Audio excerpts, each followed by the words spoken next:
This man is a true aura farmer. He once served in the army's special forces and entered the tower in search of his brother, who had disappeared. Inside the tower, he manages to do everything with mastery, humiliating his opponents as if it were nothing. On top of having cold blood, not sparing anyone who dares to stand in his way, and taking rank 1 in every test created by the tower's administrators. To give you an idea of how Sigma Chad he is, the rank 2 girl named Adora falls in love with him and wants to marry him at all costs. The problem is that his future father-in-law is fierce and extremely powerful, being capable of obliterating an entire guild with a single strike. Will he have to beat up his father-in-law to marry the hot demon girl? But our protagonist is not intimidated by that. He will enter the vault of the gods and obtain the strongest powers in all of history. I have only just mentioned a fraction of what will happen in this video. So now let's go back to the beginning so you can see how he became so powerful, what tactics he used, and how he won the heart of the hot demon girl. Now he only wants revenge on the people who made his brother suffer. This is the story of John, a man who became a demon to get revenge. It begins with the main character staring at a photo of someone who looks just like him, thinking that the first news he has heard about him in 5 years is that he died. That takes us back 3 years to his mother's funeral, where we learn that, and he explains that the man in the photo was his brother, who had disappeared. Even so, their mother never stopped looking for him. After that, the main character says he stopped searching for his brother and was sent to Africa, so he saw no reason to return to Korea. Back in the present, he holds a box with a photo and a watch, remembering he was told they belonged to his brother. He looks closely at the pocket watch and says it was a gift he gave his brother to wish him luck for college. Then we get a flashback of the two of them on the couch talking and remembering a warm moment together. We also learn the main character's name is Cha Yeon-woo. After that, he notices the watch moving. He thought it was broken, so he's shocked it still works. Then he hears a voice speaking to him. He says it is not a hallucination and not some recorder inside the watch, so he starts getting nervous and scared. It is his brother's voice. He says he tried to find medicine to cure their mother, but he could not come back. Then flashbacks of the brother of Cha Yeon-woo appear. One day he got a strange text that simply asked whether he wanted to participate or not, and in the end he answered yes. From that day on, he started having strange dreams. It felt like he was in a fantasy world filled with spirits, orcs, trolls, and dragons. At the center of it stood the Tower of the Sun God. People said that if you cleared it, you would become a god. But that was not what mattered to him. What he wanted was the magic medicine inside the tower, the one that could heal anything. A few days later, the brother says he formed a team with people who shared his goals, and they began climbing the tower. He talks about their journey and how progress kept slowing down as they climbed. Then they ran into trouble with a high-ranking clan, so they tried to make a deal. It failed, and war broke out. He briefly mentions what happened after that. An allied enemy clan was wiped out. He met someone who loved him in that world, and then the war started again. Months later, it was still going. Everyone was worn out. Then they found a traitor in their clan, and nobody trusted anyone. His diary says he kept getting worse. His body slowly broke down. The woman he loved stabbed him in the heart and left him, and his body began to rot. Then we see him surrounded by enemies. He believes he finally got the elixir, but in his condition he could not deliver it. So he left behind all those messages, explaining the whole situation to Hyung, so he could recover the elixir and give it to their mother.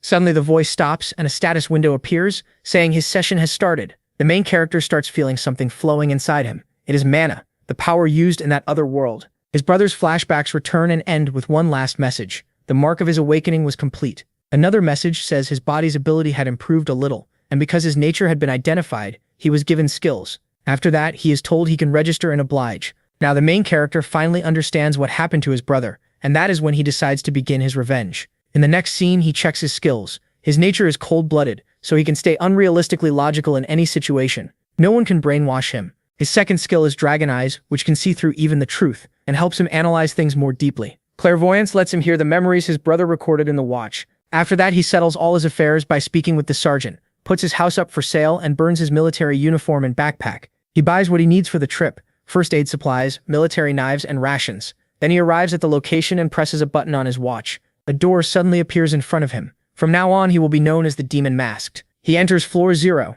where the tutorial begins. It is an entrance test for players who are being given a chance to become gods and climb the tower. They have to prove they are worthy. Beyond this place are the people who hurt his brother, and their scores are insanely high. He cannot do anything unless he raises his level, because that will strengthen his body. He has to raise his flawed state into something better. Then the guide arrives. His name is Ibel Korra. He is friendly and explains that the tutorial is split into 7 blocks from A to G. The higher the score, the better the reward. The time limit is 30 days. He is also advised to gather a group of 3 to 5 people to keep clearing levels. Going alone brings bigger rewards, but it is much riskier. Most people die if they stay alone. Then the next stage begins. To clear it, he must prove he has what it takes. He has to disable or destroy the traps in the block, and something is already coming. He barely dodges the first attacks thanks to the warning from the arrows in his brother's diary. Some arrows miss him, but others do not. He quickly uses his backpack and the wall to lower his exposure, but arrows still pierce into him. After a while, his cold-blooded skill helps him calm down. He knows the place is deadly, but if he keeps panicking, he will go insane.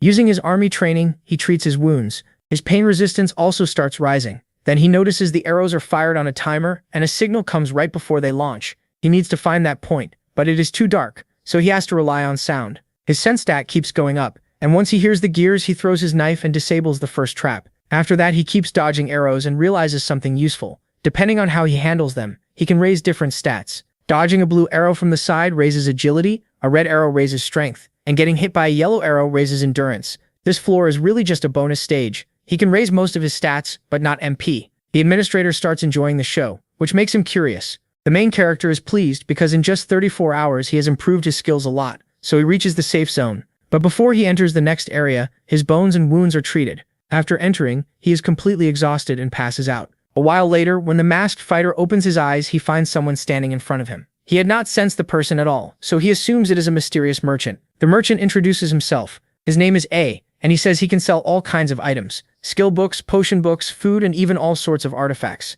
One thing catches the young man's eye. It is a reset ticket. With it, he can return to a point he chooses, but the price is his stats. He also notices a bottle of mineral water costing 2 strength points and thinks the prices are a total scam. Then he asks to buy the reset ticket, and the merchant wonders why, since nobody has ever used one. Still, he hands it over. To use it, all he has to do is break it, and it will send him back to the starting zone. He buys 10 tickets using every stat point he has, so now he has nothing left. No strength, no agility, nothing.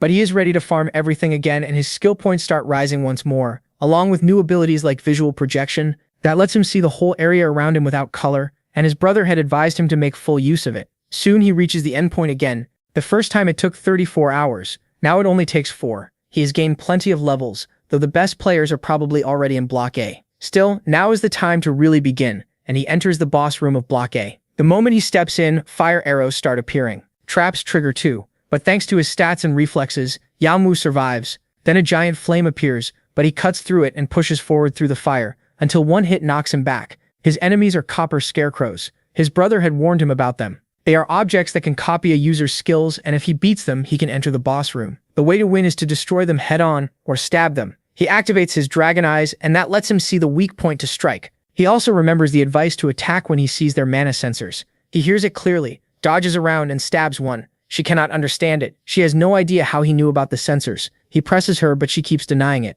Yeon-woo only wants to know how she knew, and she finally explains that she could see the magic around them. He realizes how valuable that is, because a skill like that is incredibly rare. He wants her to teach him, but she refuses. To her, beating those scarecrows without magic sounds insane. After she understands the situation, she agrees to teach him, if he helps her clear the stage. Yeon-woo says yes, though he stays cautious, since her skin hides what she really looks like. Just like that, they teamed up for that stage. As the protagonist kept taking down one enemy after another, she taught him the basics of magic. Here he also learns more about his brother's nature, which helps explain why he was so strong. When they finally reach the door, MC earns a huge amount of karma, the reward currency for clearing stages and beating enemies. The more you have, the better the items you can buy or sell for. MC thinks about hiding his karma, since the amount would shock everyone. Wanting to stay unnoticed, he enters Block A. It's like a coliseum packed with people who cleared the level. A lot of them are badly injured. People start whispering about him, calling him mysterious, and they tell her to go in. She's almost in tears, overjoyed that she finally made it.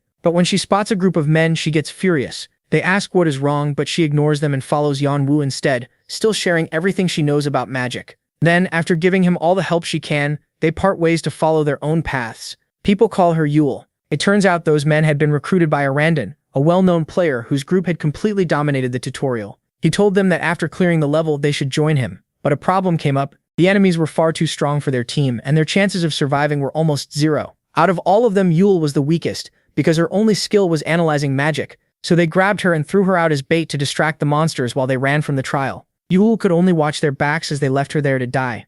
Seeing their faces now, she makes it clear she wants nothing to do with them. To her, they were nothing but trash. They try to apologize, but Yule rejects it and starts to leave. The real reason they apologize is simple. They already told their leader that Yule had sacrificed herself. If he found out she was still alive and told the truth, Arandon would throw them out of the group. Luckily for them, they were in a spot with no witnesses, and since they had already gotten rid of her once, they figured they could do it again. One of them draws his sword to stab her in the back, but Yeon-woo calls them pathetic and slices off his hand. He had figured out that Yeol was betrayed, so he stepped in, but his real reason was that her story reminded him of his brother. The man curses at him, furious that Yeon-woo cut off his hand. He coldly tells him to try again. Then he orders the others to drop their weapons or else he'll break their leader's arm. The moment they hear his desperate scream, they let them go. But Yeon-woo thinks they're fools and breaks the arm anyway. They start to protest, but their leader drops to the ground. The other two rush in for revenge, but Yeon-woo deals with them easily. After that, he just tells Yeol to be more careful about who she trusts and walks away. Hearing her thank him, he also tells her to visit the flower garden in Prisia since it could help her a lot.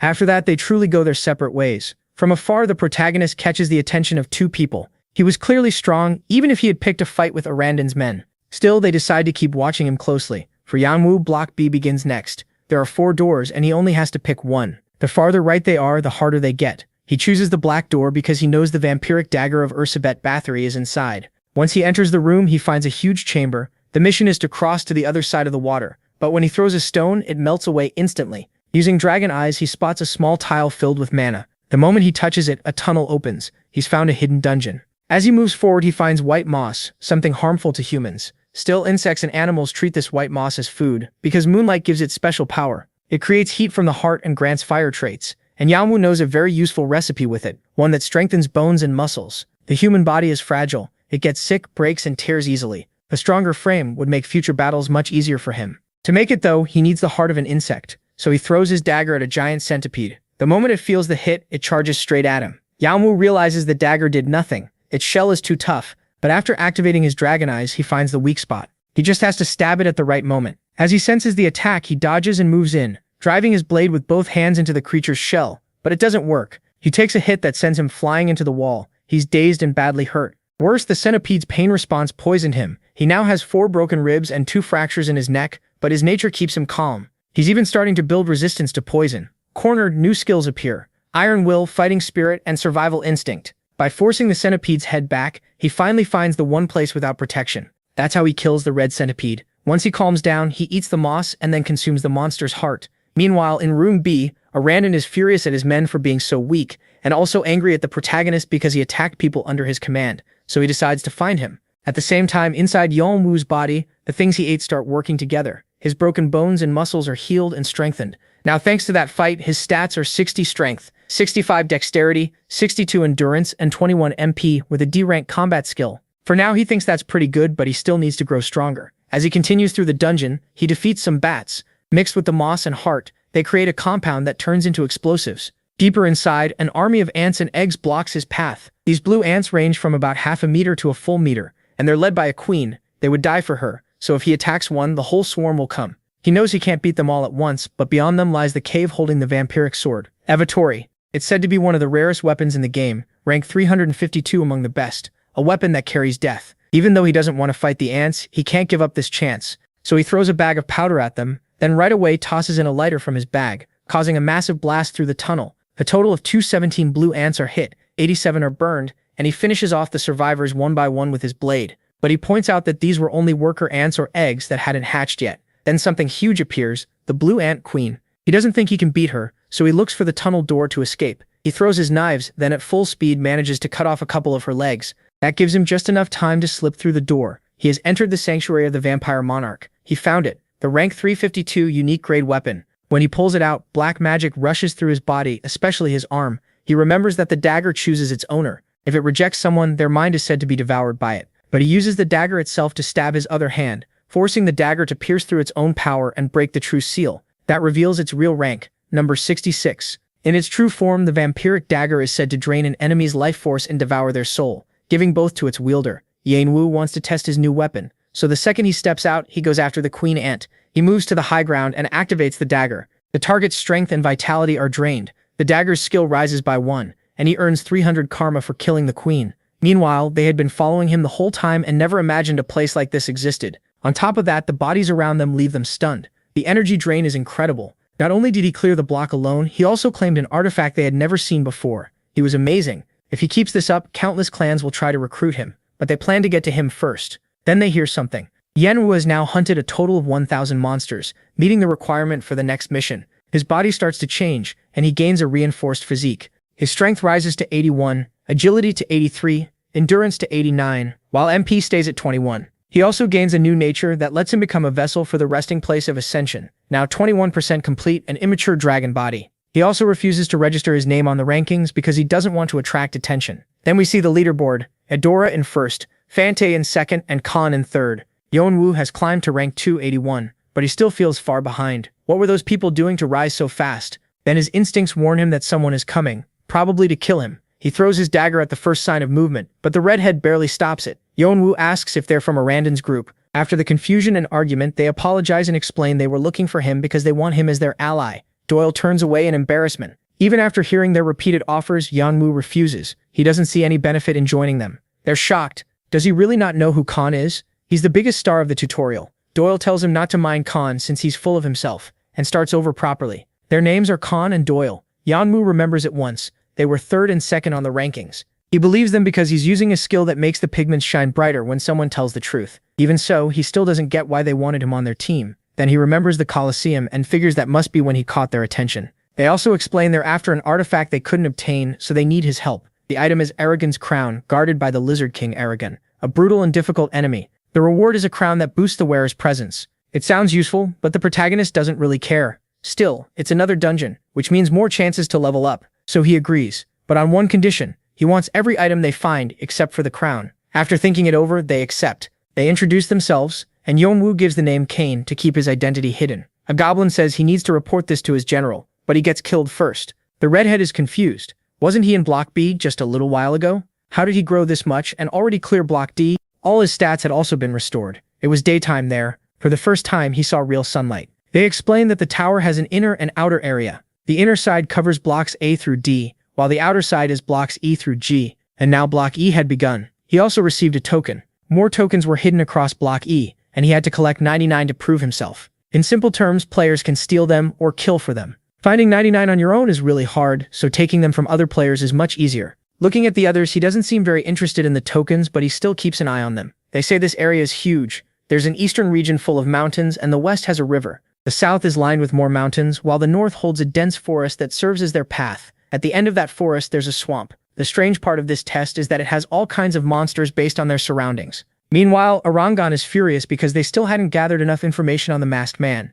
Then he's told that recently the man was seen with two others in Block B, and they were Doyle and Cain. They were planning to capture them, but his companions were far too strong in the rankings. So he raises his voice and declares they'll take their strongest soldiers to crush that masked bastard. As for the protagonist, he had already made great progress on the road, but he still doesn't get the bond between Cain and Doyle. Along the way, they showed perfect teamwork in battle. That kind of sync doesn't come from training alone. On top of that, they were always laughing together. It reminded him of the bond between him and his brother. Seeing the moon, he figures he's getting emotional. Then they wake up and he still thinks it's too early to head out. They say they couldn't sleep because of all the noise around them, so it was time to stretch their muscles for fun. When he draws his sword, he figures the men hiding nearby are already dead. They can't understand how he noticed them and think they should scatter, but Cain won't let them. Then Doyle attacks with his nature swarms of insects. They scream that their skin is being eaten away. They try to run, and when two of them charge toward the protagonist, he laughs. They pick the worst possible target. These were thieves trying to gather as many tokens as possible, so they went for a backstab.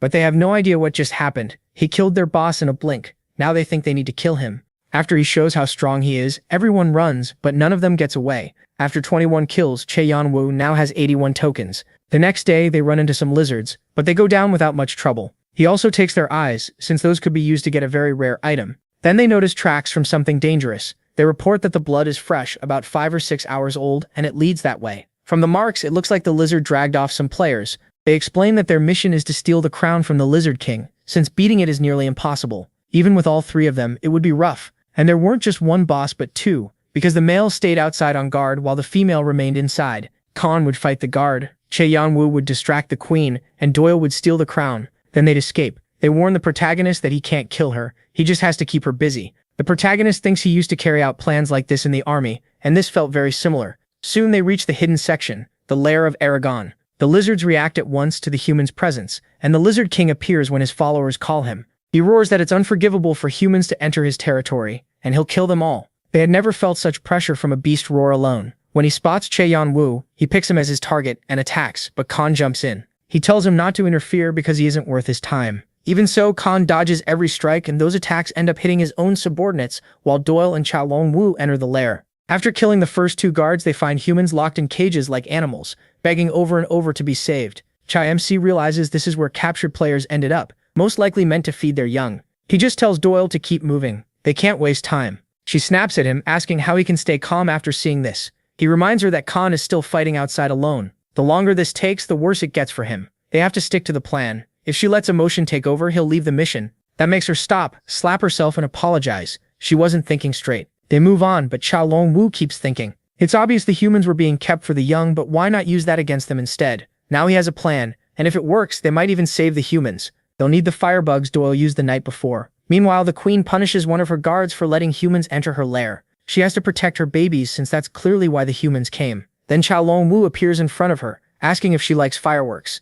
He says now's the time. Doyle releases his fire insects. Once the smoke clears, she sees that Yeon-woo is holding one of her babies with its throat cut. She curses them as filthy humans. How dare they? Yeon-woo tells her that she treated humans like livestock, so she should know the same thing could happen to her. She's told to stay back from her young, but when she rushes forward, the insects react to the pressure and burn her to death. They had killed the boss monster. Yeon-woo sums it up, human or monster, it's always the same. Kill or be killed. As he takes the crown, someone starts screaming. It was that bastard, shouting and crying. He tells his beloved that he'll avenge her and their children, then starts eating her, creating a proper mutation, his second phase. The protagonist curses. This is bad. Before he was a boss, just a weaker one, but he had the heatwave skill. And after transforming, that power got so strong that getting even a centimeter close would mean being erased. He had to do something fast or he'd die. Then through one of the insects, Doyle tells him to stick to the plan. The Lizard King roars that they shouldn't hide, and when the protagonist steps out, he rushes to attack.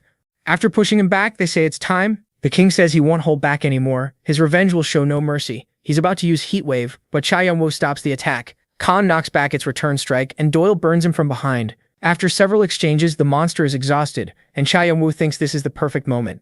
Using his power, he gains Heatwave, and with his skills, it changes into Flame Infusion. One look at the stats nearly makes him pass out, and the other two catch him. They're both worried, but he calms them. He has regeneration, so he'll be fine. More importantly, they need to go save the people. The captives cry as they thank them for everything. They had saved everyone. When they see them, they recognize them as famous players, but he says they shouldn't be thanking them. They should thank him, pointing at Yeon-woo. But the captives are angry at the protagonist because they remember Doyle finding them and him ordering Doyle to leave them behind. He clearly had no humanity. Still, he's told to stop talking. It doesn't matter what was said before. He needs to realize he saved them, and even ended up badly hurt doing it. After hearing that, the man lowers his head and apologizes. He didn't know what he was saying. He also gives Yeon-woo a personal apology, but the protagonist thinks they're all filthy traitors. Back then, he risked himself to get them everything they needed, yet when he needed help, they all turned away from him. Then one of the chief's disciples shows up and says not to worry, he has a plan. The Lizard King had taken all their things, so if they left with nothing, they wouldn't survive even one night outside.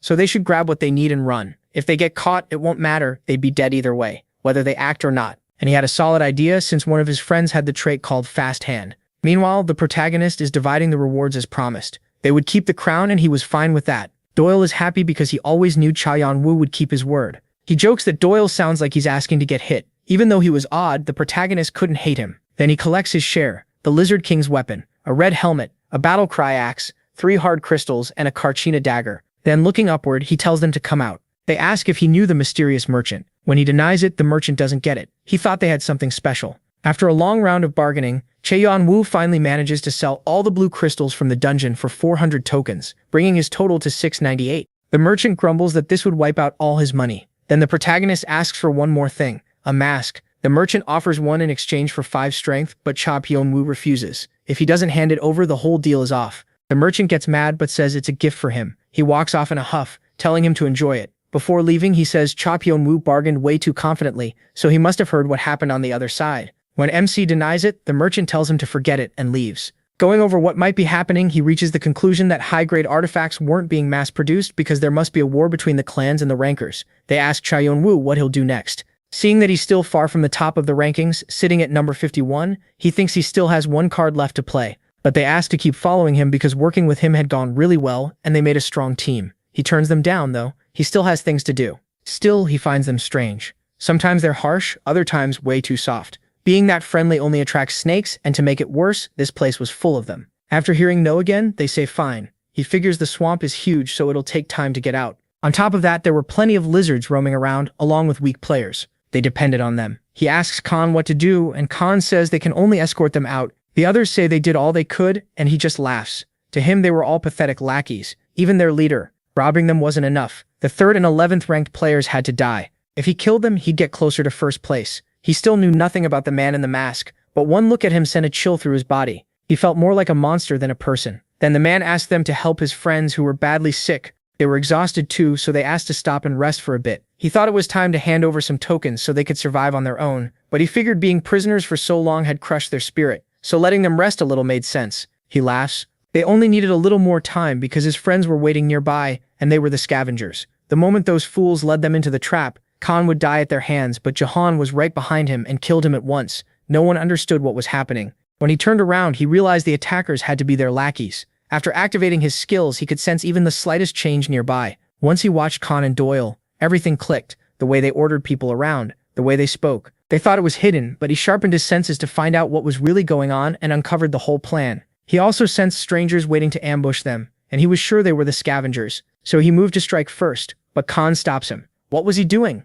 But Jain tells him he still had a long way to go before becoming a real player. As he looks around, he finally realizes it, but he never noticed the others had already surrounded them. Their boss asks what was going on, but they stun her because she was still just livestock to them. There were too many. They had no idea who these people were. The protagonist figures it out. They had to be the ones running human farms. Some made deals with monsters and pretended to be hurt or in danger to lure victims into trap zones. Then they took their tokens and artifacts while sending them off to the farms. He believes the real victims from the farm had already been killed and replaced. They celebrate their new stolen artifacts and feel sure their plan worked. But while trying to communicate, one of them stops answering. He gets it right away. His brother went silent because of an ambush. He yells for the bastard who did it to show himself, but when he looks beside him, his brother has already bled out, using his last bit of strength to tell him to run. But behind him was Yeon. Cain couldn't understand what was happening to a random. He was supposed to rule these floors, yet human farms had been running right under his nose. Then the protagonist appears. Desperate screams close the scene. The scavengers were wiped out as fast as they attacked. They're crushed. Jeon says they thought they had saved those people, but the victims had already been murdered. This would probably scar them for life. No one could comfort them right then. Cain asks how he can stay so calm after all this. He doesn't know what kind of life he lived, but was everyone where he came from like this? Jeon simply says that if everyone were like that, the world would be pure chaos. Cain rubs his head, unable to understand how he stays calm. He also can't stop thinking that Yeon had always suspected them, but that wasn't true. Jihoon had simply believed they were good people. He says nothing else and says goodbye since it's time to part ways. Doyle tries to stop him, but Cain doesn't let her. Jihoon just thinks he can't stay with them any longer because he couldn't waste his only chance. In Arendon's room, they report that Squad 2 had been wiped out. He thought Squad 2 would be enough, but it clearly wasn't. So now Squad 1 had to be prepared. They were elite members trained personally by the Blue Sword Guild. He would move out too. He couldn't believe this was happening before they had gathered all the sacrifices. Still, the people behind Bloodsword and Foxtail were dangerous. They had to be eliminated fast because a war was about to break out. They needed to save as much strength as possible. Then a loud crash shook the base. They report that they were here, Bloodsword and Foxtail. Arandan asks why they don't have some fun. In the Orc Plains domain, Jeon appears and slashes the first guard's throat. He puts a dagger to the next one's neck and asks just one thing. Had anyone seen a hunter around there? Then he explains that person knew where the hidden piece was, the Akasa serpent, which only appeared at a certain time, so he couldn't find it without that person's help. In the past, his brother met that man while trying to catch the serpent. He saved his brother and became his first master. Galliard. When he tries to knock, someone asks what the hell he's doing. Galliard was a dark elf. Darren introduces himself as Cain. He says a friend told him about him, so he came to buy an item, the Undine Mirror. He curses at him, but still lets him in. We learn the Undine Mirror is an artifact holding an incredible amount of Akasa spirit energy, which was exactly what the Akasa serpent liked to feed on. He asks if Cain even knows why he came. When Cain says yes, he gives him the mission. Over time, only 5 people had cleared it. A game of hide-and-seek with him. If Cain could catch him, he could learn Galliard's technique, Fleeting Steps, a unique dark elf skill. Confident because of the gap in skill, he says he'll use only his feet and only the Quick Steps technique, then vanishes like the wind. But Jeon activates Dragon Eyes. He could see aura trails. On top of that, Fleeting Steps had a weakness. It always needed a surface to move across. As long as that was true, he could always read its movement pattern. The test had been cleared. He laughs, amazed he was beaten so easily, and hands over the reward. The Undine Mirror, A rank. He warns him not to break it. If the mana leaked out, it would be a disaster. Something like that barely belonged in the physical world. If released, it could cause a massive explosion. He also gives him the book that taught the Fleeting Steps technique. His body felt unbelievably light, but now that the prep was done, it was time for the main act. At last, he could hunt the Akasa serpent and take its core. He wishes him luck. Then he mentions that 2 twins had passed the test not long ago. Jeon already knew who they were, the number 1 and number 2 players in the rankings. When he hears the protagonist wants to catch the Akasa serpent with the mirror, he gives him bad news. The serpent was already dead. The twins he mentioned had killed it. Jeon couldn't understand it. How did they know that information about the serpent? Looking at the corpse, he could tell they only took the most important parts. He couldn't understand how they killed it.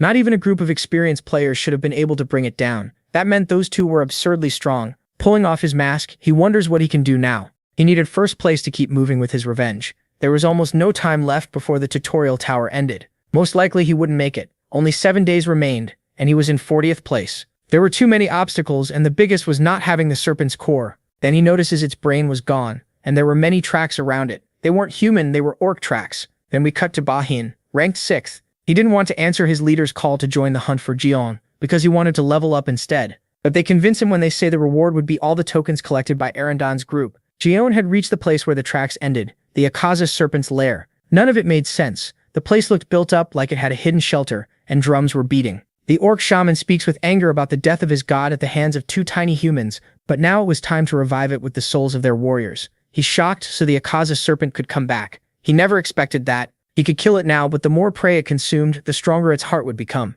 Since it had been revived through souls that fed on magic, the mirror alone wouldn't be enough to raise its power. The best idea he had was to feed it more living sacrifices. So in the lizard village, Jeon kills the general in charge and leaves an orc there so the lizards would think he died in battle. Then he uses his fire flame technique. The lizards shout that the hut was burning and an orc had broken in. His next targets were the goblins, then the werewolves, stirring all the monsters into a riot against the orcs, all hungry for revenge for the death of each of their leaders. Yeon-woo thinks it turned out even better than he expected. If everything went to plan, the Akasa serpent would become the biggest ever seen in the tutorial. On the cliffs, Erendan's army argued over who was stronger, but they needed to focus on the mission. Then hundreds of footsteps made the ground shake, and a stampede of monsters rushed toward them, screaming for them to get out of their way. They report what happened to the orc chief. He curses, how could they do this to him? Especially right in the middle of his god's resurrection ritual. The orc army tried to hold the line, but they were outnumbered. Yeon-woo thinks the battle should have started already. The 2 bosses had to be fighting by now. They were about as strong as the lizard kings, so the fight would last a few minutes,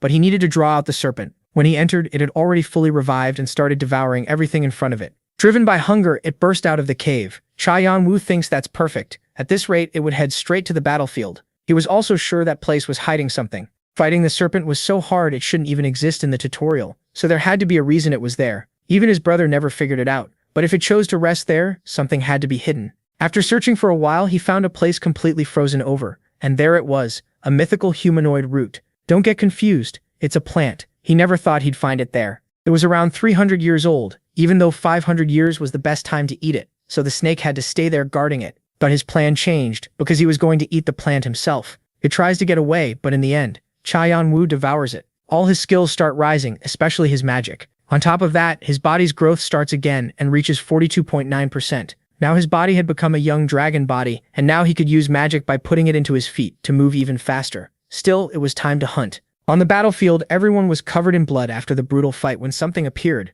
They wonder what the hell it was, as it started devouring everything in its path, eating non-stop and spraying poison. Yeon-woo thinks the whole thing turned into chaos, and even better than he hoped. Only 1/10 of the monsters were still alive, and because of that, the snake had grown nearly twice its normal size. The 2 kings were at the front, but they were already close to dying. It was time to set up the big finish. He jumps at the snake with his new powers and lands on its back, activating Devour. His stats start rising again, while it also gives him 3,000 tokens for killing it. Then he pulls out the core. It was originally the size of his fist, but after feeding on all those monsters, it had grown that huge, which he also devours with the Devour ability, and his body's growth activates again. But this time, the full process would take at least 15 hours. When the monsters see Yeon-woo, they can't believe it. Those were the eyes of a predator. After hearing what happened, they thank him for everything. They always knew he'd be great. He reminded them of someone they once knew. They also hand him a weapon before leaving. It was part of his big win, taken from one of their enemies, a good sword. The master asks how the hell he ended up on bad terms with Erendan,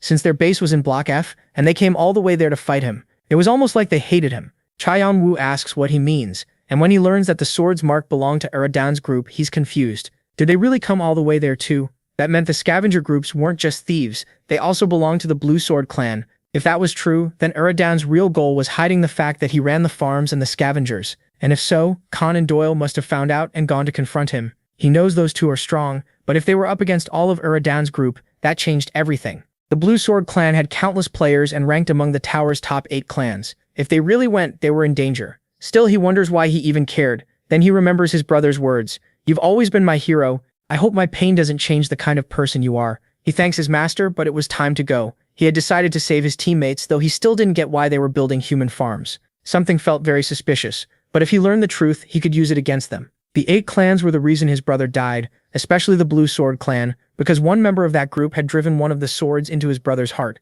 Things were moving a little earlier than he expected. He only had 4 days left in the tutorial, and would have to start his revenge sooner than planned. His plan would take at least 3 days, leaving only 1 day to clear the tutorial. He would drive them into panic, wait for them to wear themselves out, then hit them where it hurt most and leave no one alive. Back in Block F, where Eridan's group was based, they report that they still can't find the masked man. He thinks that guy was a curse. He had already wiped out Group 1, Group 2, and even possible recruits at the start. He destroyed 2 years of work. Even so, they had to restore their strength before the people on the island noticed. Only about 3 days remained before the tutorial ended. Rebuilding the group in that time was almost impossible, and he wouldn't escape punishment. But there was one option to complete that. They were missing materials, though the masked man might help with that. He asks about Bloodsword and Foxtail. They say those two will soon become materials for the stone. Here we learn why Eridan's group worked together to kill players. They were trying to create a product through experimentation, something that never should have existed. Cain lowers his head, ashamed that Doyle got dragged into this and feeling like there was no hope left. Then a huge tremor hits. The leader doesn't understand. That building was made to survive earthquakes, so what was happening? Then he's told there's an intruder outside. The guards are terrified and don't know who's attacking them. Yeon-woo uses his fast steps powered by mana. The Eye of the Goblin King warns him of danger. Death count 118. Everyone starts running. It was a damn monster.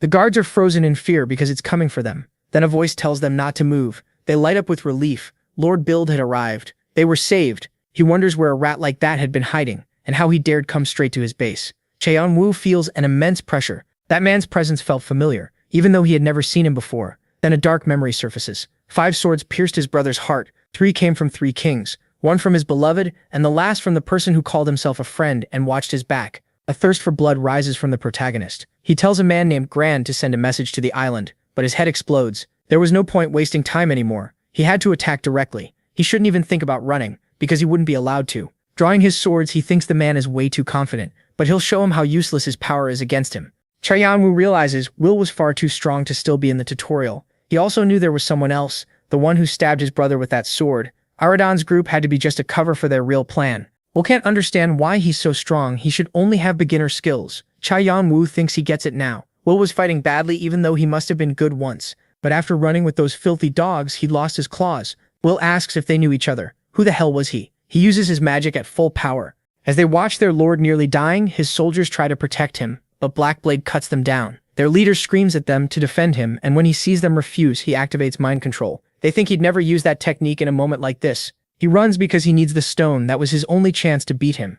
After taking everyone down, Yeon-woo thinks this was basically the end of Eridan's group, but one was still left. As they argue over who was the bigger fool, they wonder what Cain was doing. If they had known things would end like this, they would have told him where the hidden piece was, so at least he could use it. Yeon-woo, the protagonist, says they can still tell him. As he opens the door, Doyle asks why he's there. He casually says he was passing by and found them. Cain says their last meeting didn't go so well, but he's really grateful. Yeon-woo says Cain can still tell him where the hidden piece is. Cain thinks he's always trying to get something out of every situation. They were still badly hurt and didn't think they could just walk out alive, but he calms them down by saying Eridan's whole group was dead. They're shocked. Really? He says yes, but Doyle points out there's still something below. Cain says there's something down there, and he doesn't know exactly what it is, but it's the reason they did all this. Yeon-woo finds the human farm. The smell of rotting corpses was overwhelming. He knows the best materials for alchemy are human bodies and souls, but doing this was a crime. Bild really was a rat who only cared about results, no matter what it took. Then ghosts appear around him.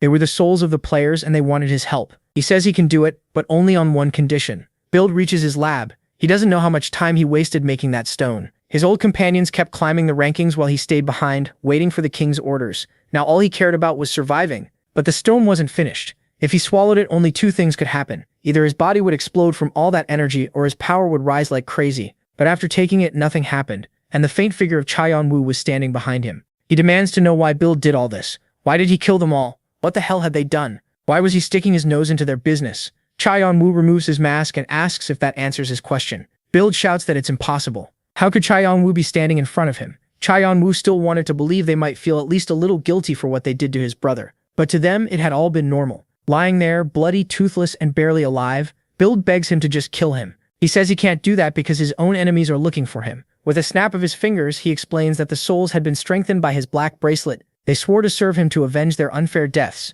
Build screams that he already told him everything he wanted to know, he should just let him die in peace. But the protagonist doesn't even look back. After burning everything, he thinks his job is done. As Build's body falls apart, he spots the stone they talked about, but the game can't identify it as an item. He can't understand how they killed so many people for a failed product. But when he picks up the stone, it moves next to his heart. Not even his magic could remove it. It had no description, no magic, no rank. But after studying it closely, he realizes it isn't a failed product, just an incomplete one. It needed more steps to be finished, so he keeps it just in case. As he leaves, he tells them to get out. It was safe now. They thank him and give him a gift. He has to take it. It was everything they had collected so far. Yeon-woo says if they're trying to repay him for saving their lives, he doesn't want it. But they shake their heads. That wasn't it. They were going to quit the tutorial. While trapped in the dungeon, they talked about giving up. They also couldn't go to Block G, because the players there would beat them since they were the weakest, and they had no time left to recover or rank up, so they wanted to try again next time. John pushed himself to the limit to take first place in the rankings, the only reward that really mattered. That was why he had worked so hard every day. But when he learned the tutorial could be retried as many times as you wanted, he was stunned. All this time, he thought he only had one shot to clear it. His brother's journal never mentioned that. He had been stressing for nothing. Still, since the tutorial gate rarely appears in the real world, he figures he didn't waste that much time. And honestly, he had fun. He also beat Will and met a few decent players. Khan tells him that if he takes those items, he has to crush those idiots Fante and Adora. John feels like he's heard those names a lot. Their names were always near the top of the rankings. He asks what they're like, and they just call them monsters. Khan tried to beat them again and again, but never could. Then he steps up beside John and gives him all the support he can, like a real bro, since he can't do it himself. John also needed to check the secret place they mentioned in the dungeon. To do that, he had to wear the crown, and everyone thought he looked ridiculous. After that, he only had 28 hours left to finish the tutorial. 8 hours later, Conan Doyle's hidden piece was underground, inside the thorn mole's nest. In the last room, after cutting through dozens of monsters, he faced the mole boss. It was stronger than the house serpent. If he hadn't gotten the attack skill from Aragon's crown, he never would have won. And once it fell, there it was. Vigrid, Conan Doyle's trump card. The overseer laughs. That player was seriously talented. He took care of the serpent group's loot in Aragon's area, and now he had Vigrid in his hands. For someone who started the tutorial a week late, it was unbelievable. He wonders what John will do with the last 12 hours, since he was still low in the rankings. At last, John reached the tutorial's final block, Block G. There were no monsters there, and no levels either, just players. That meant the only way to earn ranking points was through player challenges. It was where the tutorial's best fighters gathered, so the rankings could change fast. Then he felt a huge energy coming from ahead. People mutter that they're monsters. How could anyone like that still be in the tutorial? He laughs. It was funny seeing everyone struggle just to stay standing. Yeon-woo recognizes them right away. They were Fante and Adora from the Horn tribe. He asks why no one was going near them. When nobody moved, he decided to go himself. The players try to stop his attack, but after seeing his power, they freeze. He tells them again not to stand there like idiots. Then he tears through them like lightning. Jeong-woo thinks he's insanely strong. No wonder they beat the serpent. That much was obvious, and Adora should be even stronger since she ranked first.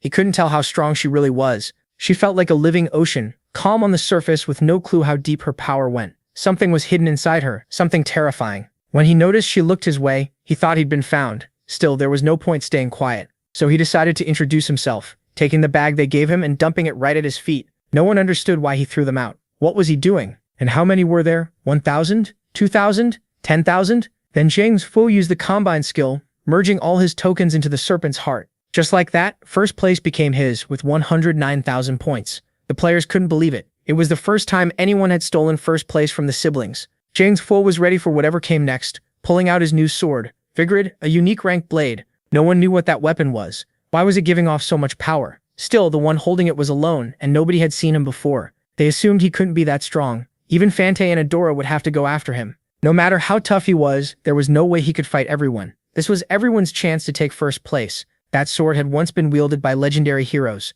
It wasn't at full power now because it was sealed, but it still held a lot of strength. First, he used the sword's blessing. That skill worked best against strong enemies. The stronger the opponent, the more power the sword gained. Then he used the sword's souls to boost its force. Some of the other players were relieved. The attack hadn't hit them. Yeon-woo realizes he had unlocked a new skill, Blessing Contagion. Anyone killed by it became a poison carrier, slowing players nearby. Using that edge, the protagonist wipes out the weaker fighters. But now the real fun started. He was about to strike when Fante jumped in. He never expected to meet a player this strong so early. He was crazy excited to fight him. After asking his sister, she agrees, but tells him to hand over the tokens first. And now the tutorial ranking shifted again. Those two beast hearts held over 60,000 tokens. Fante finally felt like he could use his full power. His tribe also had a special skill passed down for generations, Lightning Fist. He admits John was pretty good, since he blocked the first attack, but now he wanted to see if he could do it again. When Yeon-woo saw him move, he launched his own strike. Fante couldn't believe it. He was born into royalty and had even boosted his magic with the serpent, yet he was getting pushed back. That only fired him up. If he wanted to become king, he had to show everyone his power. He never thought he'd meet an opponent this worthy. He couldn't see anything through the dust.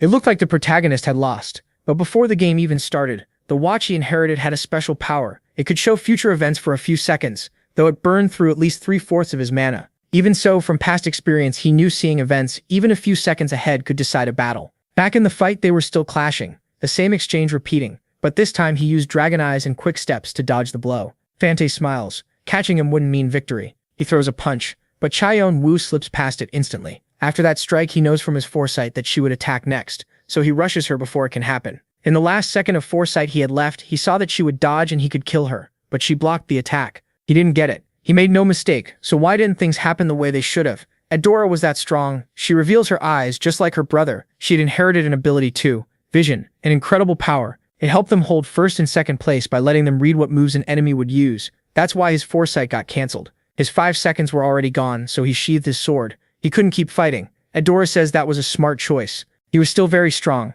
The first person like this she'd ever met. If it were only up to her, she'd give him first place. But she had her own goals, so she apologized. But John tells her he hadn't given up, then shows the tokens. She had no idea how he pulled that off. He explains that her eyes could only read moves used against her, so he made another plan. John took first place again. Then activating quick steps, he vanished from the scene. Adora calls it an obvious loss and ends up loving that mysterious guy even more. Only 4 seconds remained before the tutorial ended, and every player was called to a waiting area. Everyone was shocked. It was finally over. The tutorial number 1's ranking notice started popping up everywhere. He figured he had drawn a lot of attention, but that was the best way to get Zeus's key. There were 2 places to visit after reaching the tower. First, the Ardea clan house, and the other was Olympus's treasury, where the old gods stored their relics.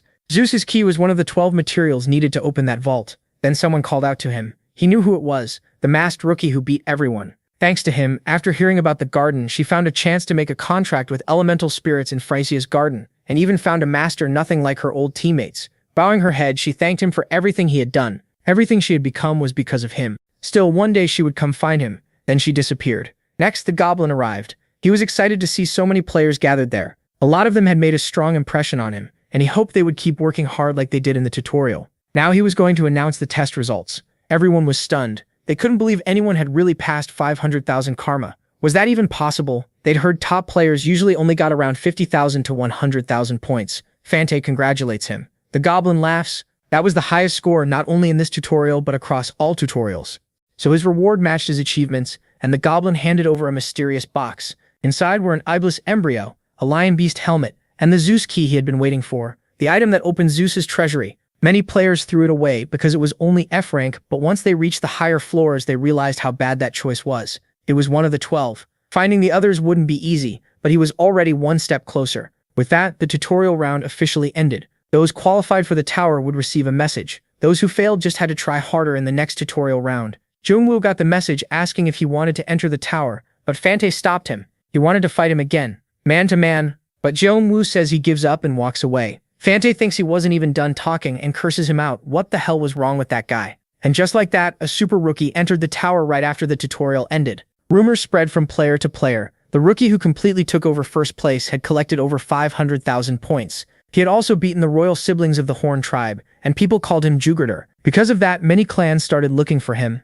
Countless people wanted to know everything about this rookie, but no one found any real information, only that he wore a mask. He was still a total mystery, since he hadn't even officially registered. Then Jeong-woo arrived. It felt like a movie scene or a dream, but the tower was overwhelming. It stood in the center, its top impossible to see, like it pierced the sky. The Tower of the God. The people tied to his brother's death had to be here. They saw his brother as a threat, but this time would be different. He would make them pay for everything they did. This was where it began. Looking at the paper, he thinks the place should be around here somewhere. Based on the photo, it had to be this spot. He walks in and finds a shop that looks ready to collapse, but the weapons are spotless. Every item there is high grade. When he looks at the weapon, he can't tell its stats. It could be completely ruined or something amazing. Either way, it's tempting. Then someone asks who the hell he is. Jeong-woo is sure this is the dwarf smiling beside his brother in the photo. His brother mentioned him more than once. A loyal man, maybe even more than that, almost like a father. He remembers they barely knew their real father. Their father died in an accident when they were very young. All Jeong-woo remembers is one warm hug and happy laughter. So what made this man someone his brother treated like a father?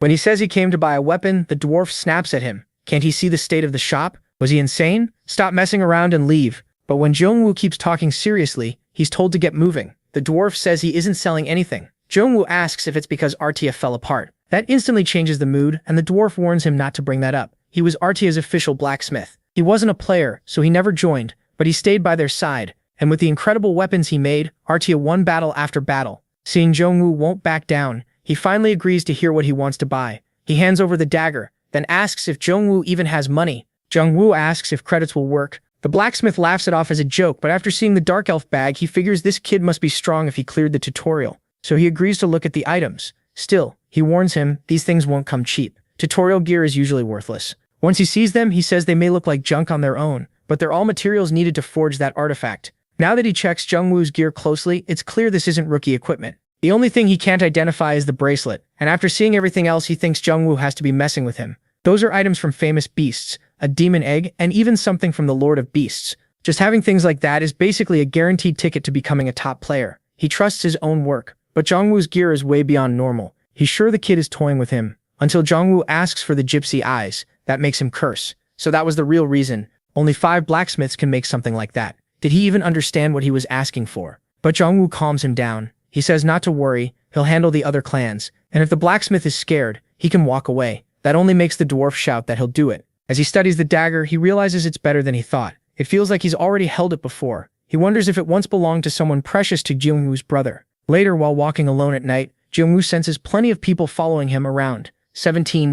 Maybe they were after his artifacts, but he doesn't want to fight. He slips into an alley and hides, then stays at a place his brother used to visit often. He spends time going through places his brother wrote about in his diary. The places his brother recommended always turn out good. He wonders what his brother was thinking there, how he sat there, and how he laughed with his friends. Over the next few days, he keeps visiting the blacksmith and stays nearby to make sure nothing goes wrong while the gypsy eyes are being made. Using his dragon eyes, he can tell the man is a true master. Thanks to those hands, his brother earned the name Wings of the Sky. The blacksmith asks if he's falling asleep. How could he nod off while watching real art being made? If he was bored, he should leave. Instead, he gets ordered to hammer metal for being lazy. Since Jeong-woo knows nothing, he keeps asking what everything means. Hearing all the yelling, he figures the dwarf really doesn't like him. But from the other side, the dwarf thinks this kid is a mess, even worse than the report said. On top of that, the materials they gathered vanished in a single day. They had to figure out what happened, checking every rock and every corner. They needed proof from everywhere. The one leading that search was Leonte, one of the 5 clan leaders and a former Artia member. After a lot of arguing, the dwarf finally starts teaching the protagonist blacksmithing, at least the basics. Through trial and error, he learns faster than the dwarf expected. The old man wonders if he's getting too old and thinking nonsense, then throws a tool at him because that wasn't the angle he was told to use. A month had already passed since Jeong-woo arrived. He feels grateful. The dwarf complains non-stop, but he always teaches him the right way. He feels grateful. The dwarf complains non-stop, but he always teaches him the right way. Now he understands how much he cared about his brother. He was a strange but good person, and Jeong-woo is glad there was at least one person who never betrayed his brother. That's why he couldn't drag him into danger. Once the gypsy eyes were done, he would disappear and climb the tower. He had to meet the high rankers and grow strong enough to face them. Then a crowd suddenly surrounds him. From what they say, they found the idiot who ignored the warning about going near Hinova's forge. Jeong-woo gets it now. These were the ones harassing Hinova. They explain that the 8 clans don't handle outside business themselves, so they hire groups to do it for them, like pressuring Hinova. The protagonist tells them to leave Hinova alone and get lost. The moment he draws his sword, he wipes out the group. They can't understand how a rookie could be this strong. One of them begs for mercy, but Jeong-woo shows none. Then they shout, asking how he dares cross them. He has no idea who's backing them, and he'll end up just like the old blacksmith. Jeong-woo grabs him by the neck and tells him to say that again. The rest are terrified. Once they realize he wants all the details, one of them talks. Jeong-woo really only needed one person to break. The man says their clan bosses ordered one team to get rid of Jeong-woo and another to finish off Hinova, because if Hinova stayed alive, their clan would lose face. When Jeong-woo arrives, he sees Hinova and asks if he's okay. Hinova apologizes. They took all the materials, including the item Jeong-woo asked him to make. He's crushed over losing everything. Even then, Jeong-woo calms him down and says he should rest. At least he's still alive. Jeong-woo will handle the rest. Hinova asks what he plans to do. and Jeong-woo says he'll take back everything they stole and make them pay for all of it. Night Watch was a powerful clan in the underworld of the tower's outer district, and rumors said they were tied to Red Dragon, one of the 8 clans. That's why nobody dared mess with them. Hanhova grabs him, saying he can't go alone. But when Jeong-woo calms him, Hanhova freezes and clenches his fist. Why the hell did that kid keep reminding him of that boy from the past? Thanks to a traitor, the protagonist reaches their hideout. Judging by the setup, there are traps everywhere. This had to be the right place. He tells the guide he'll go in from here alone. As he steps inside, they ask why the man is so quiet. But then Jeong-woo grabs his arm and throws him away. They start cursing Willet. He was a damn traitor. Now they had to kill the intruder. Soon, screams fill the place. They shout that he's just one player fresh out of the tutorial, so they should crush him, but one look in his eyes shakes them. They send their men at him anyway. Then he hears the sound of a trap and looks down, noticing someone trying to escape. He isn't about to let that happen. Once the man realizes he's cornered, he pulls out the hideout sword and attacks. He can't understand what just happened, and Jeong-woo warns that if they want to live, they'd better come down. After tormenting them for a while, he demands compensation for everything they stole from Hanhova and all the damage they caused. For now, he wants everything inside that safe. He doesn't care if they report what happened because the group backing them won't be able to help. When he returns to the dwarf, Hanhova asks where he's been. The moment he sees the bag, he says Jeong-woo is crazy. He's going to get himself into serious trouble. But at least he came back alive. They should get some sleep. The next day, Cha Yeon-woo shows him the work. Hanhova has to say something because it really does look better than before. Still, he sighs. Jeong-woo was the one who wanted the eyes, so this was the least he could do. The attitude reminds him a lot of someone else. Then he pulls out the new weapon he made and says it turned out pretty well. Thanks to the progress, a lot of MC's skills improved, and now he can even see other people's information. It's unexpected, but a huge advantage. Even the very shy part of the description fits surprisingly well. When Cha Yeon-woo asks more about how the sword was made, Hanhova gets mad again and refuses to explain. But once he notices the sword is finished, he grabs it and can't believe it. He knew the kid learned fast, but what was this? Quietly, he admits he couldn't have made it any better himself. Cha Yeon-woo thinks it really is that hard for him to give one simple compliment. Instead, Hanhova starts cursing him out, and then an explosion goes off. Someone shouts, asking where he's been. They searched every damn rock looking for him. Cha Yeon-woo just tightens his fist. Hanhova asks if he's really going to let that bastard slide. Then he also realizes he knows her. He made that weapon for her when she was little. And now that he thinks about it, there was another kid who never understood words either. Days pass and Fonte keeps challenging him to fight all the time while eating on the way to the bathroom, even while working. In the end, Cha Yeon-woo agrees, but only with a bet. Right after that, Fonte comes back with both eyes bruised. He curses under his breath. Back in the tutorial, their levels were close, but now the gap is huge. As Cha Yeon-woo keeps working, he thinks he finally has a reason to stay here. We learn that his brother cleared the first 10 floors in 10 days and earned the key of Hades for breaking the record for clearing the beginner floors that fast. Cha Yeon-woo is just waiting for the gypsy eyes so he can do the same. The dwarf still can't stop thinking about that damn kid from the past. Then someone walks in. He says the shop is closed and to come back tomorrow, but a huge red figure answers, "It's been a long time, master." After that, the three of them are sharing a moment when someone else arrives. He stands out right away. Who was he? Then they recognize him. The rumors were true. It was the brothers and him. This should be Mr. Khan. The man introduced himself as Taham from the Red Zephyr clan. He came to persuade him to join. After that, invitation after invitation kept coming in. None of them caught his interest. Then someone else showed up. So this guy was Hoarder. Yeon-woo couldn't understand why that man was here. It was Bahal, the Flame Fist, a ranker, and one of the top leaders of Red Dragon, plus a former student of Hanhova. He wanted the same thing as the others. He was here to recruit him into his clan and help him climb the tower. Yeon-woo figured the offer came from their need for more power, especially since a war between the 8 clans was probably coming. The man looked calm, but he was really a monster. So he said he wasn't interested in joining for now. After hearing that, Bahal asked him to think it over. He also told him to watch over the dwarf. He'd grown pretty attached to him even if he was grumpy, so he wanted him protected. Yeon-woo rushed out to where Hanhova was, but he was fine and said it was a good thing Bahal had come. His item was ready. When Yeon-woo opened the chest, he was confused. The eyes were supposed to be an amulet, so what was this? Hanhova calmed him down. It was a gift he made himself. When the protagonist checked it with his dragon eyes, he saw armor made of Gaius. It raised perception by 20 and reduced physical damage, including elemental attacks like fire, ice, lightning, and holy power. It also resisted curses, poison, and arcane power. It could even repair itself by 50%, though only once a day. He was amazed. Hanova's talent was unbelievable. He had made something incredible. The coat was already amazing,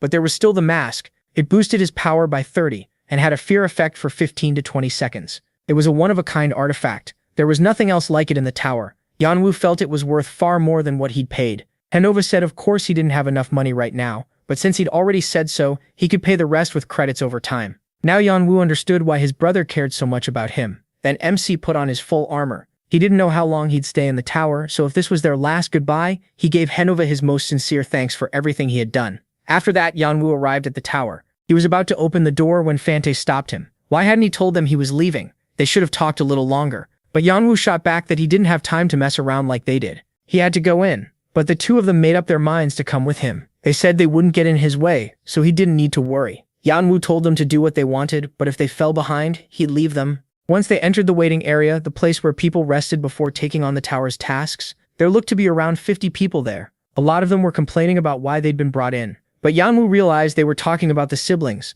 Then they started talking about him too. Still, he stayed focused on clearing the first 10 floors in 9 days. Easy to say, hard to do, but he needed the keys. He already had the tutorial key. Another waited on the next floor, and the rest were hidden across the first 10 floors. Some were in unexpected places, and others came from hidden quests. Then a voice welcomed them. His name was Aaron, the guardian of the tower's first floor. He knew many of them had been here before and wanted another try, but there were also newcomers, so he needed to explain the rules. Everyone had to listen carefully. He moved them all, and the first stage was the cliff. There were 2 teams, one on each side, with 100 players per team. The goal was to protect your team's crystals and steal or destroy the enemies. Whichever team had more left when time ran out would win. Each side had 5 crystals. How they handled the test didn't matter. They could hide them or let the strongest players carry them. Yeon-woo thought the test was insane. 100 strangers had to work together. And to get the key he needed all 10 crystals, 5 red and 5 blue. The problem was that players could choose to destroy the crystals, and if even one was lost, his goal would become impossible.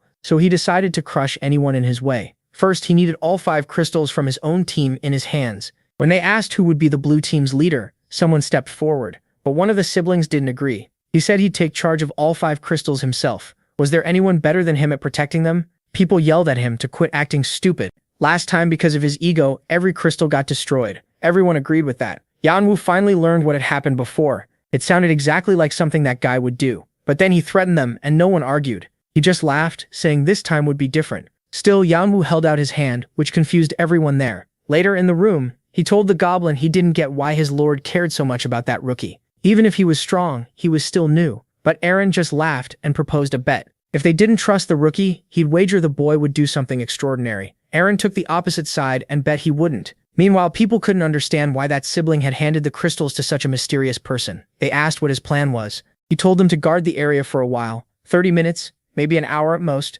They agreed, and he told them to come back safe. Yeon-woo broke down the test. It was so hard because each team had to build a plan around the enemy and find the hidden crystals. But the biggest problem was the bridge. It looked like it could break from the slightest strain, so fighting there was unavoidable. Even so, there was another way. He drew his sword, then activated his power. The best way to beat them was to cut off their only escape route. Everyone thought he was completely crazy. They had to stop him, but instead he managed to gather all 10 crystals. After fusing them, he got the hidden piece, the key of Hera. The trial was over, and the enemy team had been wiped out. It took only 30 minutes for the round to end, the shortest round in tower history. It was the shortest ever. Yeon-woo earned the highest score, and he was the only one. They offered him his rewards, but he refused. He wanted to delay all his prizes until he cleared every beginner area. That surprised them, so he really did know the trick of the game. If he saved the rewards, he could combine them into something much better. Since that was his choice, they asked if anyone wanted to continue to the next floor. None of the other players had the karma for it, and they gave up after that test. They said they'd wait for the next round. With only 3 people left, the next round was ready to begin. Yeon-woo told the other 2 to go back, since staying wouldn't earn them any points. But they wanted to see how far he could go. When he asked to start, he also requested to be separated from the group. He wanted to do it alone. Aaron warned him it was dangerous, but if that was what he wanted, he wished him luck. Then the test began. The goal of the second trial was to become the king of the forest by subduing countless monsters. Yeon-woo thought it was the perfect place to measure his strength. He started by taking out one group at a time. That's how he got the key of Demeter, and then he moved to the next level. When he found himself surrounded, he remembered that Archia's group had taken 10 days to clear the beginner zones, so if that was their time, he decided to finish in 5 days. In the monitor room, they couldn't believe it. He had cleared the 7th floor in just 12 hours and 27 minutes. It felt impossible. Archia's group had done things like this too, but Yeon-woo was doing it alone. It was absurd. Then he cleared the 8th floor in only 7 hours and 45 minutes, getting that key too. Everyone started panicking. The goblin said he was going to get rich at this rate. When Yeon-woo was on the 9th stage, lava and fire, a voice shouted, asking how he dared stand before the Fire King. He knew it was still too soon to subdue it, so for the first time he asked for help. He told Fante to handle the ogre. Then Adora had to take over. Jumping down with both daggers in his hands, he stabbed it through the skull. With that monster down, the key of Hephaestus was obtained. Now he had 10 keys. He only needed 2 more to open the treasure of Olympus. One came from setting the record for clearing the beginner zone, and the other was on the 10th floor. Since he had reached the last floor, the others said goodbye. They only came to see how he would do, and he had now reached the white stage of the 10th floor. It was a place cut off from both the living and the dead, where time itself didn't exist. This was the stage where players failed the most. His brother and his group had acted like kings when they got there. Because of all the records they'd broken, they thought this floor would be easy too. But the tower knew exactly how to crush hope. This was a solo battle. Artia's group suffered badly here because they had always fought as a team, but for Yeon-woo it was different. That weakness wouldn't work on him. He had to find a door somewhere on the 10th floor. As he moved on, he smashed one fake door after another, but then he chose the real one. At last, he did it. He got the 11th key. His time beat the old record by 83 hours. When he saw his brother's name, nostalgia hit him, and he refused the honor of putting his own name on the ranking. He also received several items for clearing the floor, along with the final key. Together, they unlocked a new power. They had formed the key of Olympus. When he reached the door, he inserted the key, and someone was there to greet him. So he was the one who had thrown the Guardians into panic. It was Hermes, who said he had never met anyone like him. But Yeon-woo only demanded entry to the treasury. Hermes laughed. He really was impatient, but he'd grant his wish and told him to follow. As they walked, Hermes seemed almost embarrassed, but he still offered him an artifact. It was one of the best of its kind, and if Yeon-woo accepted it, Hermes would take him as an apostle. That meant he'd be trained by him and could influence his followers. Hermes was one of the 12 gods of Olympus, so becoming his apostle would be something truly rare. Tempting as it was, he couldn't accept. As they kept walking, even the weapons started talking. They tried to convince him to take them, but Yeon-woo was looking for one thing in particular. When he saw the painting, he knew he'd found it. The shield that can turn enemies to stone. He grabbed it, then wondered where Zeus's items and his were. His watch suddenly lit up, and he had no idea why. A second later, it started acting like a compass. That's when he realized it was leading him to a hidden door. Behind it was something everyone knew by name, Zeus's thunderbolt. But the moment he grabbed it, it shattered into countless pieces. He had no clue what that meant. Then a bright light burst out, and a chain bracelet wrapped itself around his arm. Not knowing what it was, he used his eye to check what had happened. The item details were unreadable, except for one name, the Black King. Even his brother had never written about this in his journal. All he learns here is that the Black King once ruled the serpent, and that's about it. So he can only guess how to use the artifact well. Since he had already picked his items, he was kicked out of the treasury. When he opened his eyes, Hermes congratulated him. He had truly left an impression. When Hermes asked why the thunderbolt disappeared, he just laughed. That part would stay secret. Besides, the tower gives rewards however it wants. Now that things had settled down, Hermes moved on to the rest of the rewards. There were 12 items total, but he asked to turn them into a single reward. What he wanted was the thunderbolt. When Hermes said that was impossible, he made it clear he was serious. He really wanted the thunderbolt, but since he couldn't get it, Hermes gave him a different item along with the shield. After that, they said goodbye. That should have been the end. But Hermes laughed. Something very interesting was happening elsewhere. In another area, people were talking about the protagonist. One of them was glad, even though the record he helped set had been broken. Still, their real focus was bringing him into their group. Not forever, though. If by any chance he refused to join, they would crush him, just like they had done to other players. The same thing happened to Arya's group. They kept breaking record after record, which stirred up jealousy and anger in the 8 great clans, so they all agreed to wipe them out. Looking down, he figured this was the place he had been told about. There wasn't much time. They had to strike now. When he came down, he said it had been a long time. Leonte snapped back, asking if he understood what he had just done. He did. This was how a war began, wasn't it? Beating one of the 5 war gods of the Blue Sword clan was a fine way to start. They used to be friends, so he should hand over the mana organ. Maybe then his life would be spared, but he refused. As for the protagonist, he meets a rabbit who explains that the 11th floor is completely different. On earlier floors, if a player failed, they could keep trying as many times as needed, then recover in the waiting area. But the 11th floor had no waiting area at all. If he failed, he stayed there. If he got hurt, he had to treat himself there. In short, a player was trapped until clearing the test, and if there were no questions, then the next stage would begin. It was the world of dreams. His job was to hatch his own mystical beast from the egg in his hand. No one knew what kind of creature would come out, because it changed based on the dreams and devotion fed to it. On top of that, it needed real care. The more effort he gave it, the stronger his partner would become. Then the rabbit left. He sighed. This was going to be hard. For his brother, it wasn't. He treated it like the first stage where he could live a normal life, giving it lots of love and attention. That helped him hatch one of the best species in the game.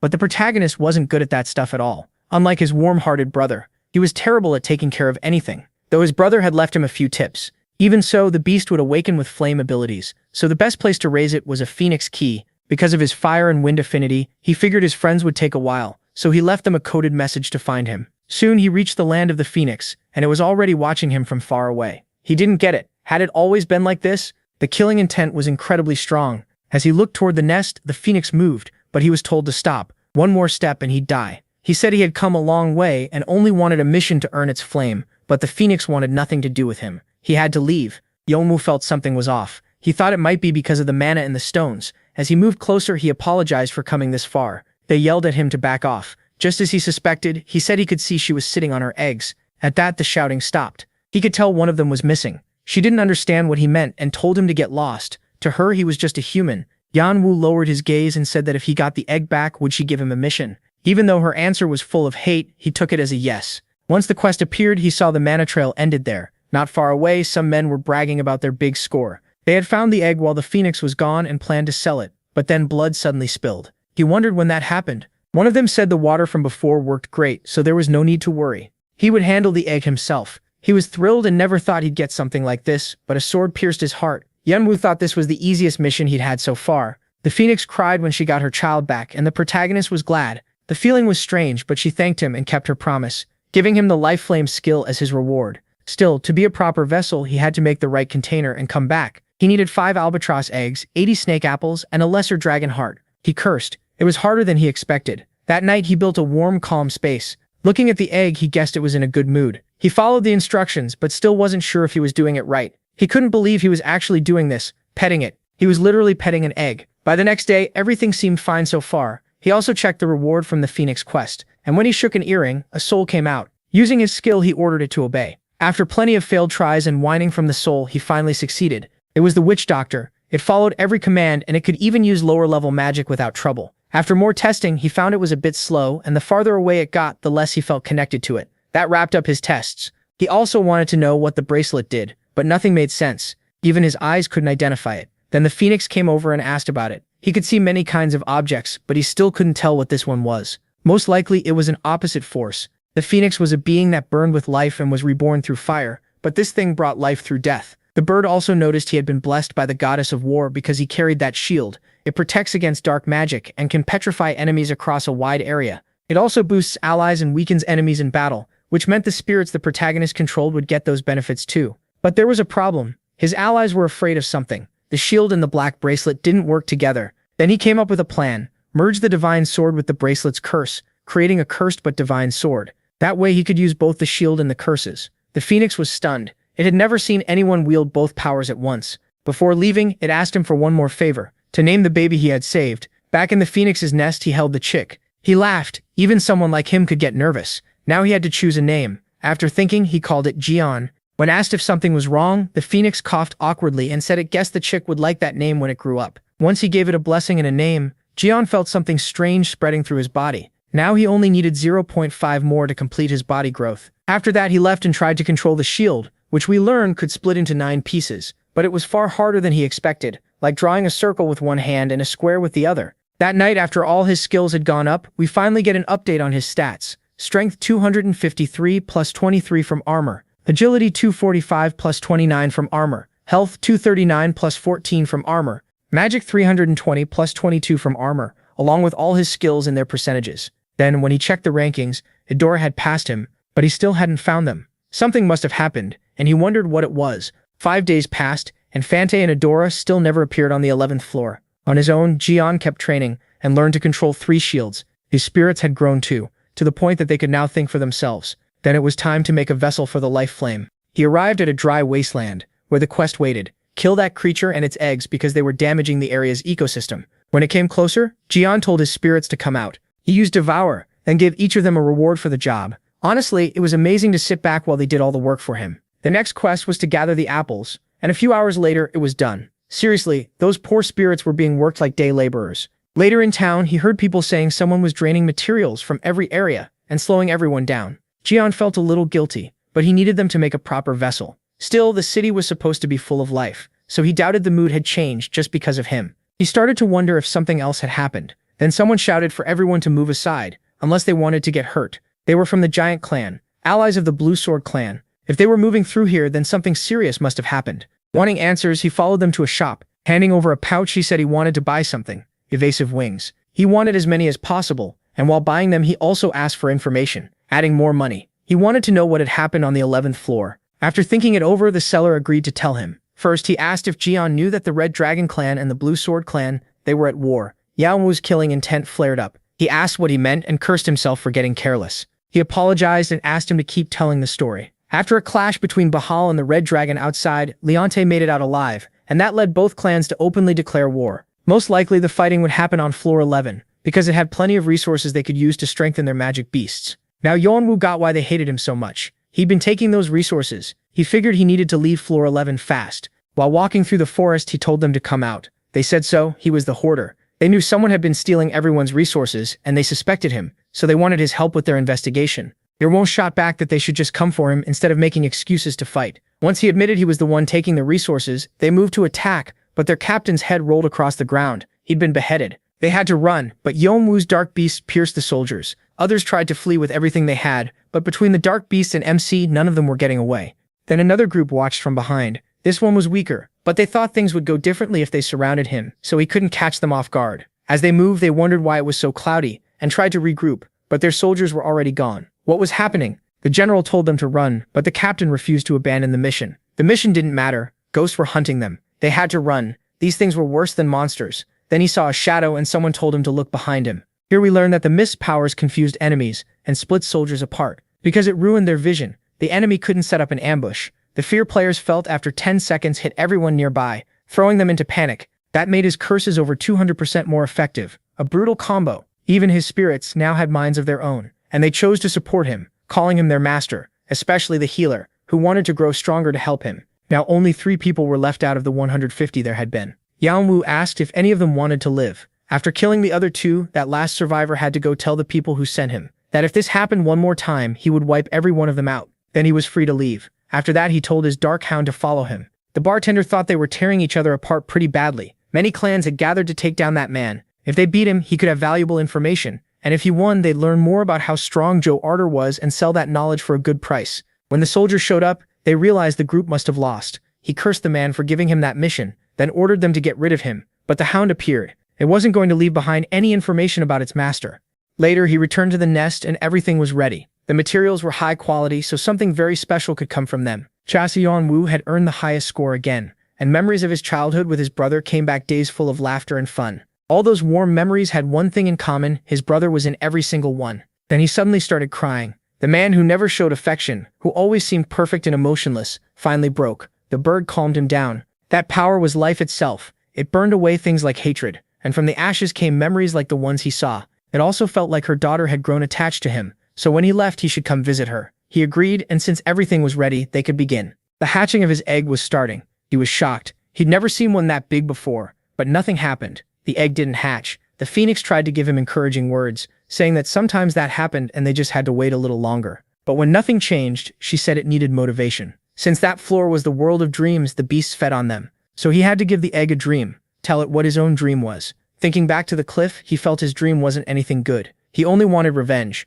But that wasn't a dream, it was just a goal. He couldn't think of any dream at all. It felt too small. Then Shirtby came over and said his friend was only sleeping. That gave him an idea, so if it was sleeping, he'd feed it the best flames. And if that wasn't enough, he'd pour in the power of the 3 legendary beasts and see if it still wanted to stay inside such a tiny space. He'd keep feeding it until its belly burst. Yeah, that was bad news for the poor little egg. Then someone stopped him and handed him a letter from Fante and Adora. It said their tribe had important business, so they'd been called back as royalty. They apologized for not going with him, but said they followed after handling those matters. It also said they'd sent someone because he might need help. Even if he looked weak, he was an heir of the psychics. Yeon-woo was surprised. They were the prophets, the forerunners who could speak with the gods serving the one-horned tribe. But the boy calmed him down. He knew what he was thinking, but he wasn't as important as that sounded. There had been another successor before him, which meant he was the weakest one. Still, he asked to come along and wanted a chance. Since they needed his sister's foresight ability, Yeon-woo said he should go back to the village. Then he remembered they were busy, but the elders also wanted to meet him, so visiting would be best. Yeon-woo thought it over. Since that tribe was one of the oldest in the game, they probably knew many secrets. When he saw the egg, he was amazed, but this wasn't the time to stand there stunned. He'd heard the tribe didn't welcome outsiders, and their location was unknown, so how would they get there? But the boy said that wasn't true. They even had traveling merchants who traded with them. Still, the village was hidden by a barrier, so the protagonist had to stay close. He handed over a ticket that would let him leave the tower. Looking back at the nest, Yeon-woo figured he'd return soon. He crushed the ticket, and from then on he had to copy every step the boy took, exactly.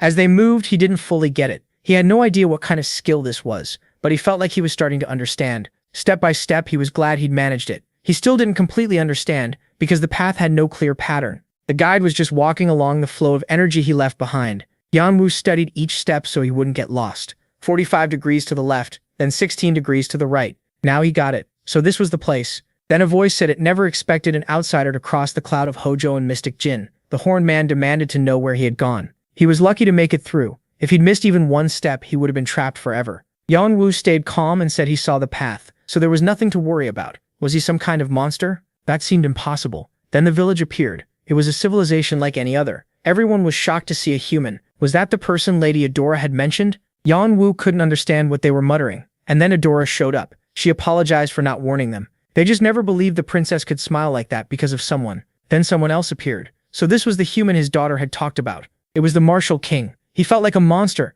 dark and overwhelming. No wonder Yeon-woo got through their mist field. And now that everyone was here, when was he going to marry his daughter? Adora just shouted at him to let go. She said she'd beat him up. He replied that it had been a long time since they'd had a guest, so they should at least serve tea. He apologized for the wait. He had to dress properly. Now they could talk. Yeon-woo was the top rookie to clear the tutorial. Blood brother of the fox and the one who defeated Arandon, right? The protagonist stood up. How did he know that? But then the man pressed down with his presence.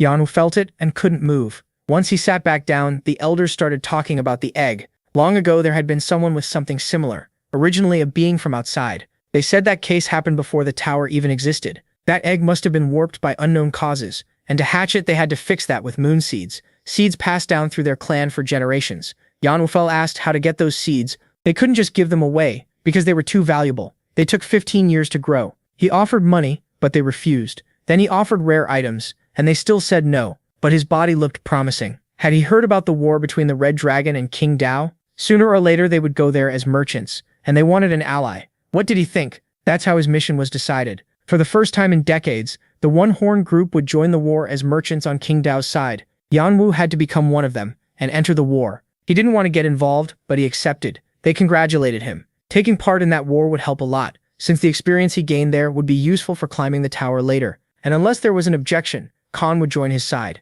But then someone raised a hand. Since Yeon-woo was only from floor 11, he was far too weak to join their ranks.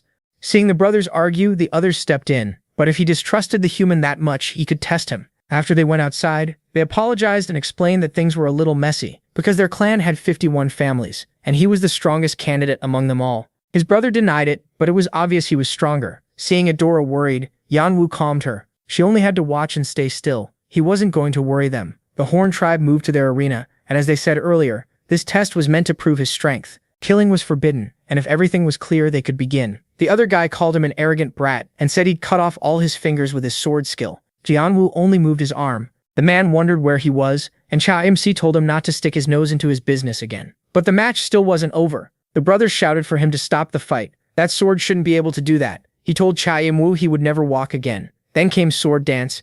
Everyone got excited. This was even better than they expected. His skills were incredibly strong. They asked if everyone agreed now that he was qualified to become one of them. Later that afternoon, they asked him directly how he knew about Arandon.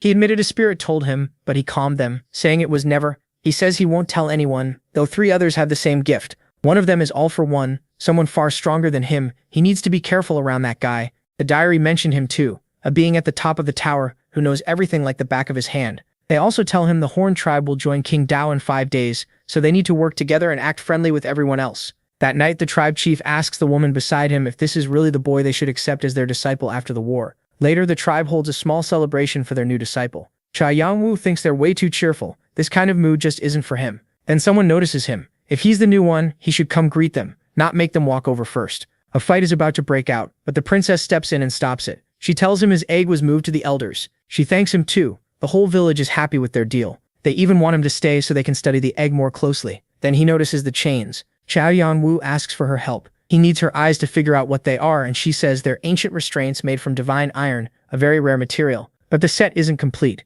From the bracelet, she can tell it's missing a leg shackle and a pillory. If he finds them, he might uncover their secret. Then he asks one more favor. After that, they meet with her father, who wants to teach his tribe's Mugong technique to Cha Yeon-woo. After talking for a while, he agrees, but only if he proves he's worthy. As he walks, the protagonist remembers his brother's death. The sword in his brother's body had been made of divine iron. The next day, he asks the princess how things went. She gets annoyed. He didn't even say hello, but she still says it went well. He got permission to enter the archives. That gave him a new trial. He could learn the technique only if he reached enlightenment, and no one was allowed to help him. He only had 4 days, something no one had managed before. Then they show him the archives. There are thousands of books. His first job is finding the right ones. On top of that, he also has to figure out what the words mean. So he grabs whatever book he can and starts reading, memorizing the letters so he can understand the writing. He keeps going, book after book, and learns a lot about the cycle of magic, even about the gods and demons of the 98th floor. Now people are starting to watch him with curiosity. He keeps studying, learning how to better use his own abilities,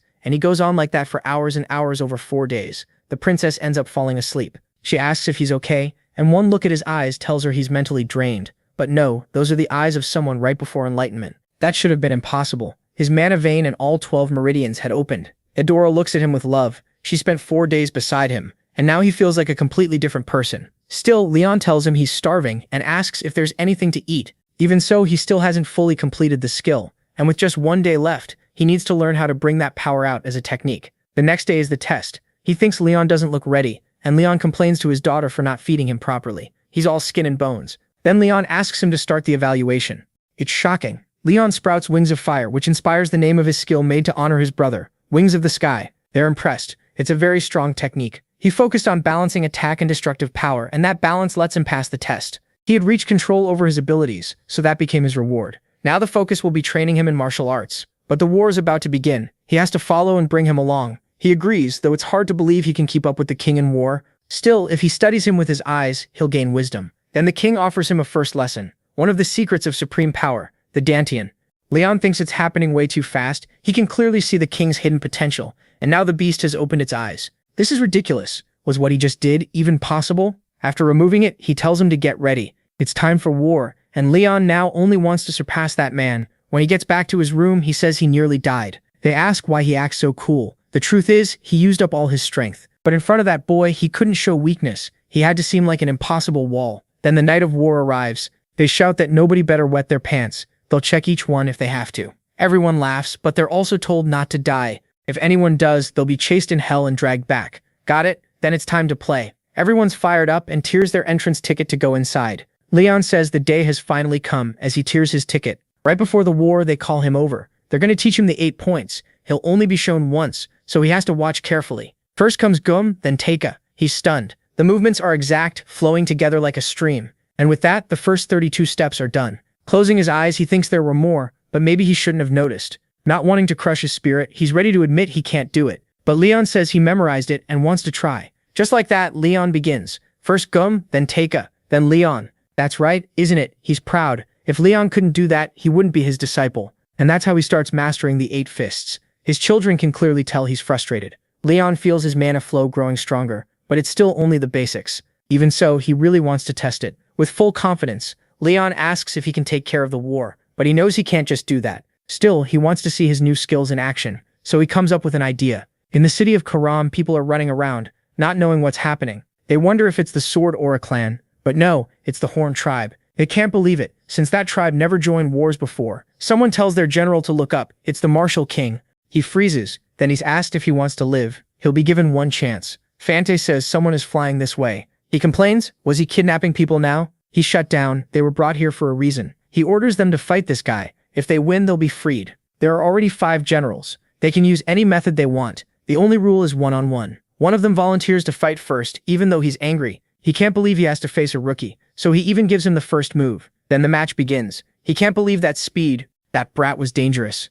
Then it was time for the next one, and the next. He never thought he'd really have to fight. But looking at Jahan, he knows the boy is at his limit. Someone warns him to be careful. Even at full strength, Jahan would still be dangerous. Rankers are titles given to the strongest players climbing the tower. Most of them have reached the 50th floor, but that floor is known as the barrier. So people who stop at floor 49 are called semi-rankers. Jahan believes that someday he'll face the 8 clans, defeat the high rankers and even the 9 kings. So fighting a semi-ranker is the best way to break past his limits. As their swords clash, he asks for one favor. No matter how this ends, his men must be set free. Hearing that, he realizes this man is ready to die. So he has to face him the same way. Seriously, using all his power, he's completely different from the other 4. No matter how much he attacks, he can't find an opening until he spots one on the upper left forearm. But he misses. Damn, it's too late to avoid it. He won't dodge in time. He has no idea what just happened. He was sure the hit landed, so there's no way he was mistaken. Right now there are two openings, but once again he's the one who gets hurt. He wonders what happened. His instincts scream not to trust what he sees or he's dead. The man says he gets it. Now he doesn't know what focal points are, right? One look at his face, and he knows he'll be the one who survives. He rushes in fast, completely unlike a moment ago. He tries to think of a way out, but the more he thinks, the only answer is death. So he activates his foresight skill. He has no idea what's going on. He was sure he killed John. John decides he doesn't need to explain. As he dies, the man thinks at least he saved his subordinates. They ask if he wasn't afraid of death. He says of course he was. When he first got there, he was shaking, but he was also a leader. As he fades, he thinks that if his brother had someone like this beside him, maybe he wouldn't have met such a tragic end. Barely alive, John asks him to teach him about focal points. Basically, they're feints. One possibility can be turned into a lie. Put simply, focal points are the power to choose the possibilities in a fight. But only players who have trained their mana to the limit can do that, and he has only just started learning the fists. And with that, the first battle between the Red Dragon clan and the Azure clan ends in that city. On the 11th floor, this man tells them to move. Mama Phoenix thinks something is coming. It looks like John has returned. Later, the protagonist is recovering so he can get back to full strength. But something is wrong. Chirpy looks terrified. The siblings are talking, and then the door is blown open. John rushes out at full speed. He thinks he can feel her fear. What the hell happened? When he reaches the nest, everything is destroyed. He panics. He can't sense any traces of Phoenix magic. While digging through the wreckage, he sees something shine. It's Chirpy. When he picks her up, she's very weak, and he can see her memories. Someone tells her mother she's not as impressive as expected. They apologize, then pull out the god's saber. We learn that Jeong-woo Island is one of the 8 main clans, even though it has fewer members. What makes it so feared is its 5 martial gods, and every one of them is a high ranker. The one in Chirpy's memory is the god of the sword, and that's how the phoenix died. The little one just cries. He realizes he can't take Chirpy with him. Jeong-woo Island had worked with the Horn tribe, so he needs to take her somewhere else. A voice thanks him. He had found her youngest child. He shouldn't be so angry just because she died. In a few decades, she might come back. But Jeong-woo sees death as final. Even if she returns, it will be in a different time. She asks one thing of him: until she comes back, protect her little one. It was a heartfelt plea. On top of that, she would give him something small, something that could help her little one in danger. The inheritance of her legacy had begun. This was the power of the phoenix, and he knew he couldn't waste any of it. A new skill called Bear was created, and his body was now 99.8% complete. Every wound on him was healed. Still, he didn't get why the phoenix spirit was flowing beside the stone, and he had been given a huge skill. Kirby begged him to save her siblings. John is shocked by how brave she is, but that's fine. They would save them together. Then Adora arrives, glad to see him safe, but she asks what this place was. He tells her it was his friend's nest, and Jeong-woo Island was hunting the legendary beasts. He hadn't asked for help, not from the One-Horn tribe either, so he hoped she wouldn't interfere. Adora tells him she's going anyway. She hated what the island had done by dragging her tribe into this. He smiles. Since he knew the way, she just had to follow him. Later in the eastern territory of the Empty Dragon, he thinks they came too late. Then someone calls for him and laughs. So this was the player favored by the legendary beast. John recognizes him, so he was the remnant of the Empty Dragon. If that was true, he laughs. He knew it. He would help him get revenge in exchange for using his power. Bold offer, but he accepted. That bastard hadn't just awakened him, he also took his inner core and his heart. So he'd help, just this once. Still, the gap between them was pretty big, so he would help him cut it down. And just like that, the contract was made. He gained the title Dragon Contractor. In the north, the Besoul turtle had also been killed, and it too gave its blessing. Now only one legendary beast was left. When asked what they should do, he said the tiger was still safe, but they should leave. He would handle his own problem himself. Or he could accept their request if they gave him the little phoenix on his shoulder. Adora thinks he's unbelievably rude and arrogant, and she firmly believes they should leave. The tiger, though, felt differently. Unlike the others, that meant they had done all they could, right? So they should return to the village. He respects that, but he can't go back there with Chirpy, and once he gets the egg, he plans to go to the Red Dragon. Then an explosion erupts. It had started. He tells Chirpy she needs to look carefully at who they would have to defeat in the future, and uses shared vision. John wonders if the sword god had always been this strong. He must have some kind of magic artifact, and the tiger had been defeated. John arrives soon after. The tiger asks if he came to mock him. If not, then leave. He wouldn't give anything to a mere human. John smiles. He never said he was there to ask for something. He was there to devour him. The tiger shouts, asking what that even meant.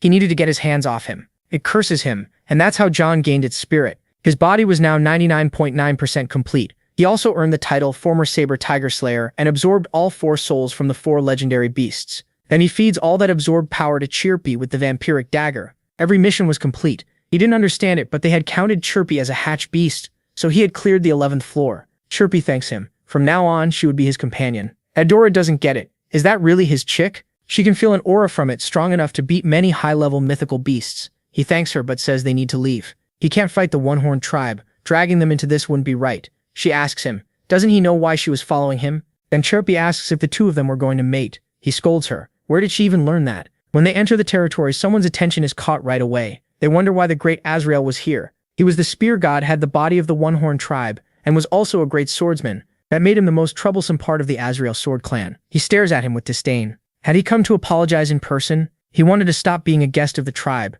Azrael gets angry, so he got everything he wanted. And now that things were dangerous, he was leaving? He denies it. His problem was with the Azure Sword clan. Azrael hits him, asking what was wrong with him. Had he forgotten he was his disciple? If something happened, he should come to him, so he could see whether to support him or scold him. He shouldn't forget they were connected now, so what was his problem? Then he asks him straight, what was he to him? That catches him off guard. Azrael always joked around, but he had always taught him everything. Deep down, he had always suspected it, and now that he thought about it, it was true. He lowers his head and calls him his master, thanking him for everything. On the way out, they meet the brothers. They were angry and couldn't leave them behind. He asks if they really weren't scared of becoming enemies of their own tribe. They say they were ready for that. Still, having to keep seeing the faces of those Azure Sword clan bastards every day was something they couldn't stand. Jeong-woo laughs. It looks like he found a great master and two solid comrades. Right now, the Red Dragon was focused on old age while trying to expand its territory, and the Azure clan kept attacking without stopping. They also say Bahal was in charge of reclaiming the 11th floor,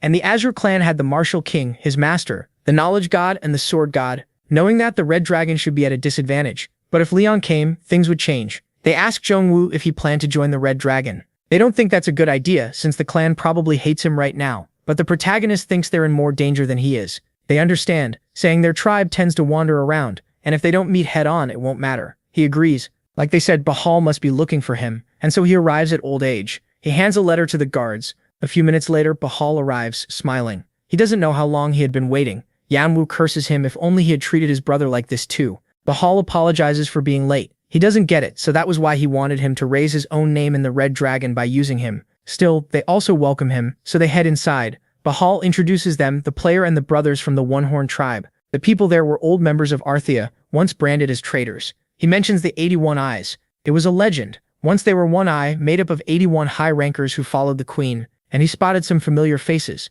Then one presence grabs his attention. Bahal asks if he can't see how valuable this is. Their guests had brought a map with the enemy's coordinates. If it was real, the war could turn in their favor, and if no one objected, they would give rewards to their new allies. Cain would receive the Foreign Legion, a force of about 3,000 mercenaries. He thinks that's not bad. He'll stay there and keep climbing until he's strong enough, so he accepts. Later, Captain Amber tells everyone to greet their new leader, Cain. As they leave, he warns him not to trust them and not to draw attention from the other platoons. That's when they recognize him. So he was the player, and the brothers thrown out by their tribe. Bloodlust fills the air. They want words with him because he looks exactly like one bastard they had once hunted. He owed them a lot, and he still thinks they're a pain. Fante was supposed to handle them, and after seeing Leon's face, he agrees. He was bored anyway, so it was time to start. Chirpy only hears my arm and leg, so she says she doesn't like that guy. Someone moves to attack Leon, but he orders them out of his sight. Cursing, he says he expected a challenge, but all he got was dust on his hands. Then he demands to know why they were still standing. Adora doesn't understand his plan. It's his platoon, and now they were all broken. Then Yeon-woo uses holy fire and all their injuries heal. He tells Fante not to worry about them and to keep breaking their bones. A few hours later, they were all kneeling. He was worse than a devil, hurting them, healing them, then doing it again and again. Yeon-woo tells them one thing. He needs house dogs, not dogs that bite their owner. This was their last chance. Fante would teach them a few things. He complains about having to do work like this, even outside the tribe. When he sees he's being ignored, he gets mad. This was all his fault, and he was going to kill him. Back in the room, someone praises them. They had picked up someone truly useful. On top of that, he was that master's disciple, so they needed to keep him under control. Then they ask about Leon. He was still stuck outside. The sword god was protecting him, so it would take more time. She curses the fact that if not for the wings of heaven, they wouldn't have had to come all the way down here. Then she stands. They had to hurry and get the stone because she needed to restore her dragon's heart. The spear god arrives, demanding an explanation for what those three were doing. He asks for answers, but the reply is that they do what they want because he doesn't interfere in individual actions, as long as it doesn't affect the tribe. He calms down. He was speaking in general, like when he left the tribe and joined the sword gods. But if that was the case, then if they met in battle, he could kill them. Seeing that he accepts, he trusts they won't take back their words. Later, the platoon trains under Fante's harsh yelling. He treats them worse than slaves, and they realize they were doing fine now. He was great at leading and teaching, so for now Yeon-woo could leave them to him while he studied the second section of the 8 Extreme Fists. He's surprised his father truly believed in him. The 8 Extreme Fists were one of the Mugong techniques created by the martial king, but the second section was only for a chosen few. Then Bahal appears, praising how well he had shaped the soldiers. He asks if he's ready to head into battle. Yeon-woo says his army can move at any time, but there's something he wants to mention first. Did he even know the sword god's son was staying on the 16th floor? He didn't. As far as he knew, the sword god only cared about getting stronger, but a son changed everything. Then he learned more. The boy was born weak and had almost no magic power. His body couldn't handle the 4 beasts, so he needed the Phoenix's Nissan back, along with the heart he had consumed. He knew they didn't fully trust the plan, so he said he would handle the mission himself. Then Yeon-woo said he had a mission too. Find the Azure Sword Clan troops on the 16th floor. But first he had something else to say. He still hadn't cleared every floor. The trial on the 12th floor had started. They cursed, never thinking they'd go back there. Chirpy was thrilled. It was blazing hot, and Yeon-woo also knew hidden items were still there. One of them was the fire gem, so he planned to collect them and take the red dragon's power to do it. With that, he sent everyone out to gather items. This gem made Chirpy happy. Once it arrived, Yeon-woo would give him half as a snack and the other half to his spirits, since the bracelet was holding back their growth. The more traits they gained, the more complete they'd become. Then Chirpy gave him a sleepy look and went back to the heart. Yeon-woo still didn't get why Chirpy liked staying near that stone. He couldn't decide whether to finish it or throw it away. A few hours passed and all the missions were done. Since he was ready, he headed for the 13th floor. But someone stopped him, asking for a moment.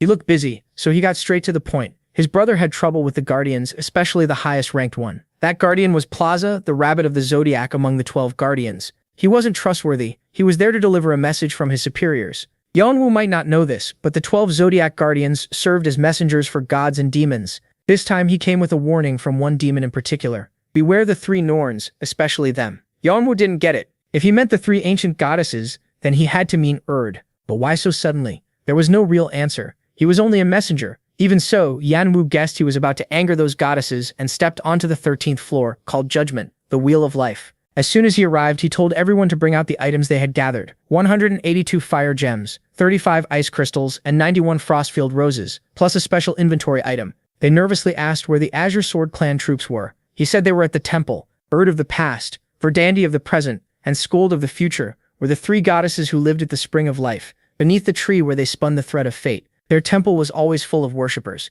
Even so, these goddesses stayed away from the gods and demons of the 98th floor and remained on the 16th floor. The others were stunned. Was he saying they were going to attack the temple? That made no sense. Even if the Norns had changed, they were still divine beings. But Yeon-woo shook his head. They could only tell fate and couldn't cause physical harm, because the tower had bound them. On top of that, the mission was part of the contract. If they refused, they'd be punished, so they had no choice but to move. Once they entered the temple, they wondered why the red dragon was there. The priests, or whatever they were, asked the same thing. First, everyone had to leave their dangerous weapons outside. Yeon-woo figured that, as the red dragon's representative, a bigger clash was better. The more damage there was, the bigger the story would become, and it would reach the Azure Clan and the Sword God. Then the soldiers attacked. They ordered them out. No one was allowed in. When the door opened, a drunk man appeared. It was Hanbin, the Sword God's only son. They argued, and it was obvious he was a lost kid from the outside who knew nothing about life. They knocked him senseless to stop the shouting. Yeon-woo thought the Sword God had been blind. His love for his son made him ignore the truth. Hanbin had struggled his whole life with his disability, and the easiest escape had been drugs. The protagonist smiled. At least Hanbin's words would spread across the tower, and the reputation of the 3 goddesses would fall, along with the Sword God and the Azure Clan. Back on the 11th floor, he smiled. So that was the boy. He looked just like his father. Yeon-woo couldn't believe he'd gotten that trump card without lifting a finger. Now he started planning how to take the stone. Leonte with his trump card had to be awakened. Then an important-looking goblin showed up, asking Rabbit if he had done anything. In another scene, he was sweating. He had just heard that the red dragon had kidnapped his son. He shouted that he had to save him. He didn't know where Hanbin was, but he'd find him. As he grabbed his weapons, a note fell. It said that if he wanted his son back, he had to bring the stone. When he opened the box, he found a finger inside. They said that after leaving his tribe, he crushed every enemy in his path. He always won. In time, people like him gathered around him, and they became the foundation of the Azure Sword Clan. Unlike Artia, which was destroyed too easily, he wanted to end the war fast. But if he did, the 9 kings would vanish and lose their name, so he couldn't do that. He couldn't let the Azure Clan disappear. Then he was told someone was attacking his general. He didn't need to hear it twice. They demanded the stone. He kept saying he didn't know who had it. When he saw the massive attack coming, he begged them to stop. He knew nothing about the stone, but they had never asked if he knew. They just told him to hand it over if he wanted to live. Spear appeared. He had to move. This wasn't his business. Spear thought he had gone mad. How could he do this? But the order came again, move. Then a masked man stepped between them, asking what was going on. He only wanted one thing, but Fist wouldn't hand it over. He didn't even know what it was, but Hanbin had been taken by the enemy, and they wanted that stone. He'd accept any punishment later. For now, every second mattered. He drew his sword, but it was knocked away. They told him they would talk this out properly. He should go to his room, calm down, and they'd call him when it was settled. Then they explained that he once had a woman, and the only thing left of her was their son, born weak. Still, he promised to protect him. Now he had to ask his son to forgive him for breaking that promise. Then someone left him another message. When he opened the box with shaking hands, he found his son's eyeball and the same note. He released all his power. They asked what was wrong, and he demanded to know whose side they were on. Once they swore loyalty, he ordered them to gather all the men. That night, he would start a revolution. Later in the hall, they praised Cha Yeon-woo. Everything was going well because of him. Everyone in the conference room congratulated him too. Now they were getting ready for what came next. The war would end, and his name would be carved into stone. Everyone who ever called him a traitor would regret it. They asked Cha Yeon-woo to become the tip of the spear. He thought back to the day Artia was formed, a memory his brother kept until death. But Bahal had already thrown that memory away and buried it. Earlier, he had said the red dragon had eyes and ears everywhere. That meant he was the red dragon's eyes and ears inside Artia. Yeon-woo realized that the moment Hanbin was brought there, the game board was set, and if he wanted to play on a broken board, he had to prepare. So he started making a magic barrier, just in case. He needed as much power as possible. Then someone greeted him. It was the first time a soul had spoken to him. Its speech was rough, so it clearly wasn't very smart. He gave it a few items to test something. If it worked, Boo would evolve to a higher level. They explained Artia succeeded for 2 reasons. One was meeting the dragon Calidus on the 2nd floor, and the other was creating a strengthening element. That item was extremely hard to make because it needed many parts. But MC had his witch doctor, so he used his own body like a lab. The creature coughed and MC told him to endure it, absorb everything and succeed no matter what. And in the end, his witch doctor evolved into a death mage. It greeted him properly without hesitation and thanked him for pulling it out of the abyss. It swore to obey any order and showed off its skills. For example, it could create summons. Next came Blood Mist, and it could also use corpse absorption. Its strength would depend on how many corpses and souls were around. It also said it could use basic magic. Yeon-woo felt proud of the idea. Now he had an ally, and he could fight more calmly while leaving some work to it. Since he now had a mage who could command his subordinates, he needed a warrior beside him too. So he wondered where the hell that guy was. After a lot of back and forth, Yeon-woo explained everything that was coming and said he needed him at his side. At first, the man didn't want to face the Red Soldiers in the future. But when he pointed out that he could force him with sheer power, he agreed under 2 conditions. His will had to stay intact, and he had to become stronger than he was in life. After taking in the same thing as Boo, he swore loyalty to his master. Then they talked about the 5 focal points, and he taught Yeon-woo that all 5 senses were needed. But he also had to develop something called the 6th sense, which meant instinctive choices. The more he fought and studied battle patterns,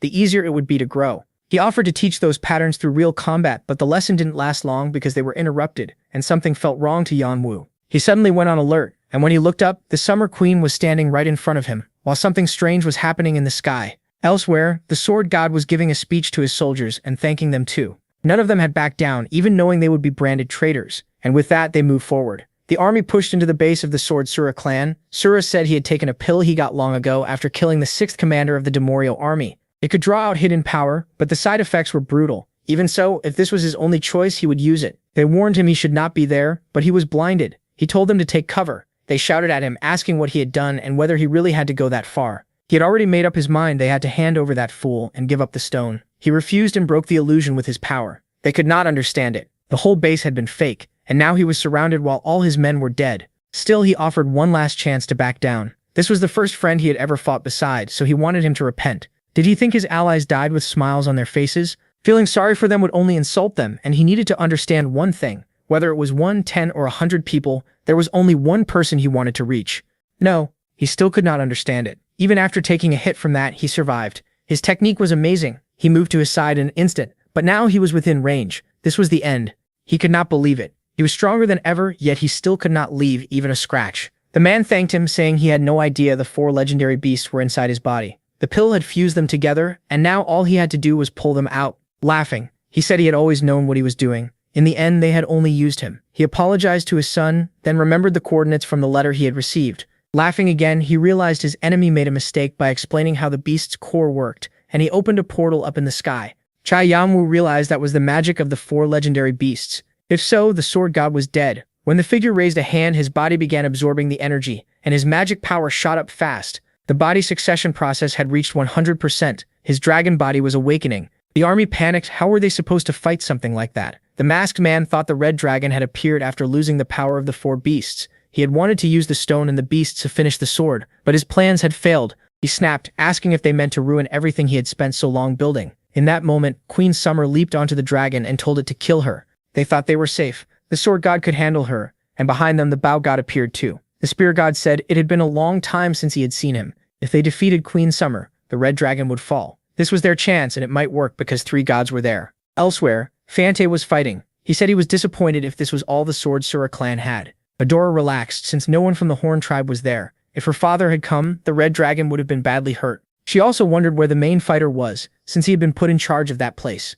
Meanwhile, Jaean was suffering. His magic circuit was expanding. It felt like his whole body was being torn apart, and then the process finished. All his skills had gone up, and he also got rewards for achieving something huge. Now everything felt different. It was not just his body, his soul had changed too. It was like he could see through things. He still could not control it fully, but he had the power to study the truth of everything and understand it. That was a dragon species skill, and because of his transformation, he could now use all 8 authorities. The authority he had was basic, but it was the first step. Then someone said he was the new successor, the one the child had talked about. He realized it was Colossus, but that made no sense. Colossus was dead. Still, Colossus told him that he would be waiting until he looked him in the eyes. Jaekan woke up and decided his first goal was to catch the saber god. It was time to rise. They asked him to lead them. He explained that the people here were not normal warriors. They could easily form a major clan. He thought about making them his servants, but it was too early to celebrate. He told them to split up. Leonte and Bahal were still alive, and the war would not end until both were dead. Once they clashed, he would strike from the back. Bahal thought they were just flies and told them to get out of the way. He yelled for his enemy to come out, saying the soldiers were not even worth a warm-up, or was he just a coward? Leonte was getting angry, but he could not move because of the saber god's order. Bahal guessed they were planning something, but apologized because he did not have much time. A second later, he appeared at Leonte's side, asking where his stone was. All of Leonte's soldiers were dead. Bahal asked if he was ready to surrender. If he wanted the killing to stop, he had to hand over the stone. But Leonte kept shouting that he did not have it. Bahal knew he was stubborn, but if he kept this up, there was nothing else to do. Now he started to wonder if Leonte really did not have it, but he still needed to learn how it was made. He did not know how long his queen could hold out against the 3 gods. Her heart had been destroyed, so he had to recover the stone and make her ruler of the tower. After the explosion, he yelled for Leonte to surrender, but Leonte was done holding back. Now Bahal would see what he was really capable of. Bahal could not believe it. Was that the energy of the mythical dragon? That was impossible. How did he have that power? Leonte asked why that even mattered. Bahal wondered when he had placed those magic circles. Then Leonte appeared at his side. Bahal cursed as the technique slowed him down. He admitted Leonte had blocked his attack, but told him to try enduring the next one. Bahal was in trouble now. That sword belonged to Odin himself, a weapon so great it could not even be ranked. He could not understand how a bastard like Leonte could wield it. He shouted, thinking Leonte had nearly burned through all his power. No wonder the saber god had given it to him for emergencies. Still, Bahal cursed him. If that power were his, he would not need the stone. Then in the distance, Bahal screamed. Covered in blood and missing an arm, he swore he would never forgive this. Leonte laughed. Bahal looked pathetic. He had clearly used up all his inner power. This was an easy win, and Leonte's real revenge for their last fight was about to begin. Until someone said, "I finally found you." He froze. When had that happened? The voice was familiar and full of killing intent. Before he could react, his head rolled across the ground. The Watcher could not believe that man had consumed the core of the mythical beast. That beast was why Dragon Colossus had taken an interest in his brother, and the two had become close, so he was glad to take it back. Even now, Bahal shouted, asking what he was doing there. He had ordered him to lead the second group. Jahan thought he was clever, but he did not understand the danger he was in. Bahal could not believe it. Even if it was faint, he had the power of dragon fear, something only dragon species should have. No one except his queen had that power. If this boy really had it, then he had to be careful. There were things he had not expected, but he still had 4 beasts left to fight. With the men he had, he should have won easily. He did not know what was going on, but from that killing instinct alone, he decided they were enemies. Since they were all worn out, this was the perfect time to move. Still, he said he would not give him the satisfaction. Everyone had to scatter and get away to warn the whole army and the high ranks. He truly wanted to kill him, but there could not be another stone in his plan. Jihan thought he had it all wrong. He was reading the whole situation badly. There was no chance he would let him leave the dragon's territory. He cast Domain, his new skill. Bahal could not believe it. That bastard had really awakened dragon power. Bahal cursed him. How dare some rookie act like this? He should be bowing his head to his betters. Jahan smiled. Bahal wanted him dead, but his plan had failed. His allies had probably already warned the rest of the clan, but Bahal was wrong again. He was still reading things badly. Some and everyone here was going to die. Bahal could not believe it. He could use both dragon power and the dead. One of those was already enough to shake the tower, but both was impossible. They screamed, asking what the hell those things were. One voice answered, "Glory to the master." Then another knight appeared. This was the end. Bahal looked down. His body was wrecked and the flame beasts were dead. This was the worst. Even after leaving Archia, he had faced one problem after another. Nothing had ever come easy, but through all of it he completed the Fire Fist skill, earned his place, and became the Eye of the Red Dragon. But he cursed himself. He could not think straight. He could not believe he had almost given up, especially against a rookie like this. He pushed his power to the limit. Yeon-woo could not believe he still had that much strength left. Bahal declared that he was Bahal of the Fire Fist Rain of Fire. Yeon-woo cursed. That attack was only meant to distract him while Bahal hid in the flames. It could not be real. He had deflected the attack. Who was this brat really? The main fighter thought this was taking longer than expected, so he needed to finish it. Bahal shouted that he was a damn bastard, but moving as fast as lightning, Yeon-woo dodged the attack and stepped into range. Then Bahal's body was cut. He could not believe a mere rookie had done this to him. Was he really going to die? No, he would never give up. While dying, he asked who the hell he was. If he was that curious, then he should look into his eyes and see his brother's face reflected there. Then Yeon-woo cut off his head. She could not believe it. A contract linked to her eyes had been severed. That meant Bahal was dead. Even with the beasts inside him, that should have been impossible. Her heart was close to failing, but she still came to war. She had risked everything, so she had to get that cursed stone. Unleashing all her fury, she expected them to be strong, but even with 3 gods, they still could not kill her. Then something hit her at once. She realized it and was shocked. It could not be. Leonte should have died. Yeon-woo was trying to take in all of that energy. They told him every enemy had been wiped out, and his bracelet was shaking hard. It made sense. Besides the beasts and soldiers, he had absorbed 2 incredibly strong players. He had gained a huge number of souls, and they were now in limbo, fighting each other. Soon they would learn that the bracelet's power could not be beaten. He felt a little guilty that so many had died to make the stone, but if the Red Dragon wanted a stone that badly, then it had to be useful. His mission was done. Now he just had to tell Fante and Adora. They needed to pull back. The Saber God realized they had lost half their army. The legendary beast forces were gone. 2 of their strongest men were dead. It was their worst disaster since the war against Arceus. Then an attack cuts him off, and they tell him not to hesitate. Or was he already too old to fight? He snaps back to himself and says that from here on, he would handle it. His sword was back. Spear and Bow got ready to watch his back. The queen wasn't going to let them plan anything. But Bow stepped in, so Spear charged ahead, setting up a perfect combo between them. Meanwhile, a skill was charging up, while she focused on the 2 of them. A huge attack was heading for her skull, but something had changed. Someone tells the Saber God to run. On the ground, everything was shattered, and he felt like he was about to pass out. Now he understood why the Sword God had gone so mad, and how they knew about the information on the stone, so he had planned all of it. The Bow God smiles, asking if he had only just figured it out. They shout that he was a filthy traitor, but he gets slammed by the queen's tail. The soldiers had always fought on, but for the first time they saw their leaders fall. The only reason they kept fighting had collapsed. Their gods were badly hurt, and one of them had betrayed them. The queen says it took more effort than she expected, but this was the end of the Asura clan. Still, Spear blocked her path. Had he passed out? No, this couldn't be his end. He was the core, the clan's king, and his irreplaceable friend, so he would not let him die there. As long as one god lived, the clan would live too. So he had to stop her no matter what, even if it cost his soul. At that moment, the countless players of the clan came back to their senses. Light returned to their eyes, their blades shone again, and they all rushed forward together, weapons in hand, because they had only one thought: to attack the queen and buy their gods time to escape, offering up their lives. But Fante asks if it was really okay to leave things like this for his tribe. They calm him down, saying his tribe surely knew about that war, but they never showed up. That made it obvious they had broken away, and they would not seek revenge. They would only be trying to recover from the war. Later they returned, but he only greeted his children. He had no reason to greet someone who came back only after causing a mess. It was also obvious he now had a dragon skill. He smiles, it was impressive. He had even tried to hide how strong he'd become, but it was still clear. Then they say goodbye, and he asks if he had finished what he needed to do. He lowers his head. Yes, it was all thanks to him. Later, outside the village, someone desperately begs them for help, because the Red Clan had broken into the headquarters. When they get no answer, they shout that the contract was already made. On top of that, one of their members was about to die. He denies it. There was no member of his clan there. That man had already cut ties with them, and the contract only covered one war, and they had already won the first one, so they were free of any promise. Leon thought he was safe with them, but there was no telling what would happen once he left. Also, with those 2 betraying them, one of the 8 great clans had fallen. That would likely spark a brutal fight among the great clans for control of what the Asura Sword clan used to own. That war had only been the start. He needed to get stronger and get used to his new body, because his fight with Bahal showed him how far he still had to go. But first he was going to start by hatching his egg. As soon as he arrived, angry shouts broke out. How could he be so impatient when there was still time left? When they saw how badly he wanted to hatch it, they dropped to the floor saying he should keep it a little longer in his care. They still hadn't figured out how to hatch it, but he thought he had the answer. After receiving the energy of the four beasts, a crystal formed and created a new skill, and he believed that finally, thanks to it, he could hatch it. Then Cherpi appears happily, because she wanted to meet her new friend, leaving the elders stunned by the majesty before them. Well, then he comes in with it, which was the one from the tribe's strongest after the king. No one knew how much it could grow, and they still didn't know how to make it hatch. When they see that the protagonist seems to know, they suggest he hatch it outside. They ask if he really knew what he was doing, and if so, they hand him something.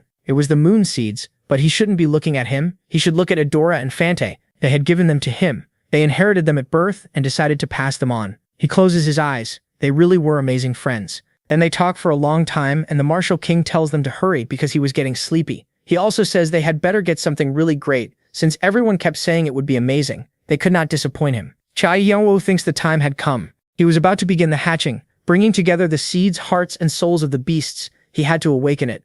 The dragon says it had been waiting for him to call once again. They shout. It was completely different from normal mythical dragons. It also looked like a serpent, and its attribute was demonic energy. They couldn't believe it. There had never been any record of a mythical beast with that power. It also controlled 4 kinds of energy. How was that even possible? He says he had never seen anything like it. It seemed the tower would be thrown into chaos over this again. He thinks it had waited for him for a very long time. It threw its physical body into a void and locked itself in darkness for his sake. He doesn't understand why he isn't happy. His old self would have been jumping with excitement, but Yeon-woo apologizes. He was not the person it had been waiting for. He asks his master for permission, but they needed to talk in private. The king doesn't understand a mythical dragon with demonic energy. This was the kind of power used by the demons of Floor 98. It could twist a person's nature and drive them into obsession. It was extremely dangerous, and it demands to know if he had gone through something so terrible he couldn't remember it. Why wasn't he happy? Yeon-woo understands. His brother left his dragon behind before fate caught up with him and protected it. Taking off his mask, he explains that, just as he said before, he was not the one it was looking for. He was Che, the protagonist, Woo, the older brother of Che, the protagonist, Woo. When it gives no response, he apologizes again. His brother's memories and the reason he came were to take revenge on the bastards who killed him. He says he'll leave it alone for a while so it can think about everything that happened. But before he leaves, it stops him. He wasn't the master it had expected, but he still had blood ties to him, and if he wanted to kill those bastards, it would help him. Then when they admit they want to destroy the tower, it laughs loudly. He was completely insane, but it liked him. It needed a name to become his ally. Still, he would have to wait a while, since its power was only just recovering. Then Yeon-woo gathers Fante and Adora, because he had a big plan. He wanted to take over Floor 11, and he would use his beasts to turn them into legendary beasts and control the floor. They would benefit too, since they would have a legendary beast as an ally and gain all of its experience. Then he goes somewhere as far away as possible, and summons the souls of Bahal and Leonte, whom he blackmailed and tortured, until they told him everything about the stone. After a long time, Leonte finally tells him the full truth about what he knew of the stone, and he gives their souls to his soldiers. Bahal then tells him everything about the red dragon. He also explains that the ring led to a magical vault, where many items were stored, and at the end of the room were the materials needed to complete the magical stone. Only a few parts were missing, and he thought he needed the man who was an alchemist and his brother's friend to see if he could finish it. Then, even though he begged for his life, John showed no mercy and gave his soul to his soldiers. That meant they would never be able to reincarnate. Thanks to that, his soldiers had gained the best skills of the generals, but he thought he had one more thing, the soul of that man, which he managed to collect after casting the magic circle. It was the sword god, who got straight to the point and tried to convince him to join him. If he did, he would save his son. He denies it. His son was dead. The red dragon must have killed him. But John then teleports him and from a distance tells him his son was right there. He can't understand it. Why was his son there? John admits he secretly brought him over before the war began, but he should thank Chirpy, not him. She was the child of the phoenix he killed. She had planned to kill him to avenge her friend, but she stopped herself. Even though her friend had been killed, she said there was no reason to make others suffer the same grief they did. He can't believe it. Something like that should not happen in the tower. Everyone lived for their own purpose, so he kneels before him. The sword god greets his new master and says he will be forever grateful for saving his son. And just like that, he had another general among his troops. Later, during a fight with the martial king, he realized how much they still needed to improve, so he pushed himself through brutal training. He trained over and over, driving his body to the edge to break through that massive wall of power. 15 days passed in training. Then he got ready to pick up a job from the lower floors. When he reached the forge, he wasn't sure if he should be there, since that man must have heard about Bahal's death, and Bahal had been as dear to him as a brother. But they ask why he was standing outside like an idiot. They should go in. After a long talk, he explains what kind of job he came to request. There was no point lying. He already knew why he was there. Then after a lot of shouting and going in circles, he yells at him to say what the hell he wanted. He keeps it brief, saying it was hard to explain, so he hands over papers with all the details. He gets excited seeing something that could be so amazing. And before Leon leaves, he says that to him, goodbyes were already a normal part of life. He shouldn't worry about him. He lowers his gaze. Then he thinks that man was terrible at pretending, but he still kept moving forward. That made him someone truly admirable. Later, in the cave, he was completely broken. He had almost no power left, and he couldn't remember how he got there. It felt like the last time he had met Spear. He was about to be killed, but he showed up. He had no idea what was going on, but he had to find his friend. So he stepped outside the cave and found people standing still. As he moved farther, tears started to fall. His whole army was dead. They remained standing, and thousands of enemy soldiers in front of them had been cut down too. He cursed him. Why was he smiling? What was there to be happy about? Why did he throw his life away? That should have been him. He had always seen him as a brother. He had always been there for him. Because of him, he kept going. Now, he didn't even want to live. But then something changed. The saber's wrist started to glow. The moment he saw it, his hesitation vanished. Pride stopped mattering, and he used a power he had never used before, the forbidden kick. If it could grant his friend's wish, he would throw away his warrior's pride. His friend would never stand beside him again, but he would always remain inside him, eating at his heart. Meanwhile, John was trying to enter the 16th floor where the Temple of the Three Goddesses stood, but they refused to let him in. He figured that if there was no other way, he'd have to enter by force. But the goddess also had a sincere wish to meet him. It worked out, since he had been denied entry to the 16th floor, because the goddess Ord had called for him. Her territory was open to him. John saw no reason to refuse, but he did things his own way, since he still didn't trust her. So he would only use her help until everything was over. She agreed and led him to the goddess. Once inside, he thought it all felt too quiet. Even with the Scythe's shadow present, no one seemed shaken. Still, he stayed alert because of the warning the rabbit gave him to be careful of the eldest. As they moved on, she could only take him as far as that door. Beyond it was the goddess's sacred territory, and without permission, she couldn't enter. John felt something he had never felt before. At other times, power felt heavy, but this was different. He couldn't name it. He only knew there was immense power behind it. He asked what the hell was behind that door. She said it was a god, but that made no sense. A god couldn't leave the 98th floor. The three Norns were only allowed to send their consciousness to the 16th floor because they didn't want to stay trapped on the 98th. She told him not to worry. He would understand soon. John walked in without hesitation. He wanted to see it, but what waited inside was beyond anything he imagined. The power he felt went far past his expectations.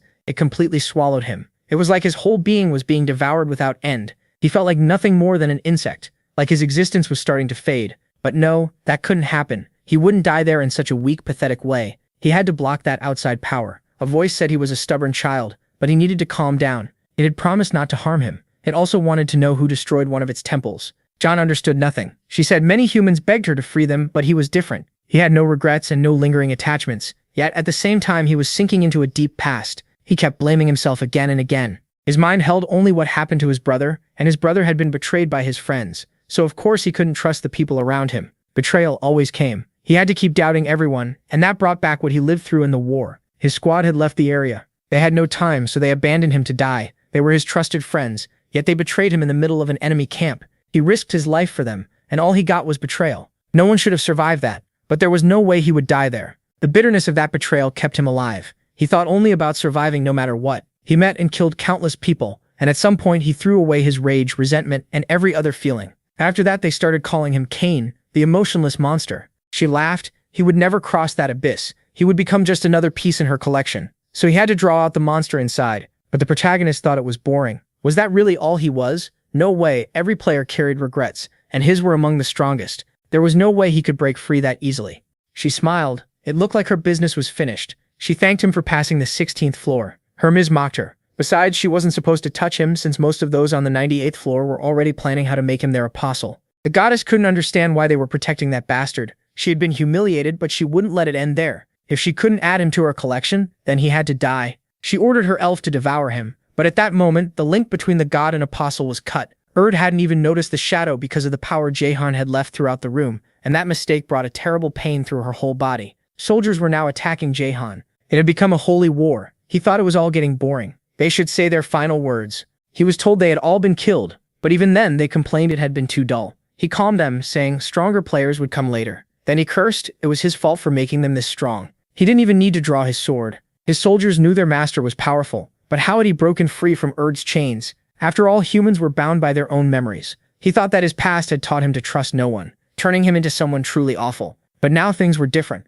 Remembering his brother's words, he knew there was no way he could show his brother such a shameful side of himself. Then he moved on to the 20th floor. That test was too easy for him because it only covered the place in darkness, and with his power he could easily find the path. For everyone else, crossing it was hard. They kept falling into places they shouldn't go because the farther they went, the more their senses dropped to almost nothing. Sight, hearing, smell, taste, and touch. But for Yeon-woo, thanks to his training, it was far too easy. His senses had grown a lot. So to keep training, he removed all his artifacts and sealed all his skills. Once everything was turned off, it felt like going back to the beginning. He knew it was truly dangerous for him, since he had many enemies. But he could use that pressure to push past his limits. After a while, he realized climbing without his senses was much harder. Once he got higher, he started wondering if he was even going the right way. At that point, the only thing not reduced was his sense of touch. But it was time to develop his sixth sense. He began feeling the waves of everything around him. At first, he couldn't tell them apart. But now he could, at least a little. Each being had a different length. And now he pushed his awareness as far from his real body as possible and let himself flow.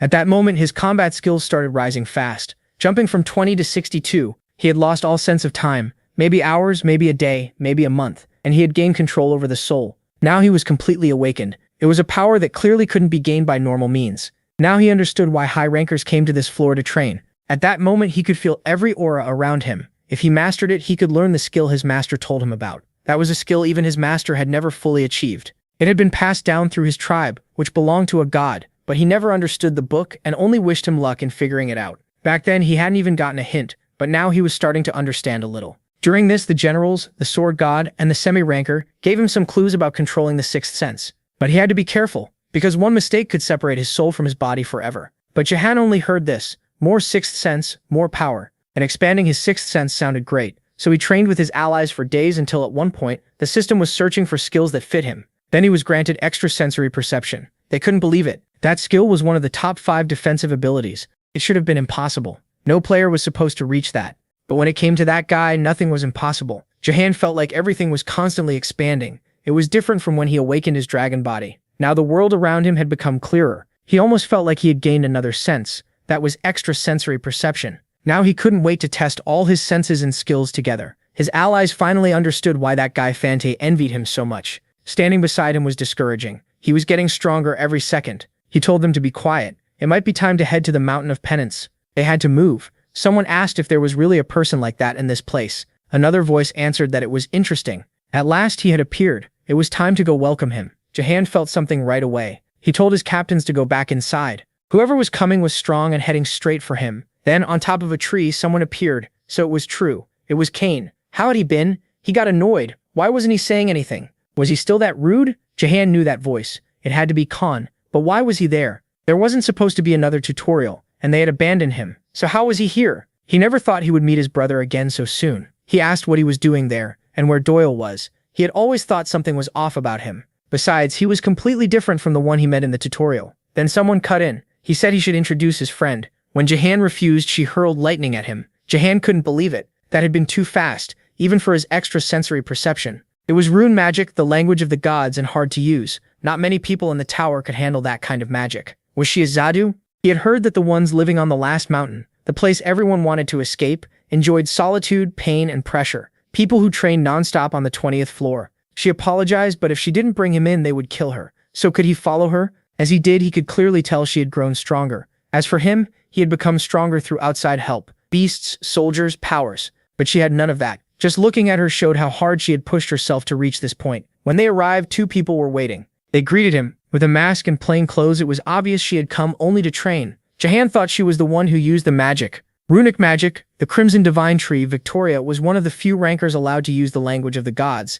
Yeon-woo had heard she was famous, but had no idea why she was here. On her right stood Kindred, the ghost of pestilence. His presence felt almost as overwhelming as MC's master. The diary said he belonged to the demon army, a cult that worshipped an unknown demon god through 8 bishops. Kindred was the 2nd bishop, and nobody knew his face. The diary placed him on the 20th floor, but that note was 10 years old. Yeon-woo couldn't figure out why he was still there. Cain just laughed. How could she call him handsome with a mask on? And didn't she know he was younger than her? He still hadn't sensed her magic activate. She was that strong. It made no sense that she could use magic like that with no warning at all. Unless it was because of those bracelets. Victoria told him he really was handsome, but he shouldn't stare at her like that. It was making her blush, and if he wanted to learn runic magic, she could teach him. Cain quickly warned him not to fall for her tricks. First she'd promise a hot night together, then tie him up as her test subject. Victoria shot back that she wasn't lying. They did spend a hot night together. Cain yelled that was true, but he nearly died and none of that mattered anyway. She needed to stop bothering Cain. He was Cain's savior, and Yeon-woo's aura began spreading through the whole area. Victoria wondered if he had vanished, but no. He was just too fast, strong too, so why was he letting himself be seen? What was he hiding? He was suppressing both his power and his body. Then his magic circle flared to life. All his senses merged into one. Someone asked if that had been too much. He'd never pushed things that far before. Another voice calmed them. Yeon-woo looked perfectly fine. The protagonist couldn't believe how strong that man was. Without his improved prediction and extrasensory skills, he would have been taken down right away. The hit felt like a cannonball. This guy was dangerous. Even going all out, Yeon-woo wasn't sure he could win. They asked if he wanted to keep going, but he refused. For now, he just wanted to see more of that power. He could wait. Still, he asked what his connection was to the Saber God. Yeon-woo didn't get it at first, then remembered he meant his master, the Martial King. Now it made sense. The Saber God had once been the Martial King's disciple too. Still, the Martial King was supposed to have stopped taking students forever. Even so, the man understood. Then he asked if Yeon-woo planned to enter the 5 mountains of penitence. If so, he should follow Cain. Victoria cursed. They had wrecked her whole garden. After that, they showed Yeon-woo his new room. Cain said those two could be rough, but they weren't bad people. As long as MC didn't annoy them, they'd help him and give useful advice. Later, they talked about their lives until he asked where Doyle was. Cain made it clear she wasn't there. They had split up a while ago, and Yeon-woo shouldn't ask about her anymore. He found that hard to believe since they used to seem so close, but it was their business, not his. Still, he had no doubt he'd meet Doyle again. She was smart and strong. Cain was happy because nobody ever passed those two's test, and now that Yeon-woo had, Cain was no longer the rookie. The protagonist had become even more mysterious than before. He gained a lot here, but Cain knew MC would gain even more. He also hoped they'd fight again sometimes. After that, Yeon-woo threw himself into training, trying to awaken and control his draconic powers and combine them with the Yi sword and the technique his master had given him. His soldiers thought he wasn't making any progress, but he believed he could do it in 3 days. Then he slipped into complete darkness, until someone kept calling him over and over, then started insulting him. Everyone sighed in relief. They thought he'd died. If he'd stayed like that a little longer, he probably would have. They warned him meditation should only last a few days, so why had he kept it up for a whole month? They wanted to know what he had learned, but when it seemed like he had learned nothing, they called it nonsense. Was this training a scam? Yeon-woo didn't think so. The more he trained, the more he sensed the real power waiting for him. He just didn't know how to reach it. Whenever he tried, it felt like standing inside a giant fog. He had never been this frustrated about failing to learn something. Then he got some advice.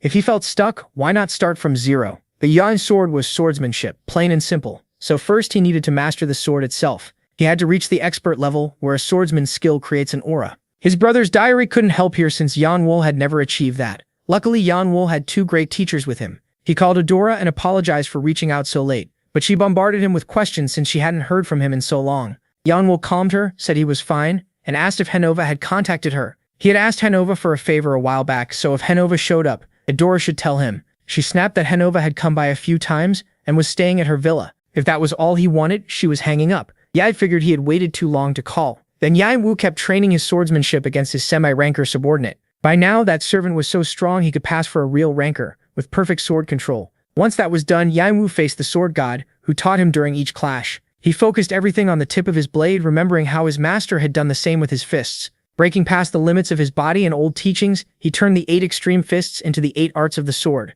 It was incredible. The power was even greater than expected. He reached expert level in no time. Now he had sword aura, and from here on he needed to shape it and make it stronger. He also thought the red aura seemed to carry a fire trait. Seeing how fast he pulled it off, the other 2 asked if he could teach them the 8 extreme fists. Victoria was frustrated. She couldn't understand why the result still wasn't what she wanted. She ran through every possible answer, but none of them worked. Then she remembered Cain. She had hopes for him, and the rookie was clearly stronger than expected. Still, asking Kindred or another Zaydu for help might work too, but there was no need to expose her skills to them. She settled down. Time to rest. Maybe she'd go look at some handsome faces. She teleported away and thought she had felt the rookie's energy nearby, but no one was there. In fact, she couldn't sense any energy at all, and the place looked wrong. Then she noticed the dark energy left behind. It looked like a giant constrictor from the Hermes line had torn everything apart. Could this really be his doing? Had he grown that much in just 3 months? She also couldn't tell what that leftover power was. There weren't even undead monsters on the 20th floor. She smiled. This was wonderful. Yeon-woo felt his training with his captains was paying off. Then Victoria came to see him and demanded to know why he had come. Smiling, she asked if they could make a trade. She thought she had caught a pushover. Besides being handsome, she figured she could map his thinking in a month. He must have thought he was clever, but he agreed in exchange for learning runes. That didn't mean he could really learn them, But either way, thanks to him, her long search might finally pay off. She expected to finish half of it that day. 20 days later, she realized something was wrong. There had been no progress at all. She thought it would end quickly, but that boy had taken every poison, magic circle, and artifact she used on him, and the analysis still came back as errors. He was impossible to read. She suspected mental defenses, but that wasn't it. Worse, the questions he asked about runes had become so deep they scared her. In the end, that boy's mind was unbelievably deep, wide, and almost limitless. She still didn't know what to do, but for the next 10 days, she'd dig as deep as she could. In the end, she found nothing. Cursing, she admitted she hadn't expected it to end like this. When Yeon-woo got back to his hut, he summoned his captains and asked the witch if she remembered the magic rune. If she did, could it be combined with Blink? He wanted to improve his magic, speed, and strength. She said it was possible, but Blink was different from normal magic. The pain would be beyond anything he could imagine. Yeon-woo told her to do it. He had to stay focused so a month of effort wouldn't go to waste. Better slow and sure. So she agreed, but reminded him she had warned him. He also couldn't pass out, or the process would fail. Then it began. Since runic magic normally flows through bones and he didn't naturally have it, they would carve the runes deep into them. The soldiers thought he had gone completely insane. Carving magic runes into his own body had to hurt more than anything they could imagine. But if he endured it, he could evolve to a level they couldn't even understand. Another 3 months passed. Yeon-woo realized he had stayed much longer than planned. He needed to handle his business and head back, but before leaving, he wanted to test his new powers in battle. When he activated Vigrid, he thought this was the perfect time to begin. Then he realized it was far beyond what he expected. His allies came out to ask what was going on, but someone else was approaching. The newcomer asked if Yeon-woo had caused all this with just his aura, then cursed. Someone like him had performance beyond what should be possible. Then he asked if the protagonist was leaving this floor already. MC said no. He felt like they hadn't spent much time together, especially since he thought Cain had been avoiding him because of Doyle. But Cain said he'd be honest. Something huge had happened. Not long ago, Kindred had died. As for Victoria, 2 people arrived and immediately asked if the report about Kindred was really true. There was no way he should die on a floor like the 20th. Victoria said it had been a long time since she'd seen them. Dark Sword and House God. But this was not something they could treat lightly. Cain cursed, saying they had shown up last. Yeon-woo recognized them. The man was Sol Luna, a vampire swordsman, and the woman was Rebecca, a high ranker. He could feel the hostility, but that man's hostility was obvious. They were told to come inside. Then she explained that even she didn't know what had really happened. All she knew was that she had gone on a mission, and she was reporting it right then. They could hardly believe it. Was that even possible? Did Jaehan wonder, was the Mihu King real? The mission was tied to Su Wukong. To other divine beings, the Mihu King was an odd case, a stone monkey who became a god. After gaining many powers and reaching enlightenment, he found nothing that pleased him and wandered the heavens. Later he was sealed again, fought demons as atonement, and was finally reborn as a divine being. In any myth, very few figures reach that level. Jahan had heard his fame was huge, especially in a tower full of people chasing godhood. But a mission that important on floor 20? The tower wouldn't lie about a mission like that. But something felt off. Rumors had long said floor 20 was connected to the Mihu King. For ages, those mountains had been called the 5 elements, and he carried the golden cudgel, the sacred weapon the Mihu King stole from the Dragon Kings. Jahan had no idea what would happen once those rumors started spreading. A deity wasn't some ordinary being. He had gone from a normal human to someone with the power of a god. His brother had never even seen one in person. Still, he doubted a bishop of the demon army would die on a mission like that. More likely it was a trap by the demon army. As far as he knew, every bishop was crafty enough to set a trap and wait years for the right moment. They were crueler than almost anyone, and Kindred was no different. Jahan could tell from his power, but what was he after in all this? He was stronger than the 5 of them put together. Seeing they doubted her, she offered a mana oath, but first asked a favor. They needed to go to the mission area and recover Kindred's body. She didn't care about the corpse itself, but she had made him a promise. If something like this happened, she wouldn't ask for help for free. Instead, she offered a deal. They could learn the location of anyone in the dungeon if they completed the mission. In return, they had to take her to Kindred's body. Yeon-woo felt there was too much at stake to ignore it, so he agreed to go. For his own reasons, he needed to see something with his own eyes, and he also wanted to know what was going on with Cain, who agreed to join the mission too. The redhead agreed as well, but the vampire refused. He didn't want to risk dying, but bindings wrapped around him. If he wouldn't come, he could still leak everything he had heard, so they had no reason to let him walk away.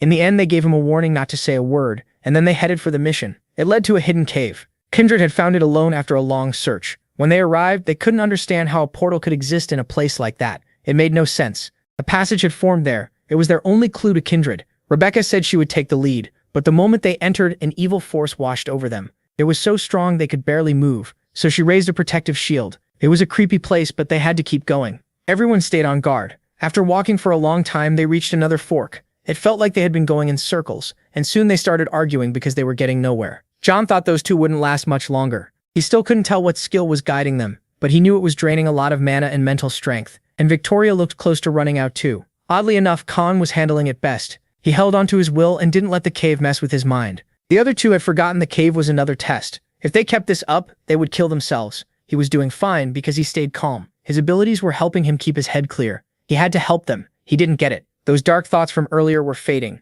No, that wasn't it. Something was erasing the Mishu god's hateful thoughts. What was that? Everyone asked how he did it. John apologized and said he had a very useful power for this floor. They cursed at him, annoyed he hadn't helped from the start. Still, they had to move on. John wasn't trying to fool them, but he saw no reason to show his powers to everyone. He figured the dungeon was exposing its structure, a tangled maze like a spider web. Even going back would be almost impossible, and now he could see why. There were traps and ghost monsters. In normal conditions they could fight them, but here one mistake could be fatal. Rebecca might manage since she was a ranker, but Victoria and Cain could be in real danger. He had no choice. They had to break through and kill anything in the way.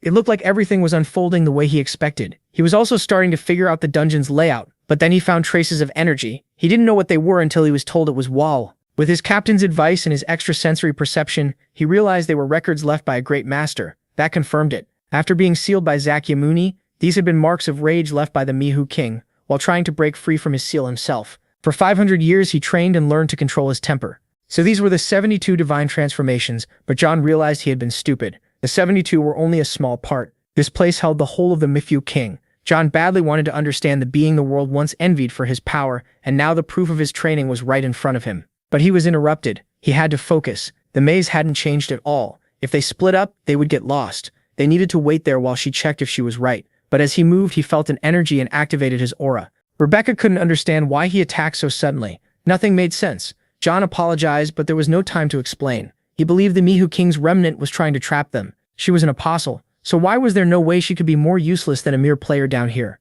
She cursed the thought that all those hard years of training might mean nothing. The power was insanely destructive. Even limited to maybe half her strength, she was still overwhelming. Then she told him to take command from here. It was unusual for a ranker to hand over control. Victoria agreed too. She didn't have enough strength left to lead, and it was obvious he understood the terrain better than they did. He also noticed the vampire was above them. The most likely answer was that he had come for the reward, but at least he would know what was happening. So she agreed. They had to follow him, and they did. They moved through tunnel after tunnel, killing anything that got in their way. Then they reached what looked like the end. It was amazing. They had arrived fast. The door was enormous, and he recognized the phrase on it. At once, everyone realized this was the final piece of the Miju King's legacy. So a being like him really had existed. But Victoria said they couldn't open the door. It was made of legendary iron that could seal gods and demons. They tried with all their power, but it didn't move even a little. John knew that if brute force failed, then Kindred must have entered some other way. He had to find out how, and when he leaned against it, a light appeared. Almost embarrassed, John told them they should go in.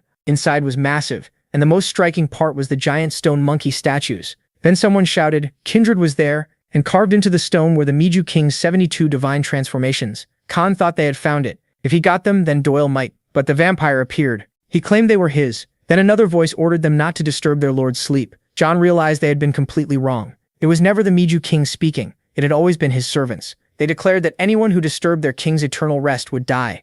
No matter what they did, the statues wouldn't break. Cain decided he had to block their path with the skill cry.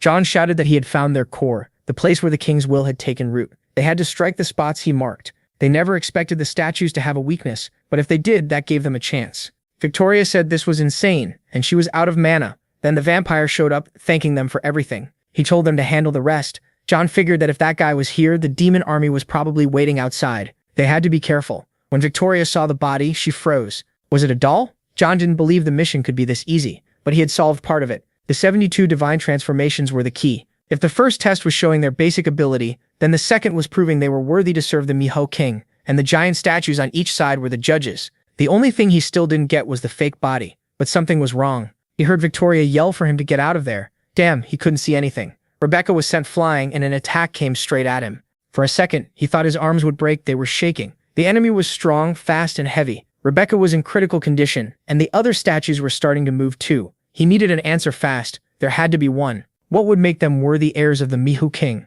Respect or fear? He shouted for everyone to bow down.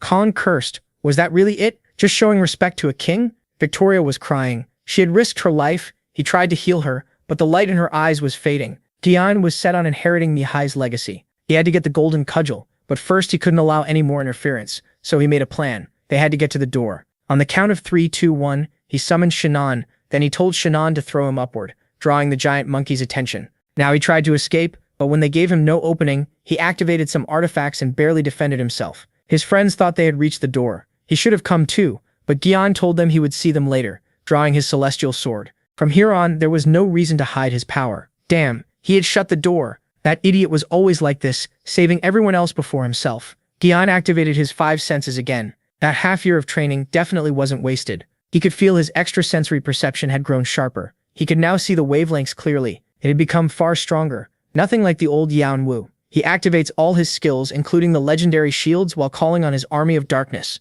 Then drawing out his full power, the monkeys shout that he has to prove he deserves to be the king's successor. Yeon-woo knows he's much stronger now, but those things are unbelievably tough. Worse, they keep getting stronger little by little. He sees only one choice: learn the god's 72 techniques. Thinking it over, the statue's movements seem suspicious. Each one uses 6 distinct moves, and with 2 statues for each set of movements. That adds up to 72 moves. Those had to be the 72 divine transformations. Once he realizes that, he uses his abilities to push both his mind and body to the limit. His brain feels like it might burst, and he uses Flame Jail.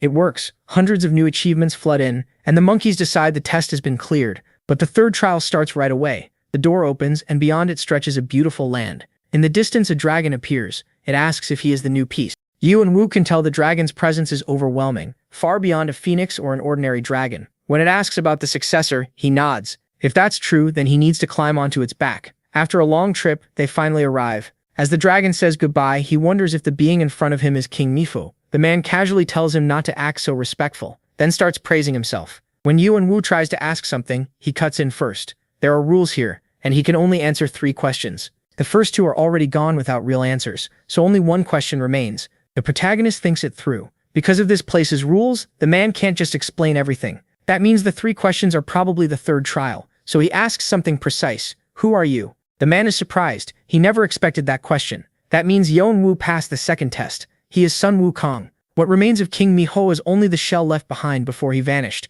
and this place is an imaginary world. He doesn't know where the real king is. He's been bored out of his mind here, but after all this time, someone finally qualified, so now he has to take this. MC recognizes it right away. It's divine iron, a piece of the golden cudgel. At the same time, he receives a new mission. The pieces are scattered all over the tower. No one knows how many there are or where they ended up. Some might even be inside random people. No one has ever gathered them all, so if he gives up, that's fine too. Sun Wukong can just wait for another successor. Yeon-woo has no reason to refuse, so he accepts it. He has taken the hidden mission. Sun Wukong wishes him luck, and says that portal will send him back to the tower. Before leaving, he asks about the bracelet he has, because it seems made of the same material as the golden cudgel. Sun Wukong freezes, and asks where he got it. That is definitely a godly weapon. He confirms it needs 3 parts to be complete, but warns Yeon-woo to be careful. If he keeps it, others will hunt him forever, because they all fear it. It's the only artifact in the whole universe that can imprison or seal gods and demons. Yeon-woo thanks him for the warning, and they part ways. After that, they talk about how interesting that boy was, and how much he resembled his old master. Then they suddenly panic. There's an intruder. Who would dare enter their sanctuary? Then the undead one appears, saying he is the other side of the great celestial demon, and has come to serve him. Back in the dungeon, Yeon-woo sees no sign of Khan or Victoria. They must have managed to escape. Looking at the ranker, he thinks they didn't interact much, but she seemed like a good person. He'd like to take her soul, but the black bracelet can only collect souls killed by its owner. Even so, he plans to try later. He also realizes this place isn't connected only to him. From what he heard, other people must be searching for the same thing, but there shouldn't be any more rivals. So he turns the body completely to stone. Later, Yeon-woo arrives at the village and demands to see the newly hatched legendary creatures. As he walks in, he notices someone mumbling complete nonsense. Yeon-woo doesn't recognize him at first, so he has to think back. He can't figure out what's wrong. It's like the guy's on drugs. His whole appearance has changed, and when Yeon-woo looks closely, demonic energy is pouring out of him. But that's the Martial King's problem, so he leaves it alone. Then he finds the elders again, still showering those creatures with praise, but this time, they actually have a reason. The beasts that hatched are griffins, known as some of the finest mythical beasts. Their bodies show huge potential, so he grants them the title of legendary mythical beasts, completing the spirit's mission. As a reward, he gets serpent shell armor, and the dragon asks if that little thing is supposed to replace the abyss turtle. Yeon-woo is shocked. Is that Growl? It had been sleeping for half a year inside the stone in his chest. Chirpy also tells him she's ready to fly. He asks Growl and Chirpy how they feel, but the dragon gets annoyed. Was that really the best name he could come up with in 6 months? Growl? Laughing, Yeon-woo apologizes. Naming things isn't his strong point, But if that's the case, would Nemesis be a good name? Growl agrees. That was the name of a goddess of vengeance and law in Olympus. They explain that a god's name alone has no power. What matters is the blessing tied to that god's power, nature, and rank. So if someone uses a god's name, they may gain that god's protection. Still, a god's name can't be used lightly. Many who tried couldn't handle the power and ended up cursed. But the protagonist fully believes he can honor vengeance and law and becomes strong enough to control it. So Growl becomes Nemesis. The goddess also agrees to watch over her disciple, with one warning: do not stain the god's name. Chirpy sees the impressive name and wants one too, so she is named Nike. Then Yeon-woo asks Nemesis, now that he's awake, because he wants to talk. He asks why MC summoned him. MC asks why he was reborn, and why the ancient dragon Kalidas was still alive. Nemesis says he wandered through the void the whole time. Since the void flows between worlds and dimensions, he waited for him to come back for him and then reached this place because Kalidas told him to. But that's the strange part. Kalidas had closed his eyes after giving everything to Yeon-woo, even his precious dragon heart, and they saw his mana fade away. Yet when Nemesis was about to die at the clan's hands, he heard Kalidas' voice, someone who should have been dead, ordering him to wait because that child would return soon. And that's exactly what happened. Remembering all this, the protagonist realizes he has always wondered who returned his brother's dead body to Earth. Could it have been Kalidas? Then where is he now? He figures Kalidas might be on the 50th floor, the place where he died, and could be waiting there. The problem is that MC still isn't strong enough to reach it. He also needs to add his name to the Hall of Fame. And to do that, he has to climb again, starting from floor 21. After teleporting, he arrives at the Shadow Training Hall on the 21st floor. He's surprised by how massive the building is. Inside, there are 5 doors, numbered 1 through 5. The lower the number, the harder the challenge. Once he enters a door, he has to keep moving forward through 33 sections. There's only one goal: destroy the shadow alter egos in each section. Every alter ego carries the skills and combat sense of players previously recorded in the Hall of Fame. Only those strong enough to be called top tier can be registered there. In this place, challengers can retry the same level over and over, though for normal players, this stage is a nightmare. When he checks the names, the Martial King is ranked 2nd and his brother is 4th. For the first time, his brother isn't in 1st place, so Yeon-woo decides he needs to learn more about this floor. As he understands it, he'll have to fight his own illusion on floor 20. He did see that his brother was in 2nd place, but once he goes in now, that rank will drop to 3rd, which starts a dumb contest over who's stronger. Even so, he wishes him luck and says he has to do everything he can to take 1st place. John admits that, back then, even he couldn't beat the person in 1st. Yeon-woo starts wondering what kind of person that was, and then heads for floor 21. But first, he has to go see his friend and apologize for making him wait so long. John laughs. People are shouting over each other to buy a weapon. It's an auction. One person begs his master to stop it, saying that sword is his. Another one pleads for the same thing. After watching the bids, John offers 500,000. Everyone is shocked. That's a huge amount. But someone raises it to 600,000. Then John offers 1 million for all the swords, making the dwarf furious. The dwarf throws them at him, but when Yeon-woo sees the sword, he's stunned. It's an incredible weapon, a double rank item. There's no way something like that was made overnight. On top of that, every item is brand new and flawless. It's obvious the dwarf never rested for a single second during all that time. Yeon-woo apologizes for failing to keep his promise to meet up sooner, but the dwarf calms him down. He's fine, he just didn't want to lose anyone again. The protagonist needs to remember that. Then MC says he brought excellent materials and would like to ask for his help again. He got a lot of valuable rewards on floor 20 and wants to upgrade all his gear. And Nova says there's no way he could refuse someone who believed in his talent from the start. That trust matters too much. Still, he warns Yeon-woo that he'll only be an assistant, and if he catches him slacking off, he'll smash his head with that hammer. 20 days pass like that, and Hinova's magic armor is finally complete. He lights up just looking at it, but Hinova smacks his hand away. How dare he? He needs to wait a second. Yeon-woo remembers his brother's words. That made him feel strange. Birthdays were never celebrated there, so he gave Hinova Hell's Tears as his first birthday gift. The protagonist couldn't believe Hinova still had them. Hell's Tears were gone from the world. She was the last giant, so powerful she was called the Mother of the Underworld. Her tears were top-grade items. Hinova worked those tears into the armor, turning it into a true masterpiece with far too many stats to read through. Then the dwarf told him to try it on. Yeon-woo was shocked by how comfortable it felt, like being held by his mother and father. Then they were called over. The two of them wanted to check their new skills. The dragon still had the same abilities as before, except for Dream. Yeon-woo figured everything he went through helped him gain it. It was the kind of place where anyone would get trapped and lost, but the stats looked great. It was a strong skill that could be merged with the undead army. Chirpy was mostly the same too, except for the unrestricted skill. Yeon-woo had always felt his wings came with a big limit when he flew, but now it was completely different. In the air, he was much faster, and Nike's skill also got stronger with any movement. After the mess he caused, he thought it was better to focus on the blue spirit the Abyss Turtle had given him. It had huge potential, but he had no idea how to raise it. Still, he could give it to the bodies he controlled. He first thought of Hepburn, but she was too loyal to her goddess. The same was true for the vampire. That left him with only one soul, Rebecca. Even if her power was gone, her trace still remained, so he could use her and meet the conditions. Rebecca asked where she was. She was supposed to be dead, so in total confusion, she asked if he was insane. How had he awakened her trace? When she heard he wanted to use her power, she was stunned. She was an apostle devoted to her goddess, but Yeon-woo pointed out that being alive like this was still better than being dead. She cursed, then said that long ago when she was young, she saw a beast in a distant land. All she felt back then was fear. It crushed her village and ate her family. The power that creature gave off was burned into her mind. She had endured for so long, trying to get stronger, so she could face that beast someday. But even after becoming an apostle, she still lacked power. That was why she entered that dungeon, and she never thought it would end like this. Yeon-woo wasn't moved at all. He only wanted her power. She insulted him, but accepted. She would follow him on one condition. She wanted freedom to move as she pleased. When the captains appeared, he asked if they looked like they had no freedom. She was amazed by the soldiers under him, and Yeon-woo explained the blue spirit. Then he gave her the soul of the apostle Urd and the vampires as well, so she could recover part of her old holy power. After consuming them, she formed perfect synergy. But the demons watching through the system started arguing. That annoyed the protagonist because it wasn't the first time. Then someone called him a bastard. He asked who it was. The voice kept whining and insulting him again, just like everyone had said. It was Kai, a high-ranking guardian of the 12 zodiacs. Loopy. Despite how he looked, he was a hedonist who chased thrills. He asked why the kid was looking for him, cursed at him, and asked if he had been with Plaza, since Plaza had been accused, taken into custody, and was under investigation. They didn't say much more and parted ways. Then Yeon-woo noticed that Khan and Victoria weren't there either. He was upset he couldn't find them,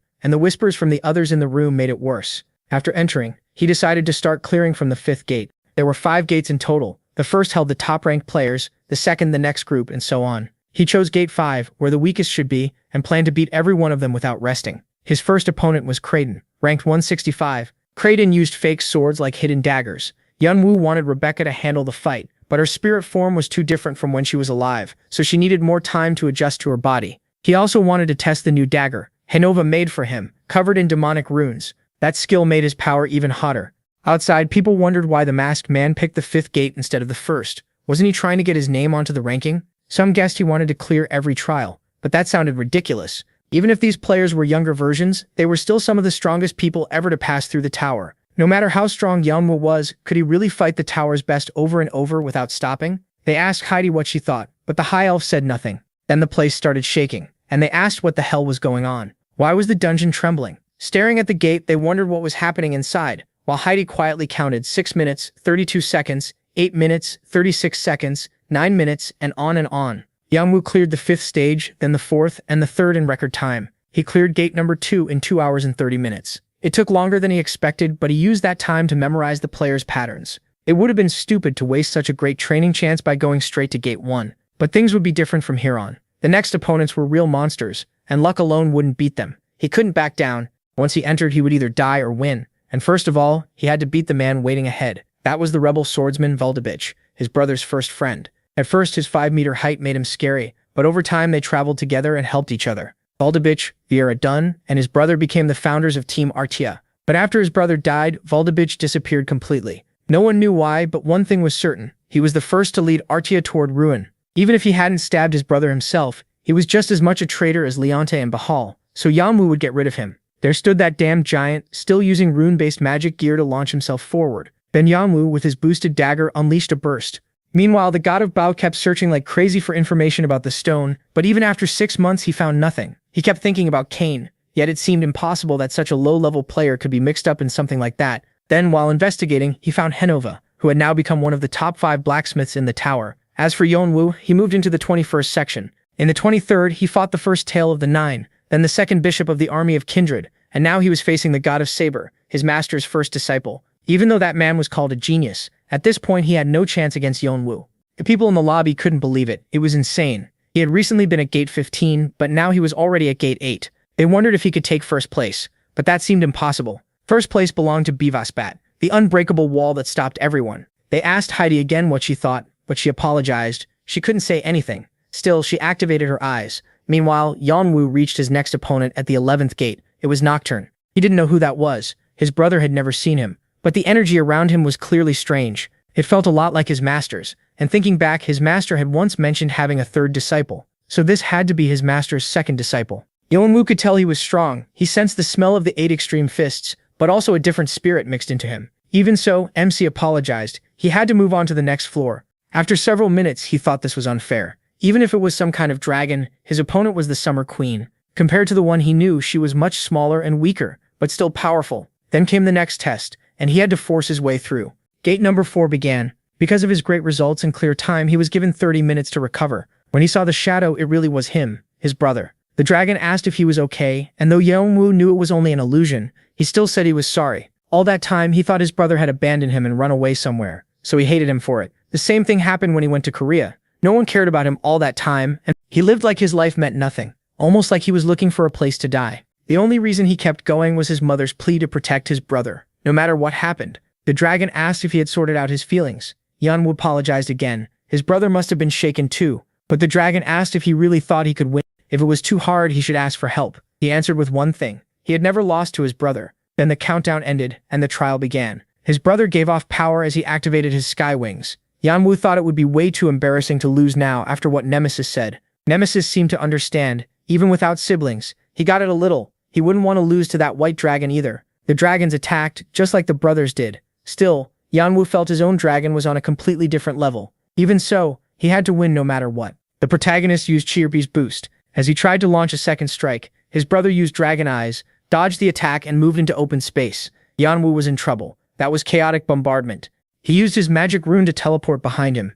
MC thought he had landed a heavy hit, but his brother would recover soon. He couldn't give him time to heal, so he pressed in with the 8 extreme fists. The only thing that worried him was that sword, a masterpiece even better than Vigrid. And now he realized something else. His brother was reading his attacks better and better. At this rate, he wouldn't be able to counter anymore, and he couldn't allow even the smallest opening his attack. He suddenly pulls back, and Yeon-woo wonders what he's planning. Then he uses a wall of flames to shut down any surprise attack, but it doesn't affect him at all. Then hundreds of bolts start crashing down. Wave of light, a skill that packs lightning and magic power together, causing random explosions. Yeon-woo can't believe his brother was this strong back on the 20th floor, but that move clearly hurts the user too. He wonders why he did that. His little brother would never fight like that. Was he copying him? When they were young, he always rushed in first, and his brother was the one who cleaned up after him, always scolding him until he learned to think first. Now his brother was acting like him, but this wasn't the time to get emotional. He had to focus. The next attack would be devastating. Its power was insane, and he had no clear way to stop it. Still, he thinks if he adds more aura, black energy, and dragon blood,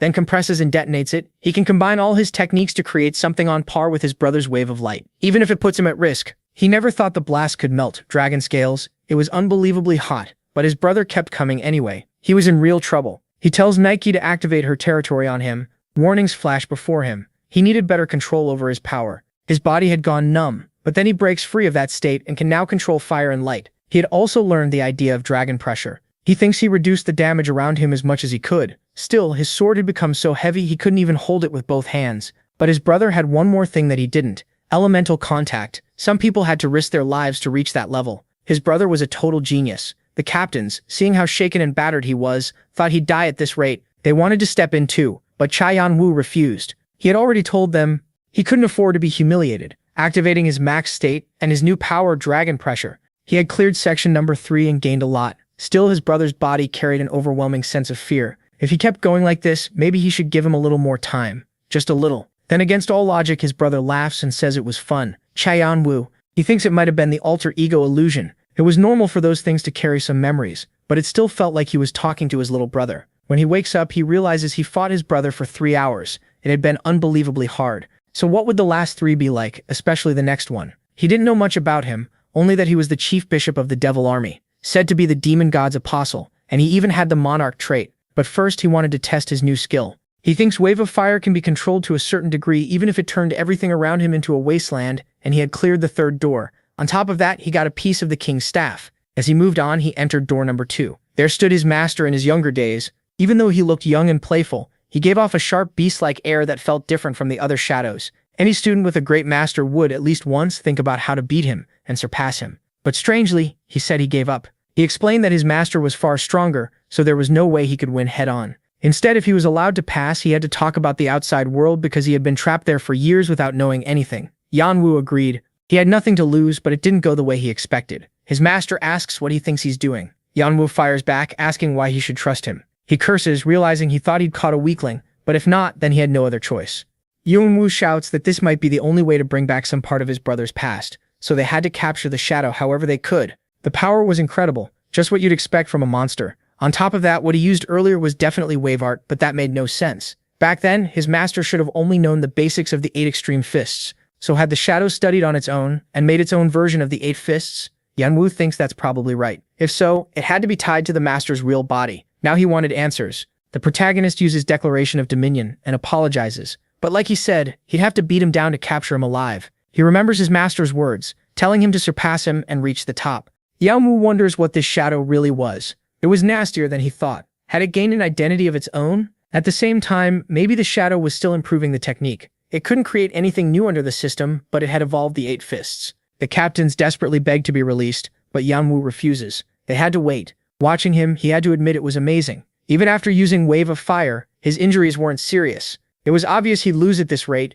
but if he let his captains out, he could at least force a draw. Still, that wouldn't be a true win. He needed a plan to beat him and win for real. He thinks they are alike, but that shadow had spent decades training in the 8 extreme fists. So what was the difference between him, the Saber God, and Nocturne? They had all forged their own paths through their skills, but he still hadn't found a clear path for himself. What he did know was that he wanted one that boosted speed and strength. He needed brutal training to draw that power out. Then he rejects that idea. If he couldn't find his own path yet, he could walk the paths of others and use them for himself. In his mind and body, he already knew many paths that led to glory. Like the techniques of the Saber God, the Martial King is stunned. What was wrong with this guy? He was fighting differently than before, and now he was even taking in Nocturne's path, which was smooth and refined. He curses, "What is this?" It felt like he was fighting several masters at once, and Yeon-woo was still using the secret art of the Demon King's apostle. The next path came from the strongest person he had ever seen, the path of the Martial King. He shouts in anger. Was he really using that move? Was he mocking him? This was a wild, unstoppable path. No way. He had broken through his defense, and the final path he would take came from the Sky Wings, the path followed by his brother, Freedom. Yeon-woo realizes that this shadow was nothing like his master. The real man would never obsess over just one technique. The captains ask if he shouldn't collect the shadow to summon his brother, but he refuses. He had been blinded. Summoning his brother's shadow would be an insult. It wasn't really his brother. The truth was, he could never see him again. That dream had blinded him, but he had to stop getting distracted and move on. The tower informs him that the first door is starting. Yeon-woo is dying to meet the one called All for One, but the tower announces that the simulation of Bifaspot was removed for unknown reasons. That meant he had cleared every trial. Meanwhile, someone arrives at Hinova's forge, right as the ranking updates. The dwarf realizes he had really taken first place, and wonders who was calling him. The bow god finds everything strange. Hinova's shop should have been in ruins after the fall of Artia, and his disciple had died. He should have been grieving, but he was smiling. Then someone asks who that person was. He didn't like the look of him at all, so he followed. He curses, saying he'll deal with him later,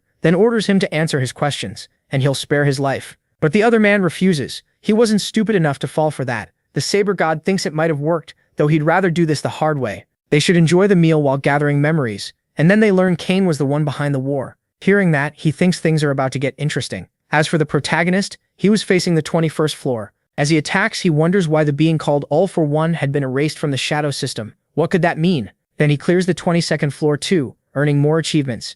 Even Poseidon watches him with interest, thinking of making him an apostle. But for now, he had no plans to make any deals with them. Also, on earlier floors, he learned that Brahm was hiding on the 23rd floor, so he heads there. The test for the 23rd floor begins. It was a land known as Hell because of its terrain and monsters. The demon tribe lived there, beings that grew from trees. On that floor, he needed to get the purple devil flower and the ceratopsian dinosaur from Lake Roy. But first, he had to find that bastard Brahm. Meanwhile, while he searched, his spirits enjoyed the place and kept getting stronger. After a long search, he finally found the place he had heard about. Those were the Elohim, one of the 8 clans, a group of transformed beings where only tribes with powerful bloodlines like high ranks or transcendents could join. But why were they there? He knew they didn't get along with Brahm. You might be wondering who the hell Brahm is. I don't know either, but we'll find out. Looking closer, he spots the old man of Elohim, a former member of Artia. So why was he there? And there was someone else. Galliard. He knew Galliard was Bram's friend. Was he trying to stop those Elohim bastards from finding him? Then he notices the arrow and they shout that it's an ambush from the treetop. They have to catch him. What an idiot. They had him, but he vanishes and appears behind them. Then Helheim fires arrows of light to protect his allies. Galliard wonders if the shield Brahm gave him can withstand the attack. Seeing that power, he is amazed, but he knows his opponent is a martial artist. Then Jeol appears, cutting down all the disciples. Yeon-woo says he'll explain later, but they need to get out of there. Helheim had gone mad, that bastard. Later, they move to a safe place. Galliard thinks Yeon-woo has changed a lot and asks how he knew he was there, but MC says it was just a coincidence. He was looking for Braum to ask a favor. Galliard doesn't think he's lying, but he still can't fully trust him. Then a message arrives saying that Braum wants to know why he smells like a dragon. Yeon-woo thinks the dragon blessing should have stayed hidden. If the dragon was outside, how did Braum notice it? Even Summer Queen didn't, so he plays dumb and says he has no idea what Braum means. Galliard tells him to come along. The master of the house wants to meet him. As they walk, a hidden path opens through an illusion barrier. Galliard warns him to think carefully, because the current situation means he'll have to stay there for a while. If he doesn't want that, he should leave now. Yeon-woo asks if they're protecting something tied to what Helheim was after. He wonders what could be so important that they built a barrier for it. It must have cost a huge amount of both resources and mana. When they arrive, he starts wondering what's really going on. This was the man who took pride in being thrown out of Elohim, the one who always chased freedom, the incarnation of the god Brahma who had come down from the heavens. And beside him stood a human dragon, a being born from a dragon, and a human, one that goes beyond the limits of either race. After the ancient dragon Kaladas died and the last true dragons vanished, only 3 people in the tower were connected to dragons: Summer Queen, who was half human and half dragon, Ananta, and her brother, the successor of the ancient dragon. Ananta had disappeared for unknown reasons. Yeon-woo didn't know why, though her brother apparently did. Could this girl be Ananta's daughter? Braum asks if he knew Ananta. Yeon-woo says he only figured it out. Summer Queen refused to have children, and the Sky Wings were dead, so Ananta was the only answer left. If that's why Elohim was hunting them and they still let him in, then Braum must want to make a deal. Braum agrees, but first he needs to know if Yeon-woo is worthy of that deal, so he tells him to explain who he belongs to. Yeon-woo activates his dragon skill and figures that answer should be enough. Braum accepts it and tells him to follow. Yeon-woo asks how he ended up taking care of Ananta's daughter. The whole thing doesn't make sense to him, because a man this strict didn't even help his own brother when he was dying. Braum only says it was because of a deal with Ananta. She asked for one thing, that he teach her daughter dragon knowledge while she stayed there. The girl's name was Sesha. When Jeong-woo agrees, he gives his own terms and explains why he came. He wants to study the Book of Mercury, which Braum wrote. It was a magic book Braum created using the knowledge he had as a god on the lower floors. Braum doesn't like the idea at first, but after they make a mana oath, Jeong-woo starts getting lessons for 2 hours every night. Hinova's alchemy teachings also help him understand things better, and during the day he looks after the young dragon. Nemesis makes fun of him for being a babysitter. The captains tease him too. His master was known for being harsh, so how was he supposed to win over a little girl? But Yeon-woo had a trick up his sleeve. He won Sesha over with desserts and showed a side of himself no one had seen before. As for the madman, he curses his luck. He brought high rankers to make sure everything worked, but now his plan to restore the extinct dragon and giant races had been delayed. Still, he wouldn't give up, and to do it he had to kidnap that girl, the tower's only dragon descendant. He thinks he missed his chance once before, but not again. If only he had the corpse of Sky Wings, none of this would be necessary. She was Hemera, his sister, who came to help her useless brother and brought enough forces to cover for his failures. Later, Jeong-woo, after getting treated like a babysitter, is asked to gather some violet devil flowers. Since ancient times, dragons and demons could never live together. They became mortal enemies. People said dragons could devour a demon's elemental body to purify their soul and magic, while demons ate dragons to boost their mana. And if someone could capture a demon, there was even a shortcut to gaining a demon's blessing: the violet devil flower. They apologize a little, but they also need that flower. Jeong-woo asks if they're trying to plant a demon blessing in him. They calm him down and explain she was doing something similar. She wasn't skilled at using her power and only had a quarter of a dragon's strength, so she was refining devil flowers to raise her magical power. Still, he should be careful. He only needed flowers with 4 concentrations, but Sesha could only handle 3, since too much would make her sick. Then he notices the place is packed with flowers. Jeong-woo is shocked. Violet devil flowers are supposed to be incredibly rare in the whole tower. When they see he doesn't believe them, they tell him to follow Galliard. Jeong-woo wonders what all this means. Can those flowers really be grown? Once they explain how Braum did it, game alerts appear, saying an unknown demon king is enraged. Jeong-woo can't believe it. If this worked, then they weren't just making flowers, they were creating real demons too. Then he sees the transmutation circles, and it all clicks. They were cultivating demon trees to bloom devil flowers, then casting mental spells like confusion and madness on the demon species born from those trees, forcing them to eat each other. The moment demons appeared, a sealing spell trapped them. It was a mix of alchemy, black magic, mana, and more. Jeong-woo asks Galliard directly if Braum is getting ready to fight every player in the tower, or if he's preparing to control demons. Galliard laughs. It's close enough. If Jeong-woo saw Sesha, then he must have noticed she's limited by her weak body. Sesha had been frail since birth. No matter how much medicine she took, she always ended up bedridden again. Yeon-woo had sensed that weakness the first time he felt her energy. They explained that she only recently became able to run. The one time Sesha truly improved was after taking in the demon's blessing, but even that was starting to hit its limit. So yes, they were raising a full-grown demon for Sesha to eat. Cha Yeon-woo can't believe Brahm, of all people, the man known for being cold-blooded, would do something this reckless. He asks what happened between Sesha and Brahm, but Galliard admits he doesn't know either. Brahm never explained it. He only knew one thing. If Sesha needed it, Brahm would even try to capture a god. Then 2 weeks passed. He studied alchemy without rest, and Brahm taught him far more than he expected. Boo and Rebecca also helped whenever he got stuck.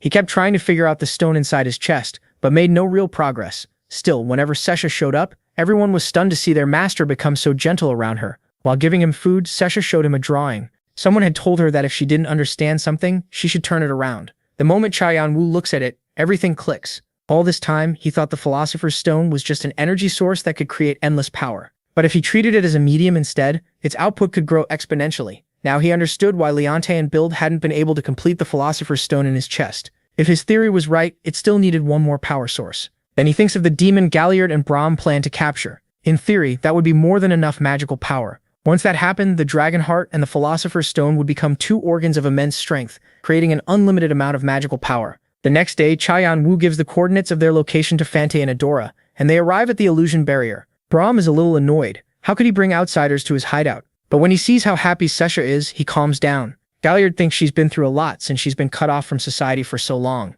And now that he looks at her, he can't remember the last time she laughed this much. Maybe everything had been for Sesha's sake, but it also left her completely alone. Then Cha Yeon-woo is called over and told that the transmutation circle and the barrier were nearly finished. Luckily, there was still no sign of the Elohim and Aether group, and once the barrier was complete, they wouldn't be able to enter even if they found the place. Cha Yeon-woo explains that once the illusion world is finished, the area will fully become Brahm's domain, his sacred territory. It has limits, but the god Brahm will be able to use his divine power. Brahm then tells him he can finally rest and handle his own business. After that, he invites Fante and Adora on a raid. When Chaya, the protagonist, explains that he is dressed that way so no one recognizes him, Fante does the same. They soon reach Lake Roy, where a large crowd has gathered. Everyone is there to capture the demonic ceratopsian dinosaur. It was a demon species that could metamorphose into a high-class creature. Cha Yeon-woo decides, of course, that he plans to steal it from all of them. For now, though, they need to stay together and keep a low profile. But if someone finds him out, he'll kill them. Fante agrees, but a few minutes later, he's already threatening everyone and trying to start a fight.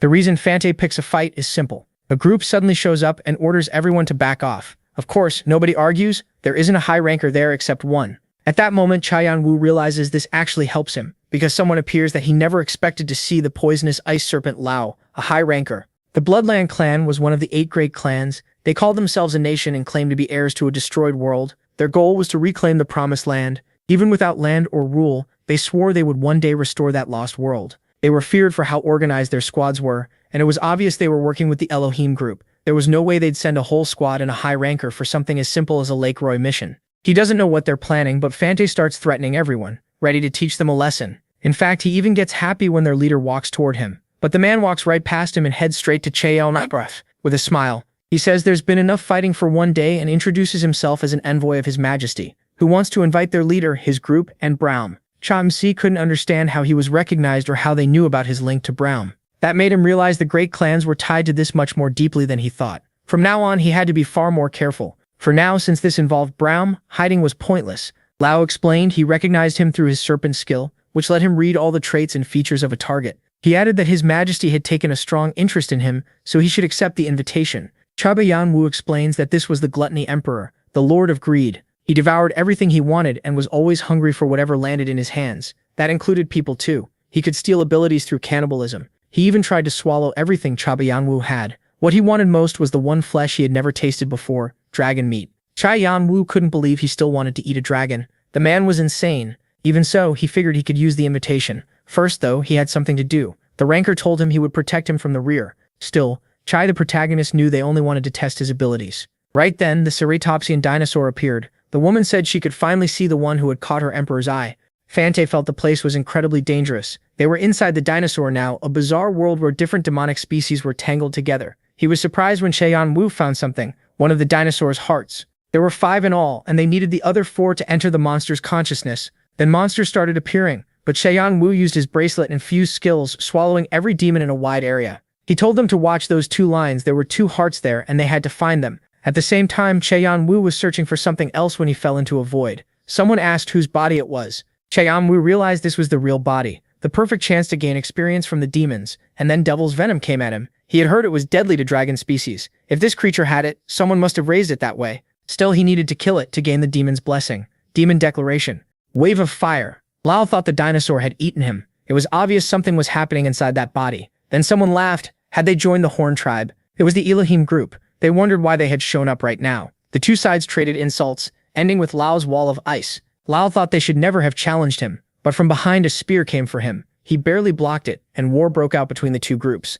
The battle fully erupted. Lao ordered everyone to regroup at the lake. The blonde man couldn't let the chance slip away to get rid of the dinosaur and wipe out those bloodland bastards too. This was their end. But something was wrong with the dinosaur. The whole area had been calcified by an immense power. The blonde man believed he was the heir of the great Freya. There was no way he could lose to a mere human. Still, it didn't matter. He just had to kill him. At that moment, Aether was probably already at the hideout, but Cha Yeon-woo says he knew that. Did they really not think this might be a trap? Earlier, he had learned the Elohim group was planning an ambush, so he decided to lure them to the dinosaur's location and feed them to the demons.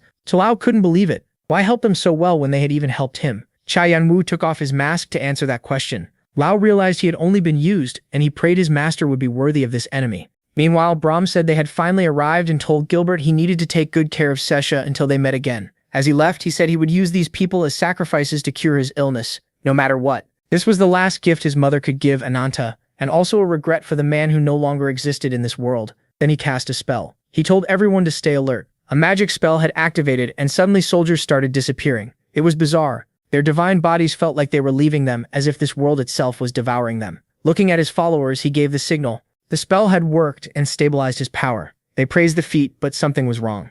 She cursed Brahm, demanding to know what he had done. Her soldiers were helpless against that force. She told them they had to run, but then her brother stabbed her in the back. She called him a fool. If she died, he would die too. But Aether denied it. He would live through her by activating a forbidden spell. He declared that the whole world belonged to the great god, and anyone trying to seize it would be broken. The soldiers trembled. The devil army had appeared, and Aether greeted his bishop. They asked about the body, but he apologized. He had failed to recover it through his own negligence. The man said there was only one choice left: kill them all. Chera felt a powerful energy in her head and warned Gilead that Brahm was in serious danger. Hearing that, Gilead believed her at once. That girl had sharper extrasensory power than any rancor, but his mission was to save her. She refused. Brahm realized he had miscalculated and had no other choice. Looking into the sphere, he saw it was Kindred. Then the truth came out. The woman had come to hand over the girl, begging him to please protect her daughter. He argued she wasn't his daughter, but the woman denied it. The child wasn't born from her body. She was born from her heart. She made him promise to protect her. Father. That was the first and last time he heard her call him that. The daughter who had hated him all her life was now begging, and he simply couldn't refuse. Maybe he first raised her to pay for the sins of his youth, but at some point he began to truly care for her, and that was how he became Sitch's real grandfather. Then someone said that was where his illusion ended. Brahm couldn't believe it. His vision had been caught. Even his space was overwhelmed, and when he looked closer, he saw the aura was clearly from the spirits of the Devil Army. Now he understood why Kindred could move wildly through his territory. The Devil Army existed in a possessed state by the god they served. He knew exactly who that god was, a god but not a god, a demon but not a demon. Tower players called it the demon god, but that being was actually closer to light than any god, while preaching the opposite idea: destroy everything and rebuild it. That was why the Devil Army called it the demon of the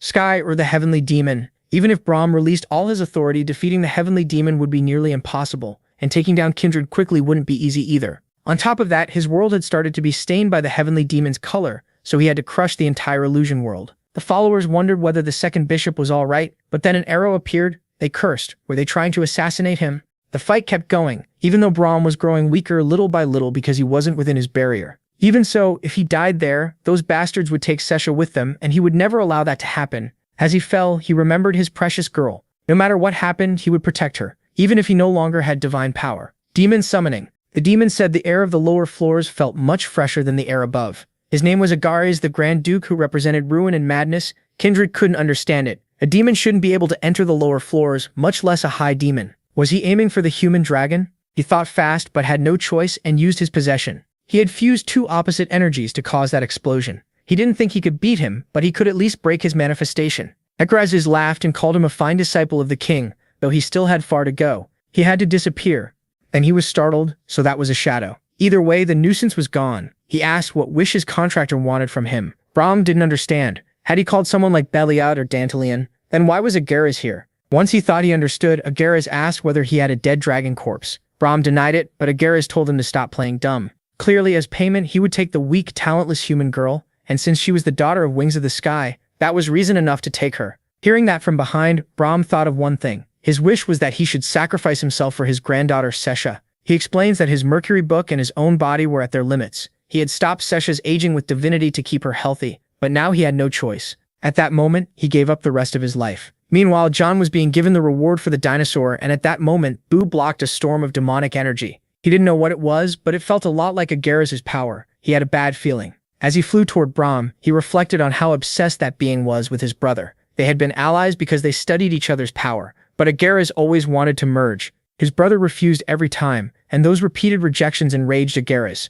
After being rejected again and again, the demon finally cut all ties with his brother. Years later, he returned when his brother was dying, only to urge him to join him. But the answer stayed the same. He wondered why Agaris had appeared now. Given his place, he should have already gotten what he wanted in the past. Then he wondered what had happened, because traces of Brahm remained. By gathering the memory fragments in the area, he understood everything. He wondered why that trace was so shaken, then heard that the girl was the daughter of Wings of the Sky. Had he heard right? Did his brother have a daughter? That couldn't be. Nothing about that appeared in the diary. He had only ever loved Viera Dune. There was no one else, and he never betrayed her. In fact, she had always liked his brother, but his brother only saw her as a friend. Then he remembered she had said something important the last time they met. Someone had promised to protect her no matter what. Now he understood who she meant. More memories rushed back. Brahm had a daughter, but he acted as if she didn't exist because of his divinity. Even so, she kept looking for him despite hating him, bringing the Wallo Zalul Vijaro Dune's daughter. For a long time, Vijaro Dune hid that she had a child. Then Ananta found out by accident, took the girl to protect her and raised her as her own daughter.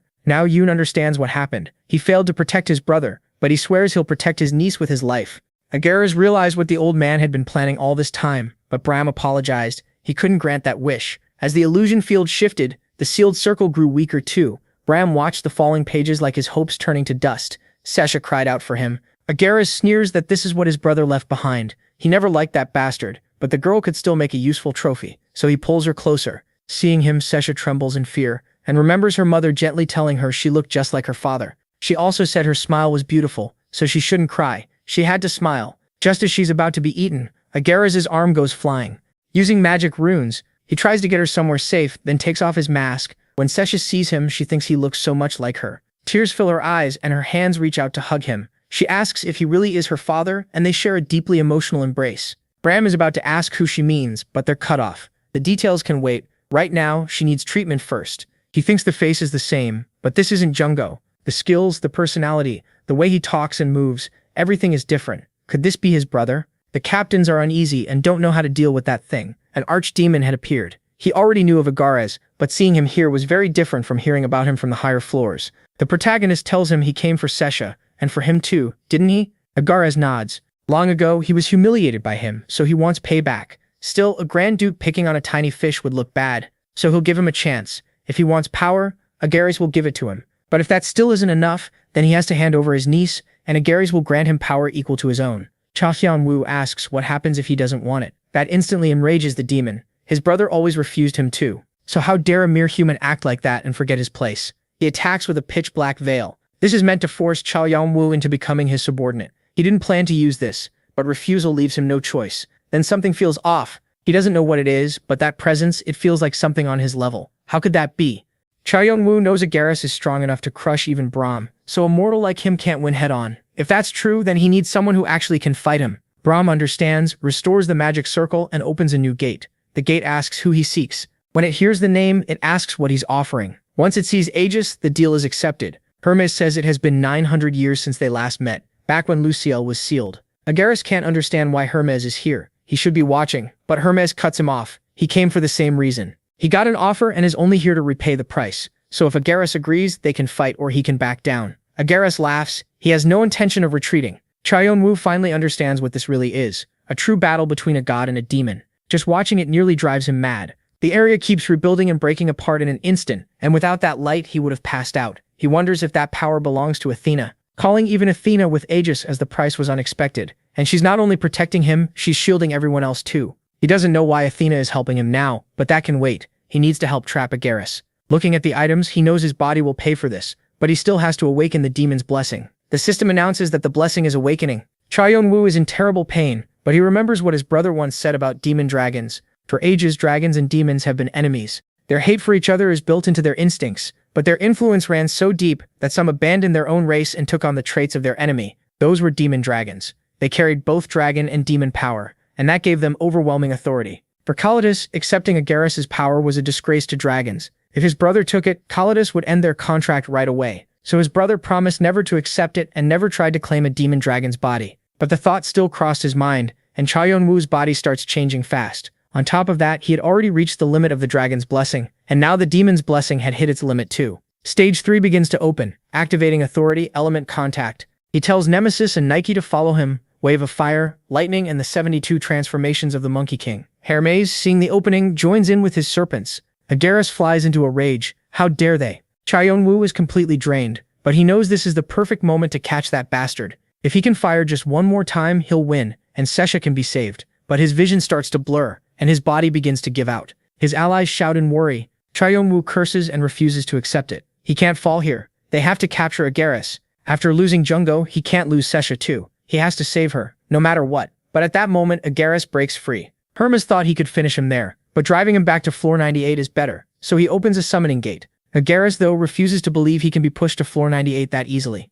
This time, he'll take him along. But Cha Yeon-woo, by pure reflex, activates the power of his vampire dagger, draining in all the power he can. But he's gone far past his limit. The system warns that his demon dragon body is close to collapsing. Agaris can't understand it. Was he really challenging him? Then someone cuts off Agaris' arm, throws him into the summoning gate, and through screams of revenge, he's dragged away. Hermes laughs. Agaris was always obsessively stubborn. Cha Yeon-woo doesn't understand why the administrators are here, but they tell him to drink something. It's an item called nectar. He doesn't have enough karma to buy it, but they're covering the cost. Cha Yeon-woo is stunned. They also show him a gem made from the demon's blessing. The demon's core. It holds huge power, so it might heal Sesha. The core contains tremendous power, enough that it could help treat Sesha. But it was made in such a chaotic way that he couldn't remove it from his body. Still, he can't save Sesha if he collapses first. Hermes tells him to calm down. He gets rattled too easily. Then Athena wraps him in her blessing. They ask if he's already leaving, and he says yes, trusting the rest to them. Hours later, Cha Yeon-woo opens his eyes. They tell him he's now on floor 24. Cha Yeon-woo tries to think, but then notices his mask is gone.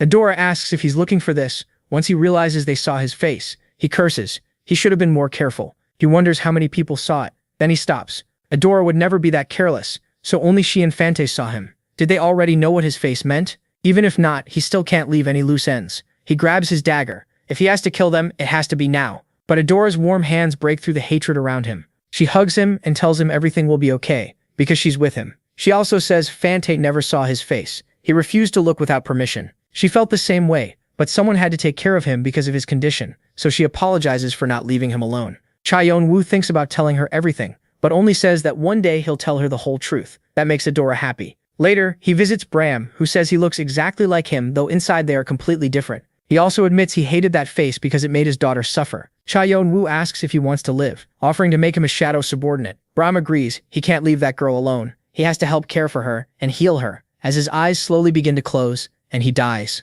Cha Yeon-woo is about to use the souls, but Sesha stops him. Bram had already told her the soul could still help. This was the homunculus's spiritual fluid. Bram had said the soul could still be useful, because this was spiritual fluid from the homunculus. Chazi, the protagonist, is shocked to see it. It was as valuable as the Book of Mercury. Sesha trusts that her uncle will use it well. He knows it would be terrible if this fails, but he tries anyway. The system congratulates him for discovering a new way to control death in the body. The gods of floor 98 begin to show their displeasure. While some demons are pleased, Sesha runs into the arms of her grandfather, then asks why he's so stiff. Bram then admits that he's her family now. But first he has to explain how they'll cure Sesha's illness and rescue Ananta. He tells them to take a look. This was the transmutation circle he made, and this was the Philosopher's Stone. It was something Vera Dune had taken, but now it belonged to him, though he didn't know all the details. He asks whether it could work, combining that formula with the Book of Mercury. The answer is yes. The Philosopher's Stone would complete it, and with that power they could create a transmutation circle. This time it would work. They'd be able to trap demons properly and transplant them into Sesha without putting her in danger.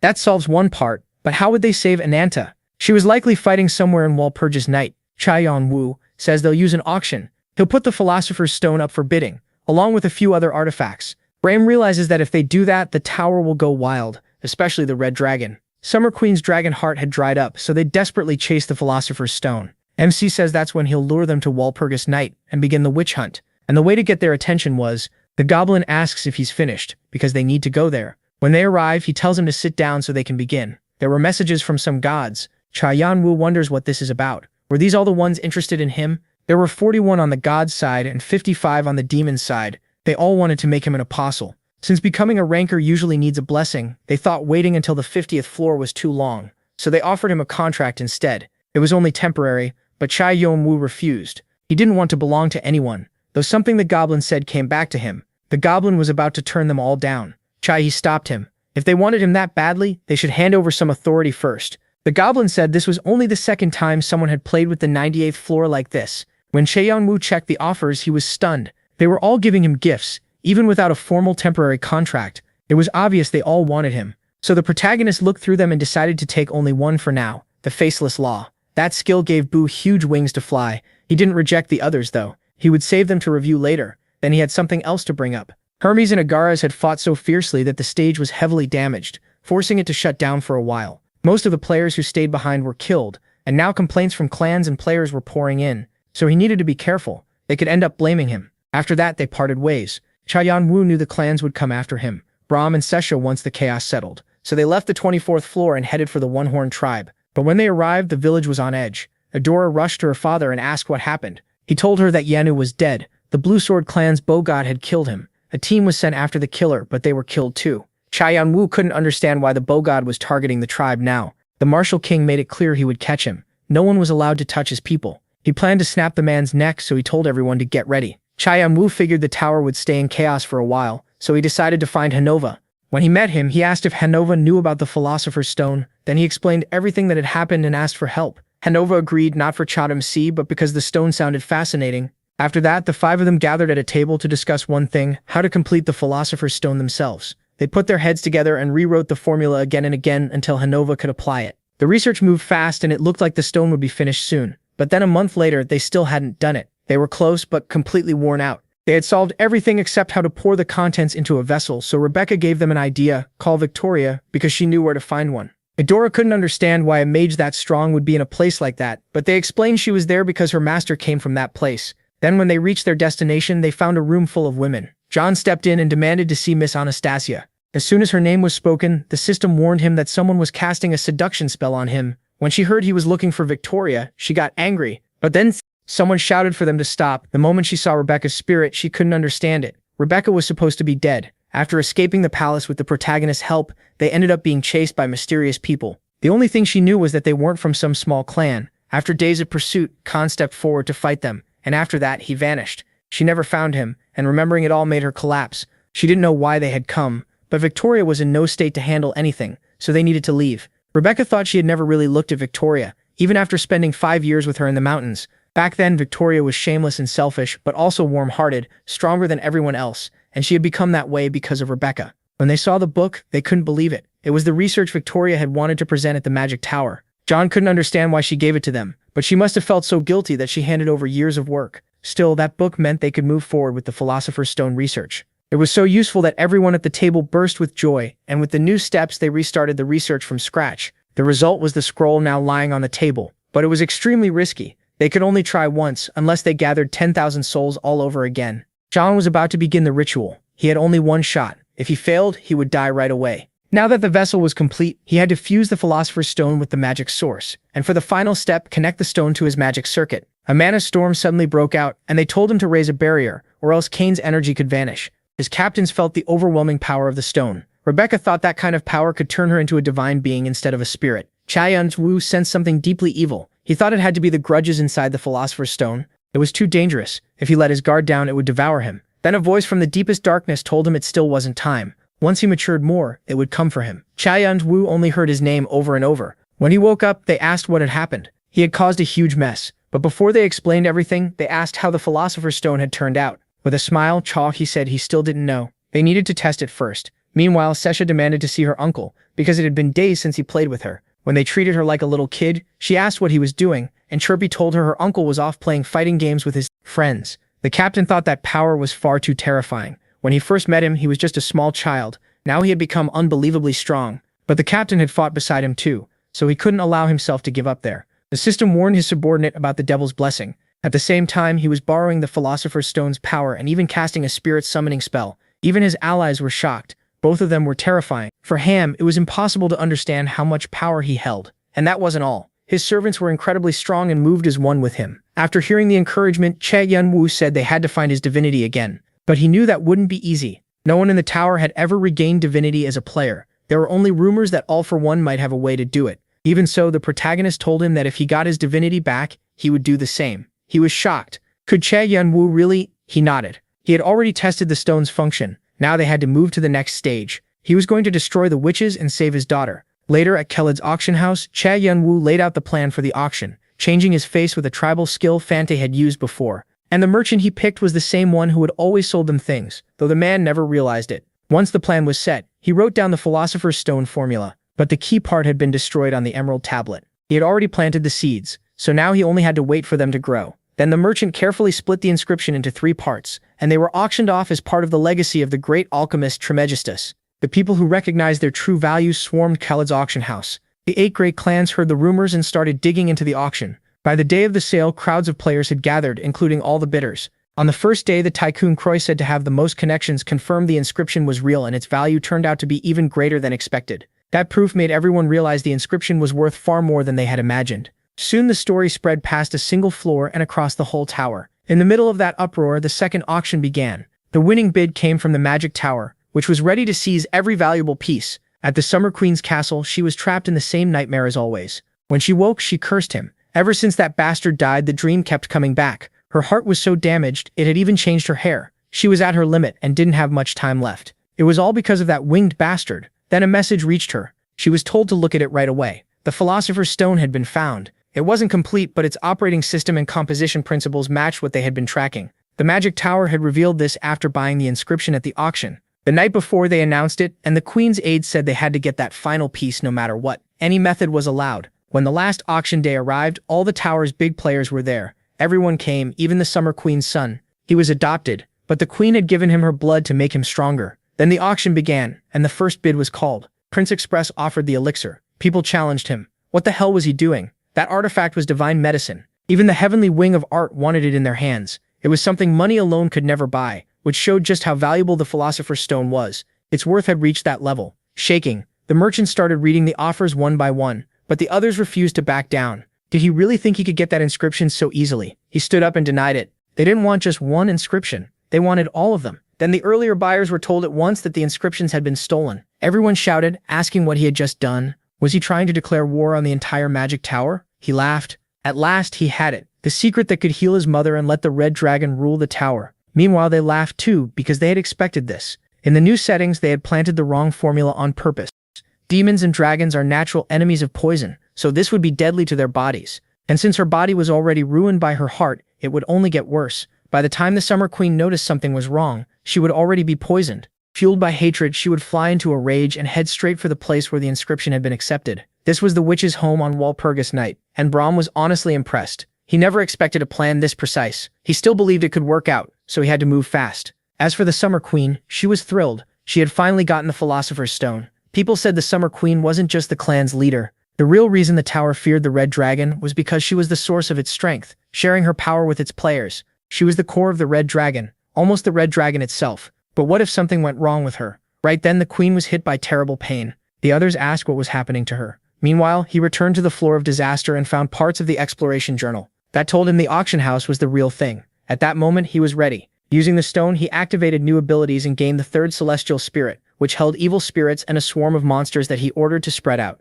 He remembered Brahm's words. He had called him evil. This method was completely different from Brahm's. They watched in shock as the monsters devoured each other, but they had to step back. Now it was time to start the plan. The demon said the air felt amazingly fresh. He had managed to give birth to a low-class demon. Then the system warned that every demon on the 98th floor was furious. The demon introduced himself and thanked him for the summoning, promising to serve him forever. But Jeho cut him off. He needed to shut his mouth. Brahm looked at the ring and was surprised that something so small could cure the ruined illness. Meanwhile, even Marquise Caliburn of the Bloodland was asking about him. He was one of the 2 swords the gluttonous emperor valued most, and now he demanded to know what happened that day. John figured a small lie might help. He had heard the players of the land were bound by loyalty, so he made up a story that Elohim had clashed with them. Then Lao told him to run while he bought time. Because of that, they survived, and Lao died like a true knight. Caliburn believed it and invited him again. John couldn't refuse since his comrade had sacrificed himself so he could meet his master. Right then, Caliburn swore on Lao's will that John was an ally and would be protected from any danger.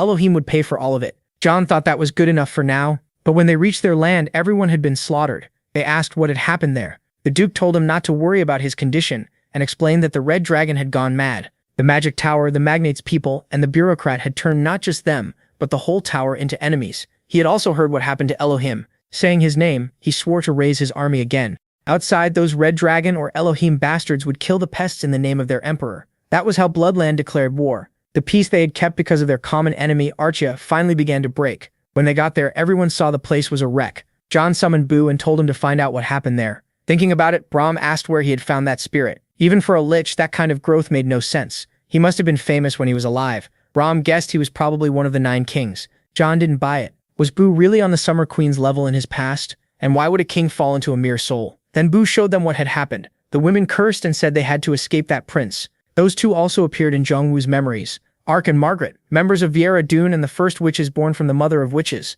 The lich opened a portal to their base. Through it, he told everyone to gather information on Ananta. He didn't know if there were traps, and the place reminded him of his past. Even so, they had to go in. They entered the infinite world of night. The system warned that this was private property. Without the owner's permission, they would be at a disadvantage. As they moved, he realized it was a barrier of fear and illusions. It also drained life force, though Brahm could lessen it a bit. Still, they needed to become allies by forming a group contract and casting immunity on them. Then Jeong-woo got 2 missions. One was to capture the Red Dragon, dead or alive, within 3 days. The other was to destroy Walpurgis Night. Even if they denied the charges, the Summer Queen would never accept that denial. John understood. In the end, the office had stepped in. The Red Dragon struck back without holding back, and attention shifted away from Walpurgis Night. But no matter what happened, Doom and the witches were finished. That worked for them. They had to hurry. There was no time. As they moved on, everything was in ruins. They had to watch everything, but when he turned around, his allies were gone. Then he heard Adora's voice. That should have been a relief. But John cut off her head. The body thought that was too much, even if it wasn't really Adora. John understood this had to be a doppelganger, one of the test subjects. He summoned Shannon and told her to capture it. John was a little surprised. Shannon hadn't been this strong before, and her personality had changed too. The doppelganger's body kept healing, but Shannon kept tearing it apart. In the end, it spilled everything, hoping it could at least die a little faster. It revealed the structure, the weakness of the place, and even details about Walpurgis Night. But John planned to hand that lying bastard over to Sesha and save it for later. It thought John had promised not to kill it if it talked, but John had never said that. After getting the information, he told Rebecca to rescue the rest of the group. With what he had learned, she didn't want to leave him alone, but he calmed her down. The witches were only magic experts, and he wasn't weak anymore. When he entered, he already had someone under his blade. She thought that was impossible. How had he broken through the fortress? No intruder should have been able to enter. John wanted to squeeze out every bit of information he could, but she only told him to shut up and kill her.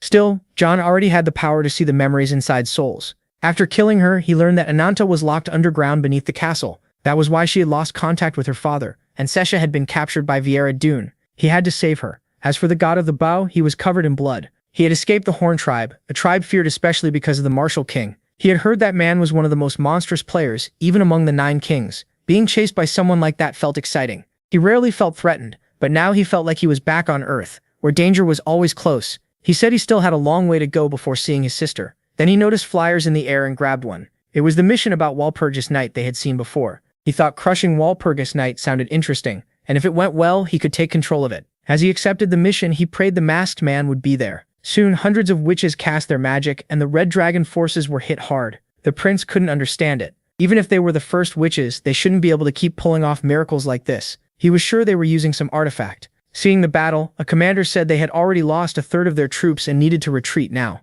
But the prince refused. The cure for his mother was there. Then in a single instant, everything changed. The prince had no idea what happened, but this was the opening they needed. They had to arrive before them. Back at the castle of Broken, she reported that the monster formation had just collapsed, and the 5 protective barriers were about to break. Only the underworld boundary formation remained. They didn't know which bastard had been tearing through them, but the enemy was close. They had to stop them no matter what. She believed that even incomplete, it could still hold them back. With the Philosopher's Stone, they had a pure one. Nothing like the stones from the inscriptions. Everyone had to get ready for battle, since they had all consumed the same stone. Then she caught a heavy smell of blood behind her. She wondered who that bastard was. She hadn't sensed him at all. And where were the other witches? When she looked around, they had all been slaughtered. She needed to warn her lady, but something was wrong.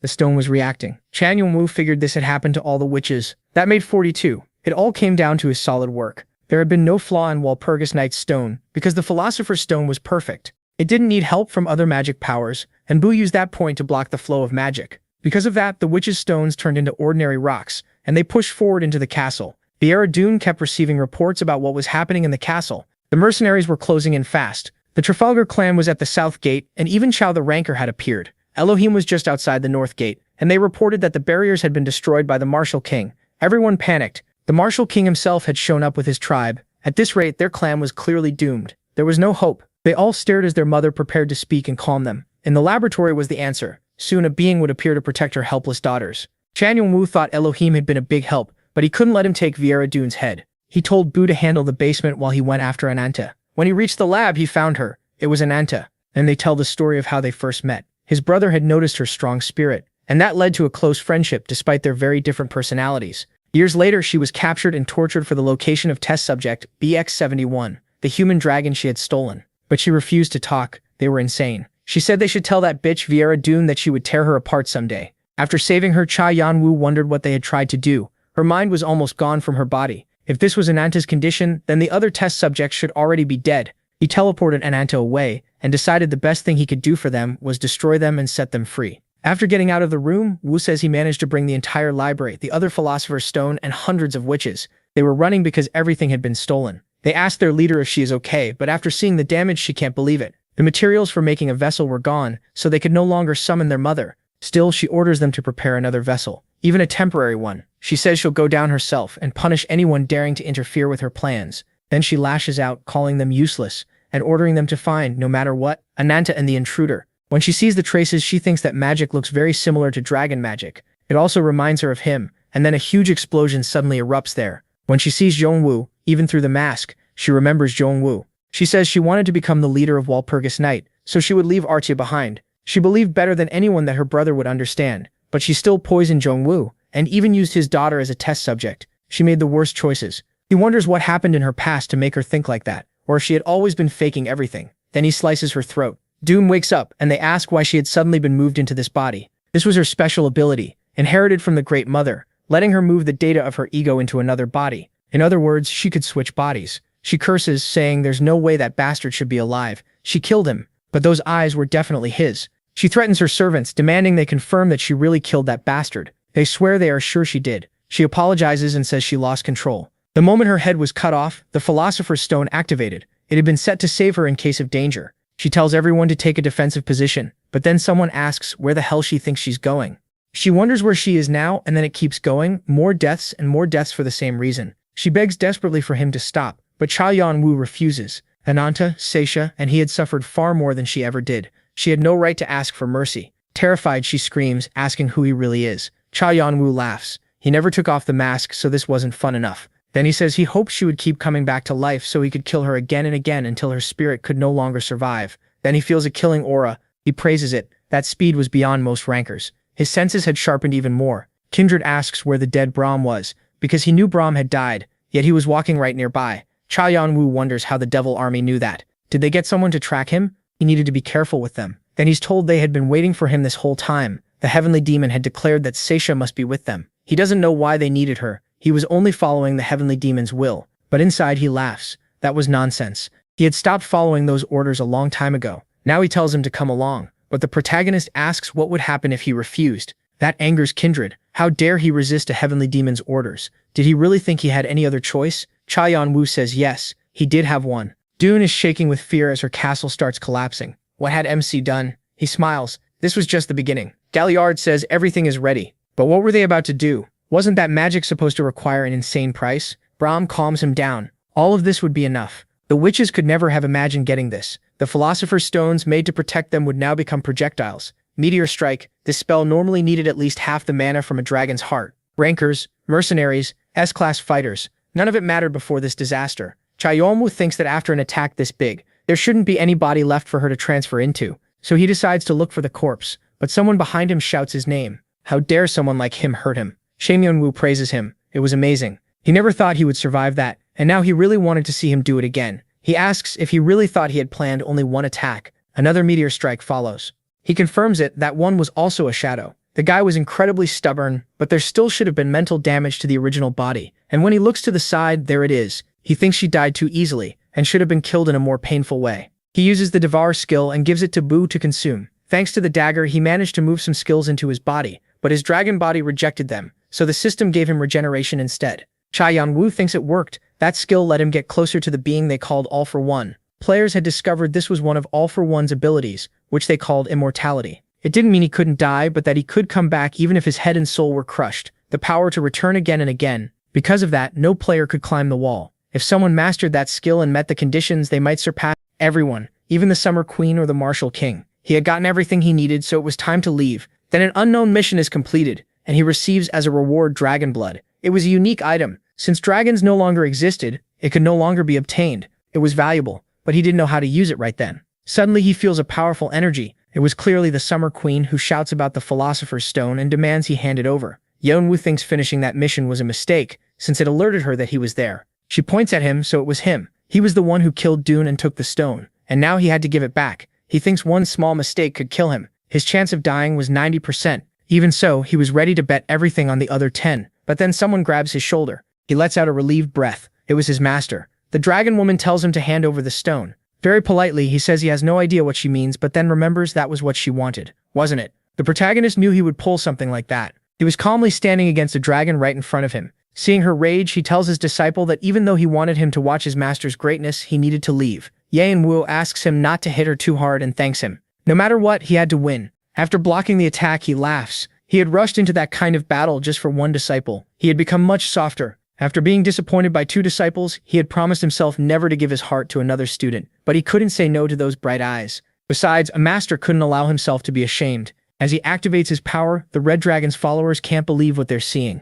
There was no way their mother should be losing power. But one of them smiles. This was his chance to keep his position, and he jumps in to help her. The princess curses him for always acting without thinking, but since he already moved, everyone else had to help too. She thinks that not even the Martial King could endure all those attacks, but then a bolt of lightning crashes down. Someone challenges them, asking who dared interrupt what the king was doing. When she sees him, she can't believe it. Was that the bloody philosopher? He stops, moved to learn that someone still remembered an old man like him. But he warns them if they interfere in his king's battle, they will die. Seeing all this, the princess realizes she has no other choice. She activates her power and rises into the sky, declaring they would show him what it meant to belong to the Red Dragon. We learn her name is Vij, the eldest of the 9 dragon children, and she orders her siblings forward, making them all transform. They shout that they have to protect their mother. They open portals as well, calling out their army, but then the army of the Horn tribe appears too. The old man calls her foolish. Was she really coming in for hand-to-hand combat? But when he sees her first attack, he's stunned. That was the technique of the 100 Fists. He demands to know why she could use his clan's secret technique.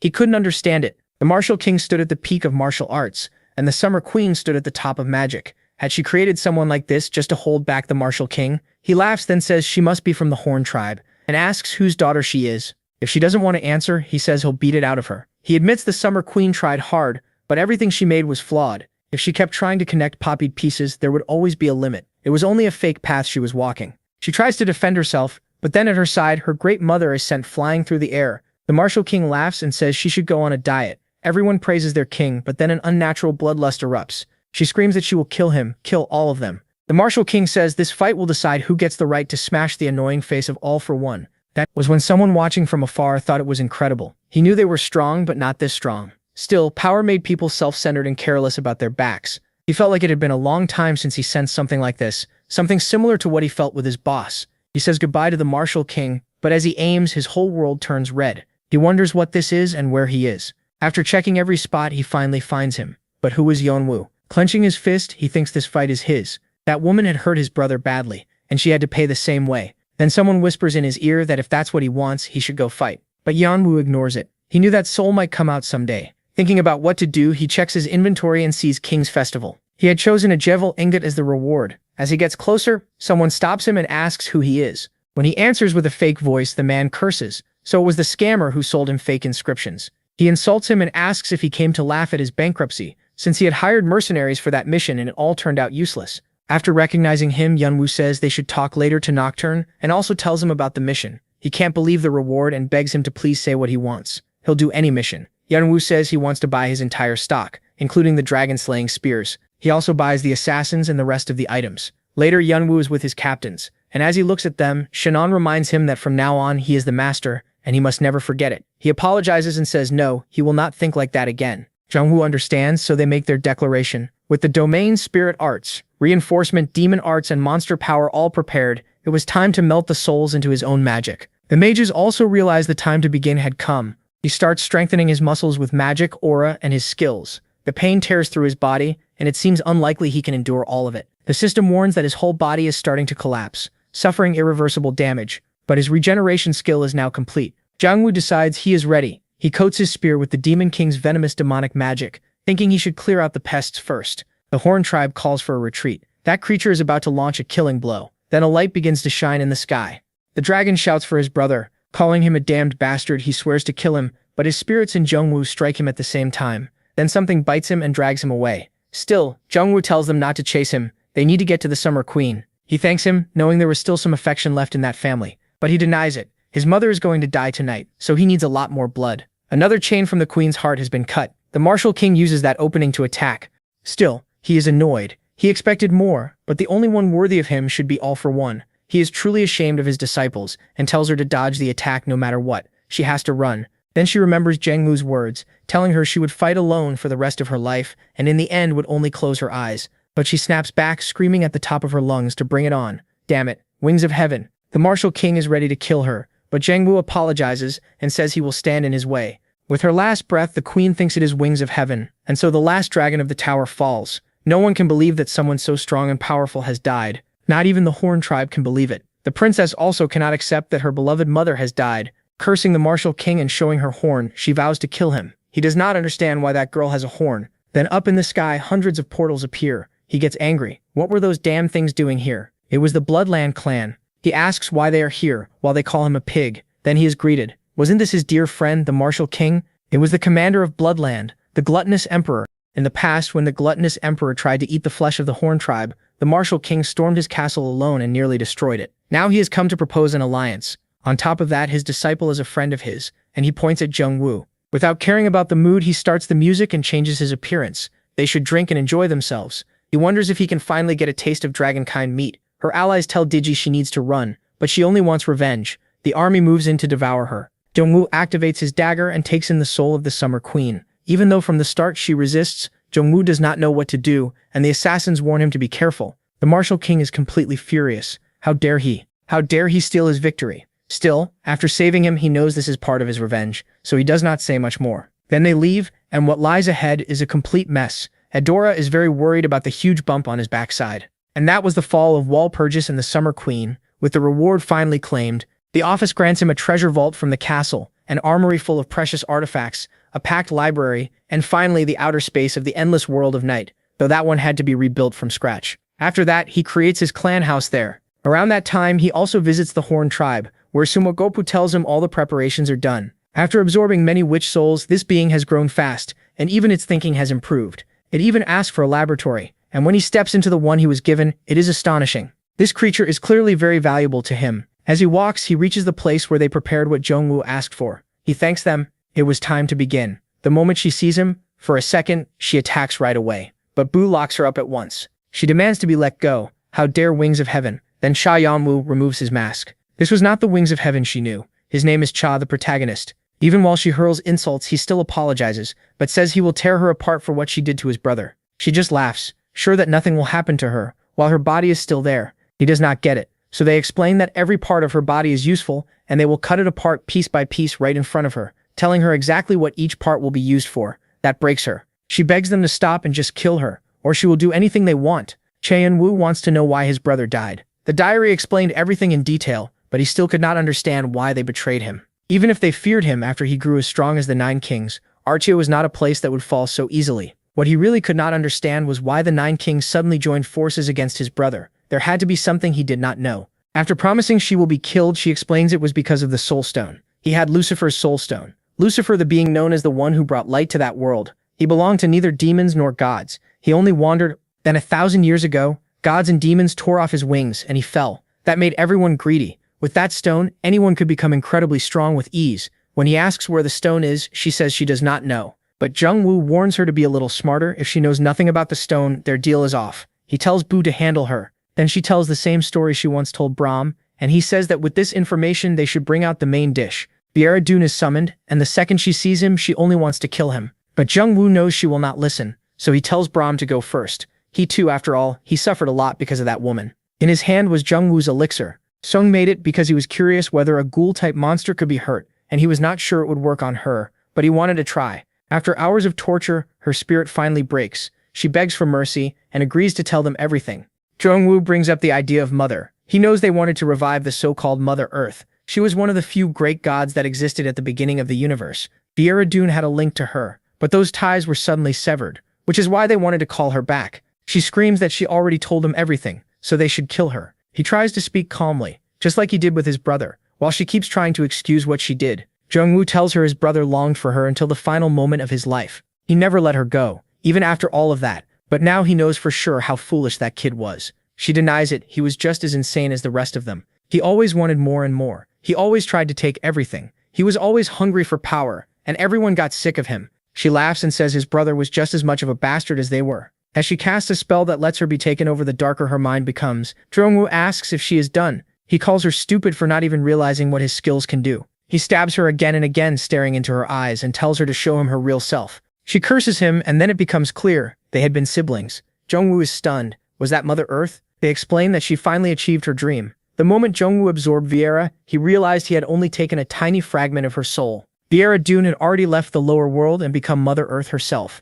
She had swallowed the being she served by using the Philosopher's Stone she completed. She cut out Jeong-woo's heart, used that dragon heart in the Soul Stone, and with her infinite mana skill, copied her own magical ego data. Then she slowly devoured Mother Earth itself, like a virus slipping in without anyone noticing. Jeong-woo understands that was her plan to ascend. The result was a monster that even consumed its own master and gained all of it by killing the man who loved her. But to her, she only came down to warn him. Jeong-woo does not understand, but now it sounds like millions of voices speaking at once. She says she had a warning. She never wanted to be involved with them. She does not regret her life, and since she is dead in this world, he should stop his revenge against her. Jeong-woo laughs. He feels sorry for his brother, who gave her everything, his body and heart, but to Viera Dune, his life was only one more step upward. Jeong-woo warns her that he knows the gap in power between them is huge, even greater than with Hermes or the Martial King, but she should wait there and keep her neck clean, because it will not take him long to come for her head. All the gods are stirred up, some praise his courage, while others think a mere human has no right to speak that way to a god.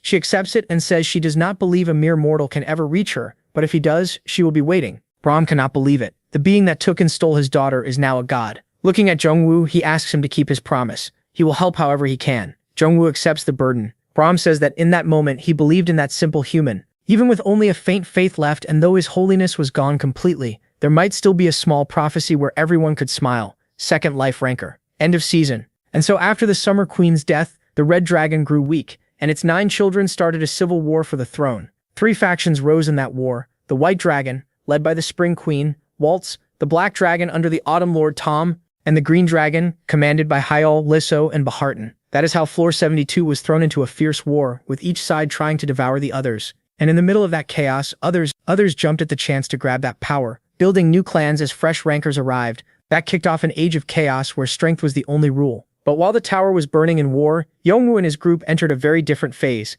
With Ananta's information, she was healed, and after some time she finally woke up. Still, while Bram walked with her through their hidden little village in the forest, she slipped down from the protagonist's arms and ran happily toward her mother, then suddenly stopped when one cold look left her stunned. Jeong-woo couldn't understand it. Upset, he realized that even though everyone had wanted Ananta to wake up, now that she didn't recognize anyone, and her eyes still wandered blankly. Frustrated, MC drank, thinking that if he had known about all of them sooner, maybe he could have saved her in time. But the voice in his head challenged that without clairvoyance like All for One, or the prophetic sight of the 3 Norns, no one could have seen this coming. That voice kept telling him to stop blaming himself, but it didn't change how pathetic and lonely he felt. Just then the siblings showed up, worried about him, or at least Adora was. Seeing them, he understood that there were now too many people he had to protect. His niece Ananta, Brahm, his spirits Shannon, Han, Rebecca, and Boo, the siblings in Galliard too. Carrying all that, and determined to become the shield over them all, he decided it was time to tell them the truth. Dante, excited, just hoped he would finally take off the mask.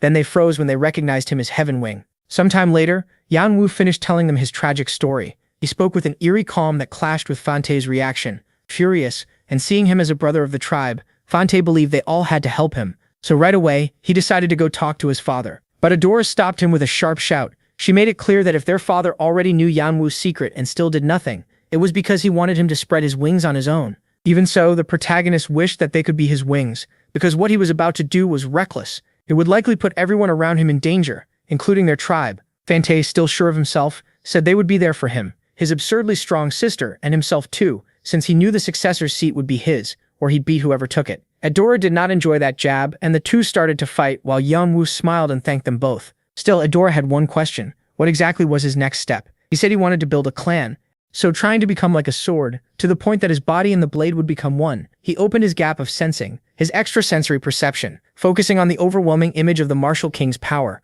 His eyes changed and a horn of shadow formed on his head as he planned to strengthen at least the tip of that power. Then a red essence of wild power was shattered like glass by his sword, triggering a huge blast that hurled the target away. That target was Yeon-woo, who slammed into a burning tree and admitted in frustration that it failed again. Even after combining his dragon body, the Philosopher's Stone, and regeneration, a mix that made his power grow at a ridiculous rate, his body still couldn't keep up. No matter how many times he climbed the mountain to trigger that chain of powers, it always felt like he was crashing into a giant wall. With no other choice, he sat down to rest and clear his head. That's when Galliard showed up and asked why he looked so miserable. Yeon-woo thought about how stuck he was, but what really threw him off was seeing the elf carrying a huge basket of fruit and vegetables, apparently on a serious mission to convince the little dragon girl that vegan food had benefits, because she was way too obsessed with meat. MC instantly switched into chef mode and suggested making bean meat, even giving him a solid recipe, so the girl wouldn't notice the difference between mashed beans and steak. The elf, hoping to drag him along for help in the kitchen, gladly agreed. Soon the little dragon girl loved the fake meat feast and praised her uncle's amazing cooking over Galliard's terrible skills, which stabbed him right in the heart. Yeon-woo warned him not to serve it all the time or she'd catch on. Once they got the girl to sleep while her mom Galliard washed the dishes, he kept insisting he could talk about whatever was bothering him. At last, Yeon-woo opened up, admitting his growth had stalled and that he couldn't keep Laura's form stable. Galliard listened carefully and told him to follow him to the backyard. There, Galliard picked up a simple branch and took a guard stance, telling Yeon-woo to attack. At first, the protagonist had no idea what he meant, but when Galliard insisted they fight like at the start of the tutorial with no skills or tricks, he realized the elf wanted to show him something. Even though he knew his combat level was far below Galliard's, the confidence in that challenge left him confused enough to accept. So he charged in at full speed, and then, with one flick of the arm, Galliard's branch warped and moved so fast that it slipped past Yeon-woo's sword and smacked him right on the head, dropping him instantly. MC lay there in total shock, staring at his opponent, unable to believe what had just happened. Not even with his dragon eyes or his extrasensory perception could he react to a simple branch. As calm as ever, Galliard just offered him a second round. Yeon-woo accepted, not about to lose to something like that. He watched the branch with total focus, trying to read every tiny vibration, every possible path, moving in while calculating the odds, dodging the strike, or so he thought. In the next instant, he felt something behind him, and it was another hit that sent him flying. While he spun through the air, he tried to figure out how he had failed again. Seeing him get ready to try again, Galliard warned that nothing would change. But Yeon-woo, sure this time he could do it, unleashed his power only to end up on the ground again, pushed down like it was nothing, by a simple branch. He was completely stunned, unable to understand how, even using all his abilities, he kept losing to someone who wasn't even using magic. That's when Galliard told him what he lacked: awareness. Yeon-woo still didn't fully get it, so his friend explained that pushing his body to the limit in training could work, but the real problem came after that. His abilities weren't failing, his imagination was. That was what his body had been trying to tell him, and he finally understood. It was the ability to turn what happened inside him into something he could project outward. That awareness could be used in two ways: extrasensory perception, to feel the area around him, and aura, to harden and strengthen the sword. But right in front of him, Galliard was using a plain branch to make wind slashes and even lightning bursts. Also, Yeon-woo would understand. Seeing it with his own eyes, the protagonist punched the ground in frustration because he finally got it. All this time, he had focused only on raising his destructive power and ignored awareness. Galliard offered him a hand to pull him up and reminded him that without it, he would never control what he had.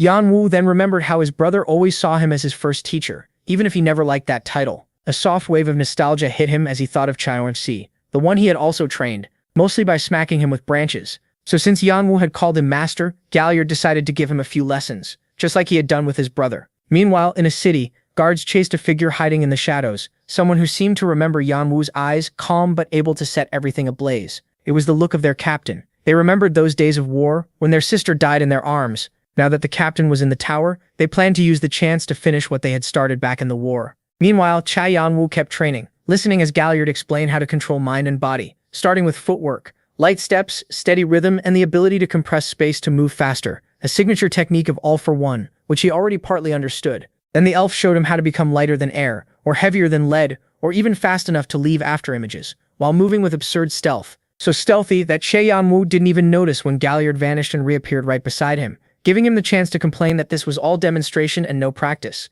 So his master finally gave him his first exercise, run 1,000 laps around the village. Because of that training, he became the town's biggest rumor, with everyone seeing him as some weird guy hopping around like a frog and feeling his dignity die while Galliard kept coaching him. The commotion drew the Horn siblings' attention, and they watched as Galliard threw nuts into the air while Yeon-woo had to chase them down, like a squirrel. Fante cringed hard at the sight, while Adora thought he looked like an adorable puppy. Yeon-woo, though, was too focused to notice anything else, locked on his goal. At last he understood. In his case, he had to turn all that hypersensitive sensing inward so he could better read changes in the outside world. That let him gain mental energy, a channel where spiritual power flowed, useful in many ways, and the more it grew, the closer it would bring him to spiritual enlightenment. Yeon-woo ran at full speed, aware that thanks to his brutal training, his muscles were hard as rock, yet flexible like rubber, and he could feel the cellular pulse of his whole body in the air. With that, Galliard decided Yeon-woo had mastered the basics. Now it was time to move on. The protagonist was ready for what came next, so his master pulled out a stick to train him. This time, the clashes were so strong that even the air shook, leaving the Horn siblings completely stunned. Adora looked a little worried, but Fante was the one truly shaken when he saw the huge gap between them. So while he walked through the village, he couldn't stop thinking about when Yeon-woo asked them to be his wings. Back then, he spoke with total confidence, but now, Fante admits the gap between them keeps growing. Since meeting someone that amazing, he's been fooling himself, hiding how inferior Yeon-woo makes him feel. Still, he refuses to spend his life chasing from behind. Gathering every bit of courage he has, he storms into the governor's chamber, where the bloody philosopher is waiting. Without wasting time, Fante asks to learn Blood Thunder. The old man doubts he even understands what he's asking for, even though Fante knows it comes from the Brain Demon, a formless art mastered by the bloody philosopher himself. He says the bare minimum to learn it is brains, and Fante is weak compared to many others. He tears him down even more, saying people only call him a future king because of his father and little sister. And now he has the nerve to seek out someone even demon forces avoid, the creator of the ancient scriptures, the man who even shaped his father, the martial king. He can't see how someone this weak and naive could ever handle his red blood enlightenment. Fante's pride cracks, but he forces down his anger. The philosopher takes that as surrender, but with a firm bow, the boy asks for one chance. Just one. That catches the old man off guard since he thought Fante would snap, and he knows the trouble the boy keeps causing comes from his impatience, which is his biggest flaw when it comes to blood arts. Still, seeing him stand there without backing down, he gives him a chance. Now he wants to see if Fante is truly worthy. Fante lights up though he has no clue what to do, and the old man, annoyed, tells him to figure it out himself before throwing him out of the library. He ends up sitting on the floor, thinking right when Adora arrives ready to leave. She quickly realizes he's decided to climb the tower, accepting that they want the same thing, even if they'll take different paths. She asks him to stay safe, and he watches her go. Not long after, Galliard brings Yeon-woo the news that Fante entered the sealed training room, a tiny place where food can be brought in, but the door can't be opened from inside. At the same time, Adora left behind only a note, so Yeon-woo figures she's climbing the tower. That pushes him to grow even stronger so his juniors don't catch up, and so all three of them begin their own quiet paths. As time passes, he gains full control over his mind and body, and he masters flash steps and learns wind path, techniques made by a lonely dark elf, who found comfort only in the wind until he became part of it. Yeon-woo also gains storm eyes, which control the air around him to land a critical strike, and he tests it right away, seeing the wind currents clearly, then gathering them into an energy orb in his hand before it vanishes, leaving him stunned by his new power. His master is just as impressed, calling it a huge feat for someone of his race, and now he hopes John can do the same. Then Yeon-woo takes his stance, trying to keep his balance as he pours energy into his sword. He covers it with aura, but in the end, the energy breaks apart again. Frustrated by another failure, Yeon-woo remembers that months ago, he went to the Martial King to ask for advice about his plateau, but the only answer he got was that this wasn't his path. That only confused him then, but now the protagonist realizes the 8 trigrams and martial extremes were never meant for him. With complete control of his body, he accepts that his sword talent has reached its limit. Galliard tries to cheer him up, telling him not to rush and saying it's better for now to greet the guest who just arrived in the village, assuming Yeon-woo already knows who it is. Meanwhile, the tribe looks over the merchant's goods as he speaks nervously, because he remembers every one of them. One for beheading a monster with way too much excitement, another for crushing and eating a dragon. But among these killers, one person scares him most, a calm-looking woman who once piled up a mountain of corpses at her feet, starting the Horn tribe's contest of who can build the biggest tower. The merchant is terrified, and it only gets worse when the Martial King appears. Just feeling that huge hand on his shoulder makes him think he's done for, even though the giant is only trying to be nice. But when he mentions Frisia, he annoys him enough to forget his fear, though in the end nothing happens, and he gets ready to leave the village. Yeon-woo stops him, reminding him about contacting the top brass, but the merchant explains he couldn't arrange a meeting, only a contact, and he pulls out an orb, one that can take MC straight to the most important people in the business world. In a flash, Yeon-woo appears in a beautiful place, almost like a polished version of Brahms' world of imagination. He's amazed by the power inside the crystal, and starts to grasp just how far the organization called the Table really reaches. Then a hooded woman appears, riding a huge white wolf. The merchant immediately steps aside when he recognizes her. Lady Frieza. He trembles, never expecting her to come in person. Yeon-woo didn't expect her either, and admits his surprise when their eyes meet, creating instant tension between the two masked figures. He remembers her from his brother's past, back when Artie received her sponsorship, the first time the Rising Guild met the Table. They had offered crazy amounts of support for free, and that's what made his brother suspicious. He never learned why they backed him so heavily, but Yeon-woo understands one thing now. Frieza has a pattern. She only appears before people she sees as real candidates to become kings of the tower, so he assumes she sees the same value or interest in him that she once saw in his brother. She asks why he wanted to see her, and Yeon-woo gets straight to it. He's going to form a clan. Since the Table sponsors several of them, she quickly reads his goal. He wants their backing, but plenty of people ask and get turned down. Yeon-woo takes that as her answer and starts to leave. Both merchants try to stop him, but he thinks the deal is over. Verdisha, though, assumes the human is just pretending to walk away, so she'll accept him. Still, she thinks that trick is too simple for someone as sharp as the man she investigated, so she asks for a short talk. He agrees, and Frieza begins with one question. Why does he need sponsorship if he has all of the Summer Queen's wealth? Yeon-woo tells her that money is gone. She's confused, since the report said the fortune was in his hands, and it was, but by then he had already spent all of it. The protagonist recalls the massive sum he got from the Summer Queen, enough to fund any guild for years, yet he still burned through it all building dungeons, restoring the outer universe, renewing major labs, and setting up workshops until every last coin was gone. Frieza can't believe he spent a great clan's yearly budget that fast. He even sold off everything except the bare essentials through the merchant, who is still shocked because none of it was easy to sell. Even so, Frieza just smiles as she realizes the hoarder is also a big spender. As she waits to hear how much he wants to borrow, Yeon-woo hopes it's a large amount, because he knows it'll disappear fast. Amused, she waits for Atron to explain the rest. Before that, though, she makes one thing clear. She never takes part in losing deals, and if she ever thinks they can't pay, one cold look is enough to make the threat clear. To Yeon-woo, she seems like a classic ruthless loan shark, and now she says goodbye until next time. Atran bows to her, and now that the protagonist has enough money again, he plans to climb the tower once more. But first, he has to deal with the Summer Queen. All of this is being watched by a snake, which turns out to be the eyes of a very interested Hermes. He's with Athena, who seems deeply worried about the boy, something unusual for her, since she rarely lets emotions take over, especially after her incompetent uncle chose to interfere. Hermes, however, isn't worried at all. He remembers how the boy humiliated Ares and figures Poseidon will end up the same, so he just wants to enjoy the show. Athena doesn't like that carefree attitude, but Hermes reminds her they can't do much from where they are, annoyed by a system that clearly seems to favor Apollo. Even so, what surprises him most is seeing his sister care about an ordinary boy who isn't even an apostle, figuring plenty of other gods and demons already have their eyes on him. Meanwhile, Dion keeps walking for a long stretch until he reaches Boo's dungeon, where he's greeted respectfully by a huge army of spirits lining the halls. Passing through them, he finally arrives to find Boo riding a demonic horse with a large guard of spirits. Dion thinks the whole display is way too much, golems, zombies, demons, and even specters, all acting more loyal than ever. So he tells Boo to get rid of them and asks for the report on the bone dragon. Boo takes him to a sculpture made from the dragon's remains, carefully pieced back together. And right beside it stands the Summer Queen, wearing a lifeless look. She only raises her eyes toward Dion, who smiles and asks if she enjoyed watching her corpse get torn apart and rebuilt. She smiles too, realizing her time has finally come. The protagonist says this is the moment a smaller dragon devours one of the great ones. She truly is ready, remembering how she spent her life trying to become the strongest among dragons, and now she can finally rest.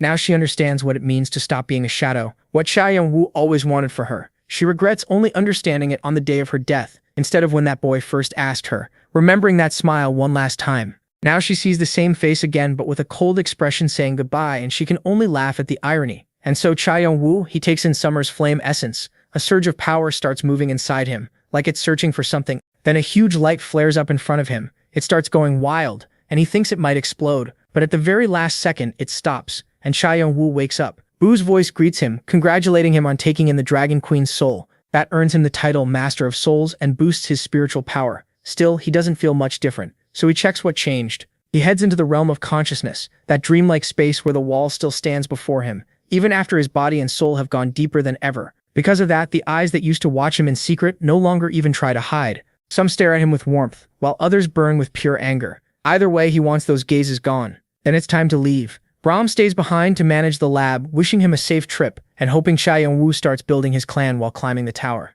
He also hopes the protagonist finds strong new talent. MC says goodbye and promises to return before stepping through the portal. When he reaches the 26th floor, he arrives at the Wall of Lamentation, a frozen battlefield ruled by a giant fortress. He quickly realizes he landed in an annoying guardian mission. The other guards clearly don't like him either. His spirits, as usual, think he can just ignore everyone and handle it alone. But Yeon-woo reads the mission carefully. He has to protect the wall that has blocked the monsters falling from above for decades. The problem is, this time it's not a normal wave. Millions of monsters are coming in. A massive freeze. To protect Ra's tears, he knows he'll need help, though judging by everyone's faces, that seems unlikely. Yeon-woo studies the abyss and remembers this place represents the war between the sun god Ra and the night demon Apophis, who sends ice monsters made from cold energy that feel no pain even when torn apart. That's why the deeper you go, the harder they get to handle even for top players. There are only 2 ways to clear this floor. The first is defending Ra's tears for a full month against attacks that begin at midnight. But that plan is slow and hard, especially with such limited supplies, which often leads players to fight each other.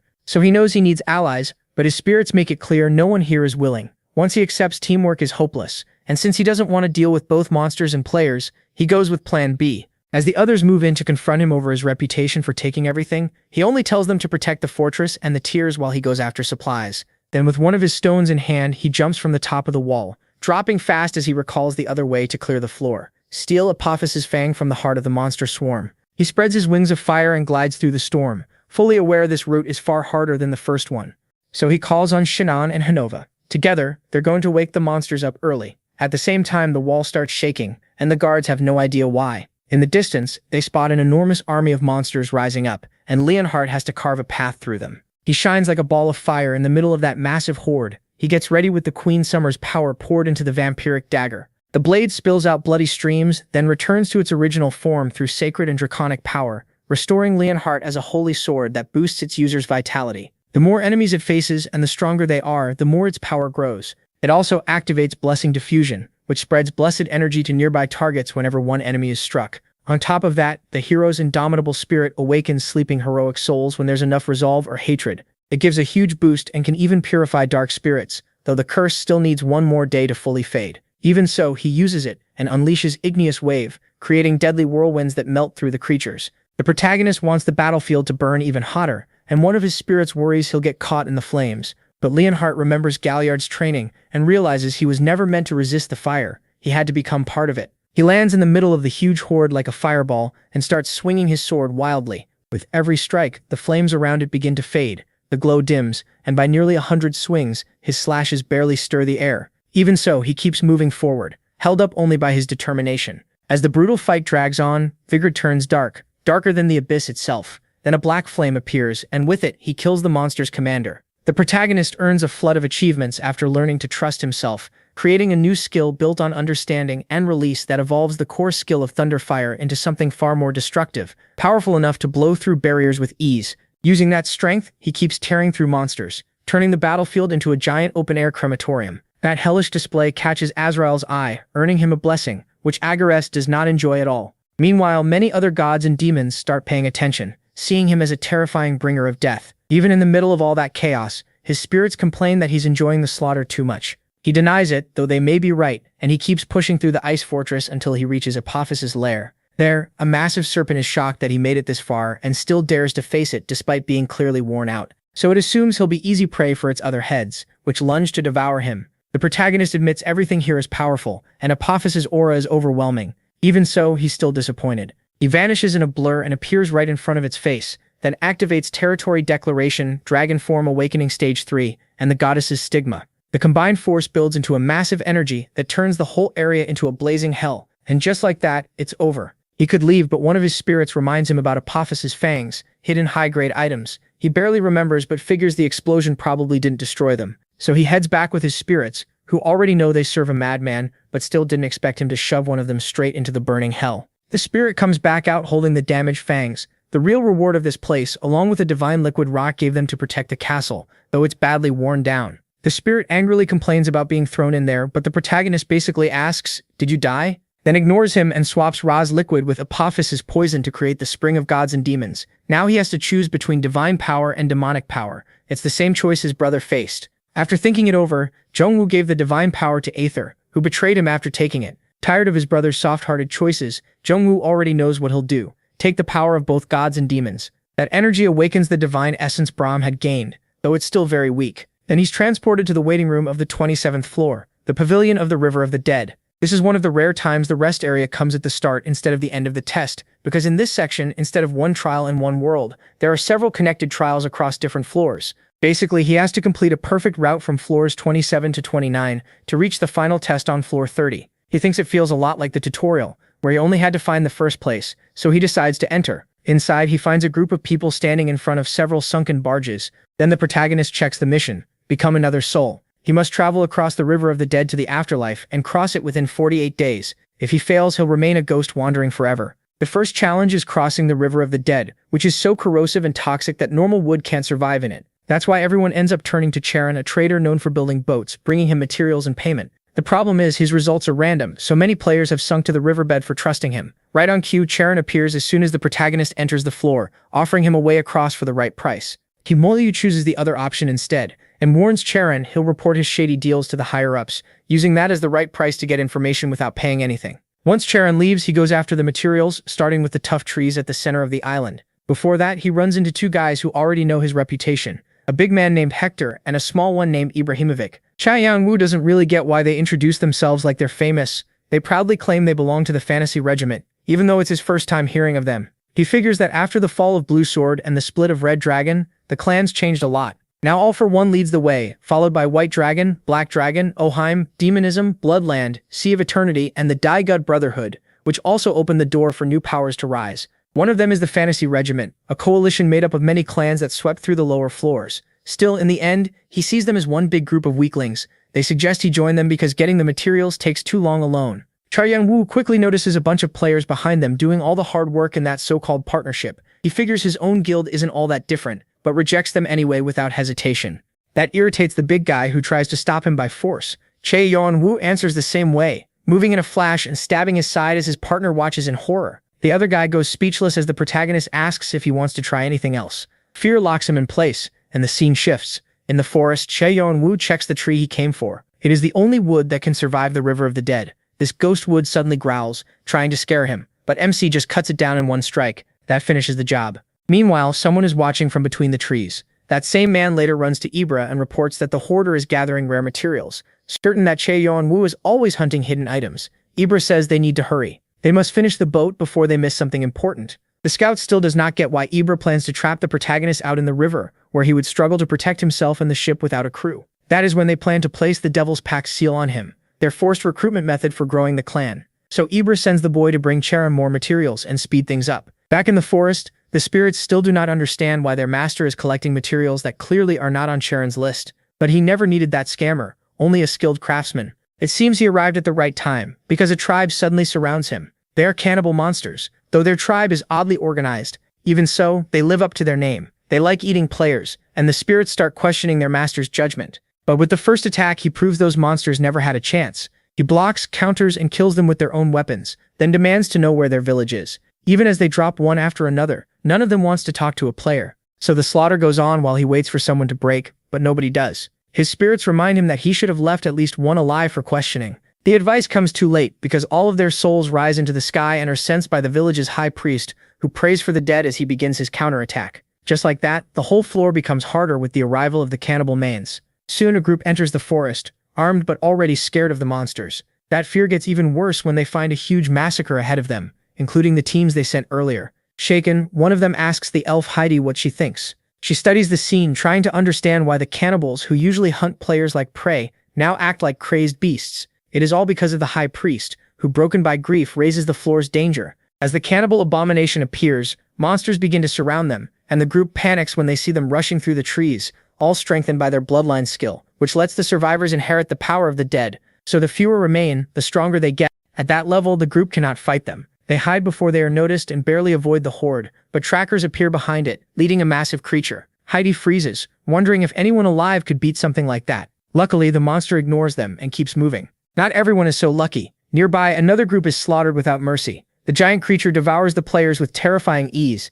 Hidden among the rocks is Ibra, unable to make sense of what is happening. He remembers a strange creature warning him that the cannibal's rage was probably the protagonist's doing. Realizing he has no better choice, he runs to the boat he hid from his own men, disappearing into the trees. He is thrilled to find the boat still there, sure that he is finally safe, until huge footsteps come crashing down on the vessel. He looks up at a giant creature that seems pleased to have found such a cowardly rat, and that is the last thing Ibra remembers. When he wakes, the boat is shattered, and he cannot understand how it ended up like this. Then he recalls the creature tossing him around like a toy. Hurt so badly he thinks this is the end, until Jeon drops from the sky with fiery wings, and the monster panics like a terrified child. The sight leaves Ibra barely alive and completely confused. He cannot imagine what kind of being could cause that much fear, but his eyes can no longer focus. The cannibal abomination is killed, and the tribe becomes even more enraged. They send wave after wave, making the floor harder, but Jaein calmly waits for the next rush, and in moments he wipes them all out, almost looking bored. Still, his plan goes on, and the high priest, sensing him and consumed by fear, sacrifices the lower priests to speed up the birth of the cannibal king, hoping that form will finally be strong enough. Without wasting time, Jeon takes off toward the fortress of the cannibals, heading into a cave where he finds the huge king, shocked to finally see the one who has been hurting his children. He notices the sword of flames of the cataclysm, an infernal power fit for the king of the dead. Blessed by cataclysmic waters he plans to use to drown the place and put out the fire. The protagonist remembers that his brother barely managed to fight this thing, even with help from his friends, but he needs no help now. In a flash he appears beside it and cuts through its entire body with one massive slash, killing it in front of its people. Jisoo admits he is disappointed to face another weak boss, but the boss was never the real goal. What mattered were the rest of the tribe, who were not only warriors but also craftsmen and boatmen, who knew how to cross the river. Their boats could do more than sail. They could reveal hidden routes, the same ones his brother used to meet his second teacher Lana, whom he hoped to meet around this time. So before what was left of the tribe, he tells them that if they want to keep their lives and dignity, they have one choice: submit. More than anything, he needs the cannibal king's token, which should force the tribe to obey him, just as they once obeyed his brother. But even with it, he cannot break the will of the tribe leaders. So Jeon starts threatening the weaker ones if they keep refusing, and they expect him to bargain. Instead, the protagonist makes it clear that they only need to obey. Seeing no other option, they accept the oath of subordination. That makes him their leader, and he claims the tribe and its lands as his base. He still thinks whoever designed this floor has a sick sense of humor, since a territory is not very useful in a place he has to leave in 47 days. Even so, it can still serve as storage. That matters most for someone like Baeluk, who is obsessed with poison. Yeon-woo is sure Baeluk is somewhere here based on the clues, but he knows he cannot track him down in so little time. Meanwhile, the cannibals help build his boat, and the many players they had captured are released, thanking him for saving them. But he does not have time to deal with them, so he just sends them away. Then they cross the lake straight toward the main island. Once there, nobody really knows what to do. Some think about going back to the hoarder, but they are still scared of him. Just then, a blonde elf steps out of the forest, shocked to see them still alive. Soon she hears the full story of how Jeon defeated the cannibals and brought the survivors under his control. But the rescue players are still lost. There is little time left, and they have no supplies because the cannibals took everything. Heidi understands that well. Her group is safe and can build a boat, but she finds it impossible to just leave so many people to die, refusing to repeat her father's actions. So she asks to be taken to the hoarder and confront him. In the end, she asks him to let everyone board his ship, in exchange for half their karma points and any extra work he wants. A dark aura rises around the hoarder as he doubts she can really keep her word. Still shaking inside, she stands firm for the sake of everyone counting on her. At last, Jeon agrees. He lets them aboard peacefully, but raises the price and orders them to obey him, while ignoring whatever else he does. She goes back to tell the distressed players, who break into celebration. The spirits are amazed that he now seems to have a second group of slaves, though that is not fully true, because slave group number 1 is of course all of his spirits. Even if they get annoyed by how he treats them, he ends up paying more attention to the player's leader. He and the others recognize her talent and know she could be useful, but they also know they need to watch her. Meanwhile, at the Hall of the Alliance of Illusion, 2 men are sparring, until one of them gets disarmed. The winner is the captain, who stays humble, and says his soldier almost had him as he helps him up with a wide smile. That captain is Croydit of the Alliance of Illusion, and he seems very happy, until a soldier arrives with an urgent message. The moment he reads it, his mood completely changes. He crushes the message in his hand, knowing his leader will be even more furious when he finds out. Days later, the crew has already spent a long time traveling along the River of the Dead, and Hades recalls rules 2 and 3 from the protagonist, finally starting to see why they matter. Then one reason shows up. Ferocious hunting monsters slam into them from every direction without pause. Hades tries to organize the team however she can, wondering why out of all the safe routes they could have taken, they ended up on the most dangerous one. In the end, the monsters fall easily to the protagonist's blazing flames. After turning them into monster sushi, he stays perfectly calm while everyone else is worn out. They leave the area ruled by the Sea King fish, only to run into pirates. Chaga Yeon-woo seems to have expected, which leaves Hades even more confused. She gets her answer later, when after wiping them out, he questions a few survivors about the Crystal Palace and the Blue Rose. Hades keeps trying to make sense of it all, less and less sure they will get out alive, but the protagonist at least gains a new pirate slave, and the journey goes on. Yeon-woo checks one of the treasures he got from the giant fish, the sea pearl, and thinks it would make a good gift for the Blue Rose. That means Lana, a pirate woman who once trained his brother and ruled this floor. He remembers their first meeting, and it was anything but friendly. A misunderstanding led to a fight, and with his third awakening and heavenly wings, Yeon-woo thought he had to hold back so he would not hurt her. Instead, he was the one who got hurt. Lana was a master of both magic and the sword. She had an easygoing, bold charm that pulled him in and filled him with admiration, turning him into a cute but stubborn little stalker. It annoyed her at first, but over time they grew close and became mentor and student. That bond lasted until Yeon-woo fell, and she stayed loyal through the war against the clans. Even though it cost her all the power she had built up, she never regretted it, and later seemed to hide away in a place called the Crystal Palace, somewhere along the River of the Dead. The protagonist plans to find her and bring her into the clan. He trusts that the pirates told him the truth, and that the gifts they brought will be enough to persuade her. Then he suddenly feels something and orders the ship to stop. Heidi listens right away, though she is just as confused as everyone else when Yeon-woo jumps off the ship into the acidic water and slowly sinks below. He wraps himself in fiery wings to protect his body, and when it becomes clear that he is still alive, the spirits of the third heaven go on alert and rush him, but he scatters them with flame. That only excites Azrael even more, so the blessings keep pouring down on him. The protagonist sees that as pretty useful, while he keeps descending. Agares, meanwhile, keeps arguing with the others and claiming Yeon-woo as his property, but nobody cares and the protagonist keeps going until he finally reaches the Crystal Palace. But once he moves through the wreckage, he realizes not a single part of it was left untouched. The barrier that once protected it fell long ago, and the remains of a huge battle are being eaten away by the river. He presses on until he finds a door. Behind it, countless jewels float through the water. For a moment, he thinks they are part of Lana's collection, but then one item in particular stops him cold. A pendant Yeon-woo had once given his teacher as a gift for Teacher's Day, and she always seemed truly happy to have it, keeping it with her until the end, as she now sits lifeless on her throne. Meanwhile, above, the ship falls into chaos when everyone sees their supposed captain jumped into the river, and they all panic except Heidi, who tries to keep them calm and make them wait. But right then, a huge fleet of ships arrives. Back below, the protagonist keeps staring at Lana's body and tries to bring her back. But even using all his power, after so long under that corrosive river, it is useless. He cannot restore her mind, only use the faint traces left behind to read her final memories. In those memories, he sees who dealt the last blow, and learns the truth. The greatest betrayal came from Benteke, her fiancé, who tells her to apologize to his queen and says this is all the result of her own choices. He had been her right hand and lover for years, the disciple of Poseidon who stayed beside Lana, who herself had been a disciple of the old sea god Seto. Together they ruled the Blue Rose pirates without opposition, until Lana lost her power by supporting Yeon-woo, and Benteke used that chance to overthrow her. He clings to the idea that she had grown weak and been left behind, that the strong should take everything, and she should accept that fate without complaint. Lana, remembering the moments that were supposed to be happy with him, gets tired of listening and throws herself at him, only to be stabbed again. Benteke leaves her there alone on the throne while water seeps through the hall and slowly fills the room where the dying Lana waits for the end. In her final thoughts, Yeon-woo appears just before the water covers her completely. At last, the protagonist understands why Poseidon always thanks him, because one day he will be the one who has to deal with Benteke. Even so, he gains a relic, the sea talisman, given by Seto, who holds a deep grudge against Poseidon. The old god is too weak to act directly, so he chooses to use the protagonist for revenge, offering blessings in return. With this talisman, Yeon-woo can control sea kings, creatures descended from Seto. Its strength depends on his magic and current power. He also gains the Song of the Sea, which lets him read the ocean's memories, though to master it fully, he must complete a mission. Meanwhile, Agares tries tempting him with more power. Athena feels sad about the path of revenge, and Poseidon simply waits to see what choice he makes. The protagonist senses the power Lana left behind, along with Seto's grudge, which boosts his divine power. He activates the Song of the Sea to start tracking Benteke, who is not far away,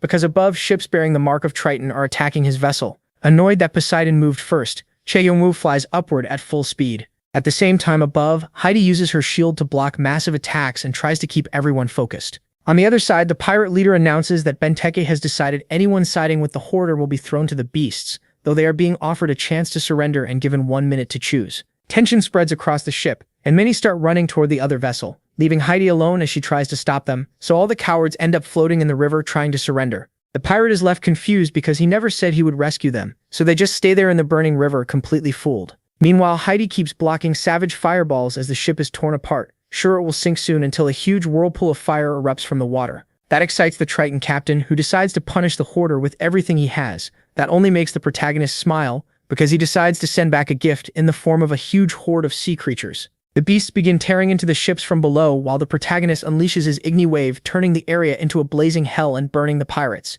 as if telling them to stop acting like minor villains. The real target is Benteke, who watches the chaos from afar, while his men report they have lost 15 ships, and ask for orders. but he seems to enjoy the fireworks and is eager to join the battle. Realizing Poseidon finally remembers him after all this time in the underworld, Benteke thinks whatever the hoarder did, it managed to anger his master. To him, that means he has finally found a worthy opponent. He grips his spear and shouts with all his strength, "Storm!" A massive burst of thunder explodes across the area. As the protagonist rushes forward, he sees the incredible display of divine power from his enemy and assumes it comes from Triana, Benteke's divine artifact, which he holds in his hands. It lets him compress the river's water. And when John confronts him, Benteke's greeting is basically a crushing handshake made of pressurized water that drags the protagonist away. He withstands the artificial current, which makes Benteke admire his strength. Then Benteke vanishes and attacks again in an instant, but John blocks him with ease. At that distance, Benteke notices the pendant on John and assumes he already found his old lover in the castle, mocking the memory of those two pathetic dead people. That enrages the protagonist, and he is not the only one. Poseidon's killing intent becomes so clear that Hermes and Athena both grant blessings to John, and a clash begins that leaves Olympus frozen in shock. Still on the water, John stays calm, hoping Benteke will not turn out to be another disappointment like the earlier bosses. He unleashes all his skills in the next strike, catching the pirate off guard when he stops him. Benteke sees something in John's eyes, a murderous look that reminds him of his own. The protagonist admits this might actually be fun for both of them, then releases all his power. The pirate reaches for the necklace, but the protagonist's recoil keeps him from taking it. John uses that chance to send a sea creature at him, forcing Benteke back and opening the way for a thrust from the protagonist that makes him spit blood. Even then, Benteke admits the fight is thrilling, while John keeps stabbing him. All Benteke wants is to see the face of the one entertaining him so much and judge how much he enjoys the slaughter, so he tries to tear off the mask. Even Athena gets nervous watching that. The protagonist feels the pressure as his energy runs low, and to break free, he begs for just enough strength to launch one last attack, unleashing a storm of fire that traps Benteke inside. Now, in the middle of that mist-covered chaos, the protagonist can only hope his ship escapes. He regrets that his relic's power is limited. That is the only reason he managed to win it all. Benteke's strength is absurd, and if he wants to compete on the higher floors, he knows he has to grow much stronger. Even so, he cannot deny that for the first time in a long while, he had fun.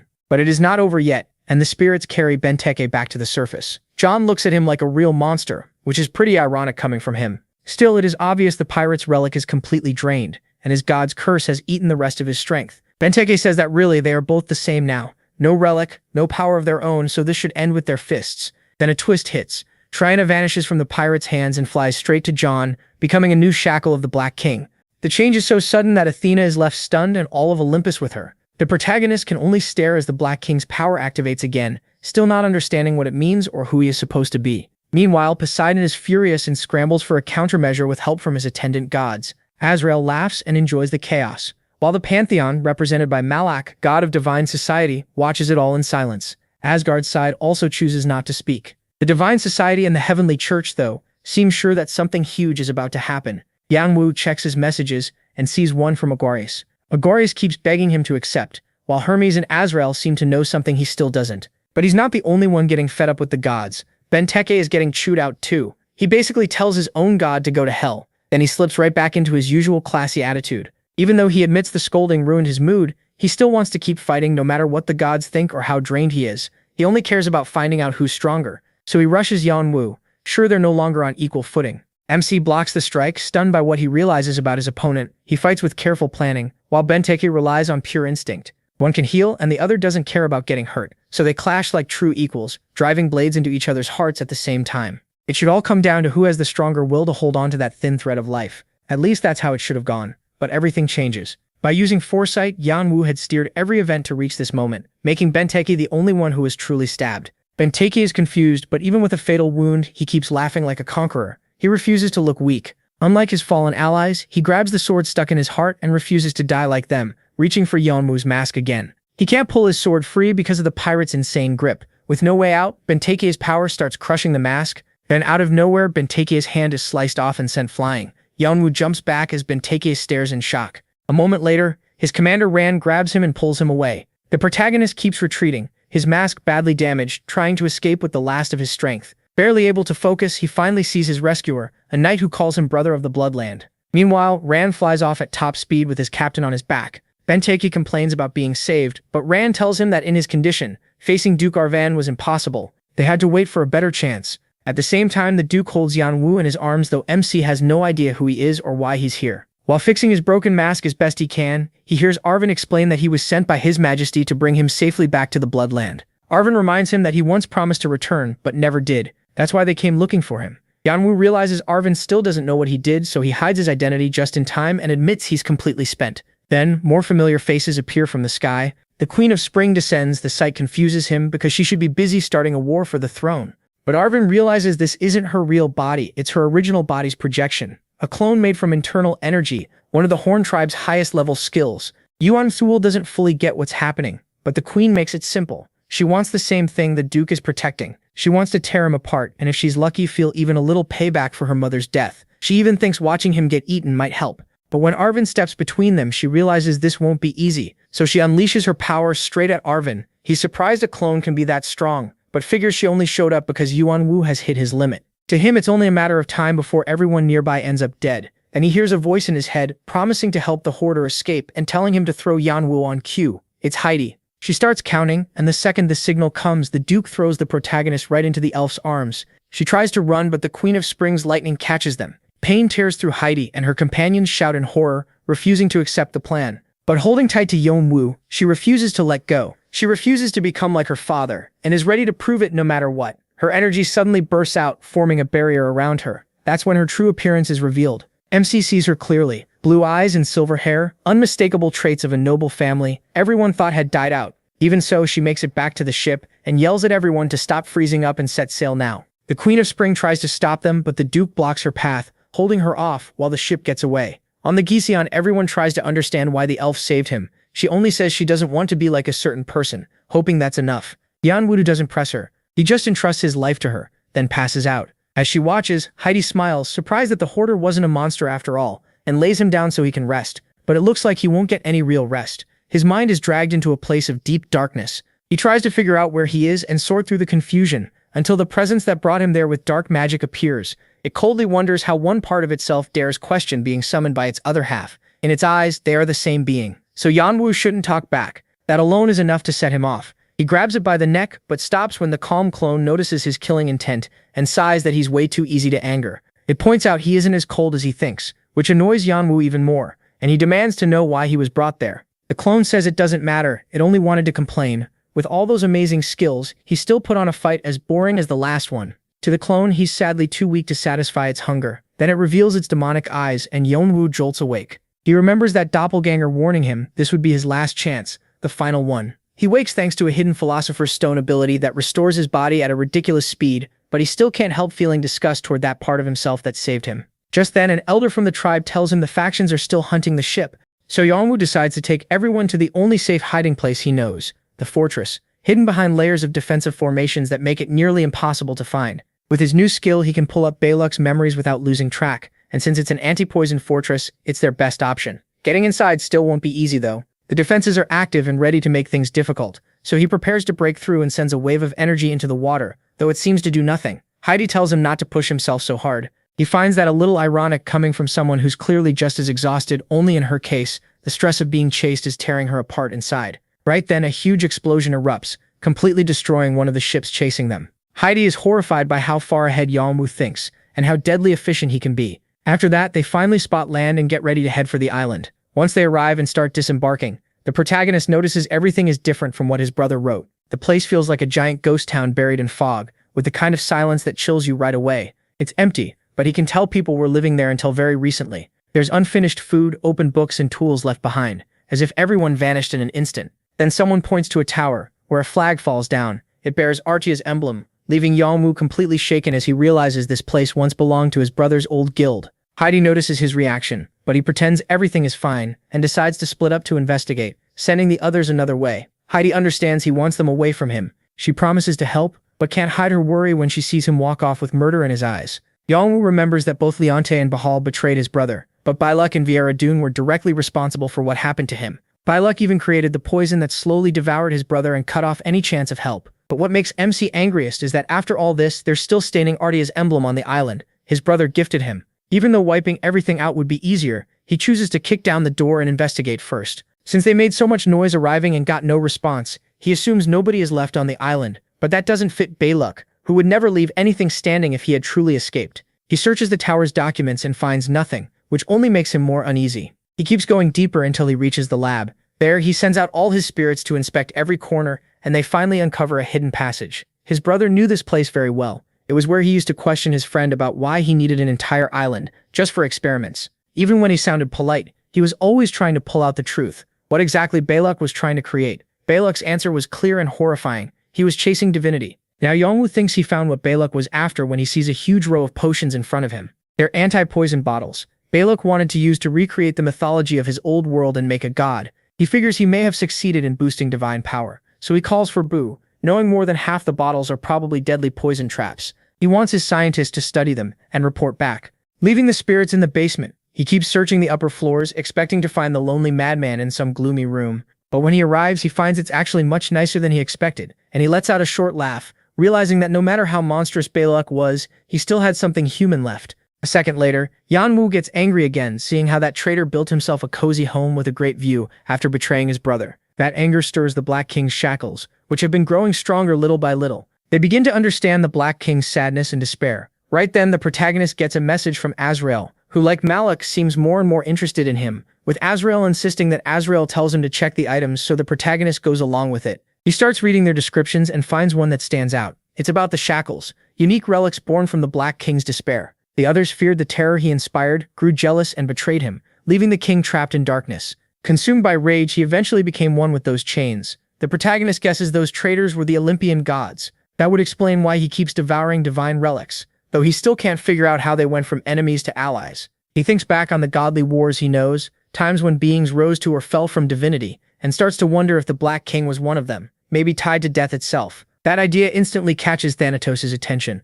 along with other death gods who watch him with mockery and curiosity, while both gods and death demons wait to see whether he can uncover the Black King's identity. He understands why. They know this power goes beyond necromancy or voodoo.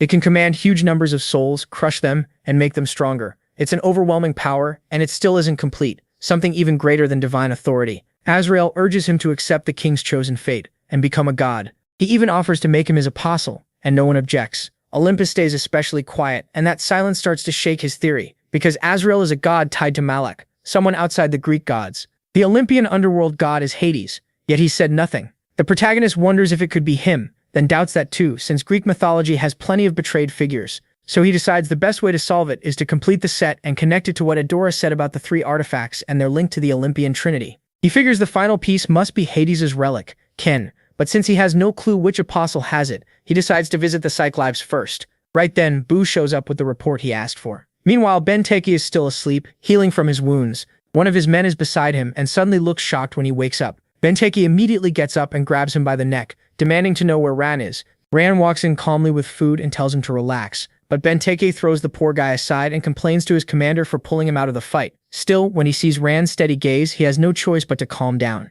He doesn't want to repeat the mistakes of his former lover, so he accepts his subordinate's choices. Even so, he makes it clear he's focused on one thing: why his arm still won't regenerate despite Poseidon's blessing. Once he thinks it through, he finally smiles. Now he gets it. Jeon has his severed arm, and since it's part of a god's vessel, it's basically pure nourishment. The voice in his head urges him to devour it. Poseidon answers with fury, but Jeon starts absorbing it anyway. Benteke can feel that sensation from afar, and he actually enjoys the tingling, hoping Jeon grows even stronger so they can have another wild fight. That boosts Jeon's divine essence by a huge amount. It spreads through his whole body, mixing with dragon and demon essence, and changing every cell in his body. He also gains more knowledge from Poseidon, including water skills, and thinks that if he gains the water attribute, he'll grow much stronger later on. He earns even more hatred from Poseidon, but he doesn't care. Now that old weakness, only using fire and darkness will be much easier to deal with. The arm leaves him a little full, but wanting to absorb the rest of Benteke's power in their next fight. Sometime later, outside the floor, Sherpa appears, worried about him, and Nemesis scolds him too for leaving them out of his battles.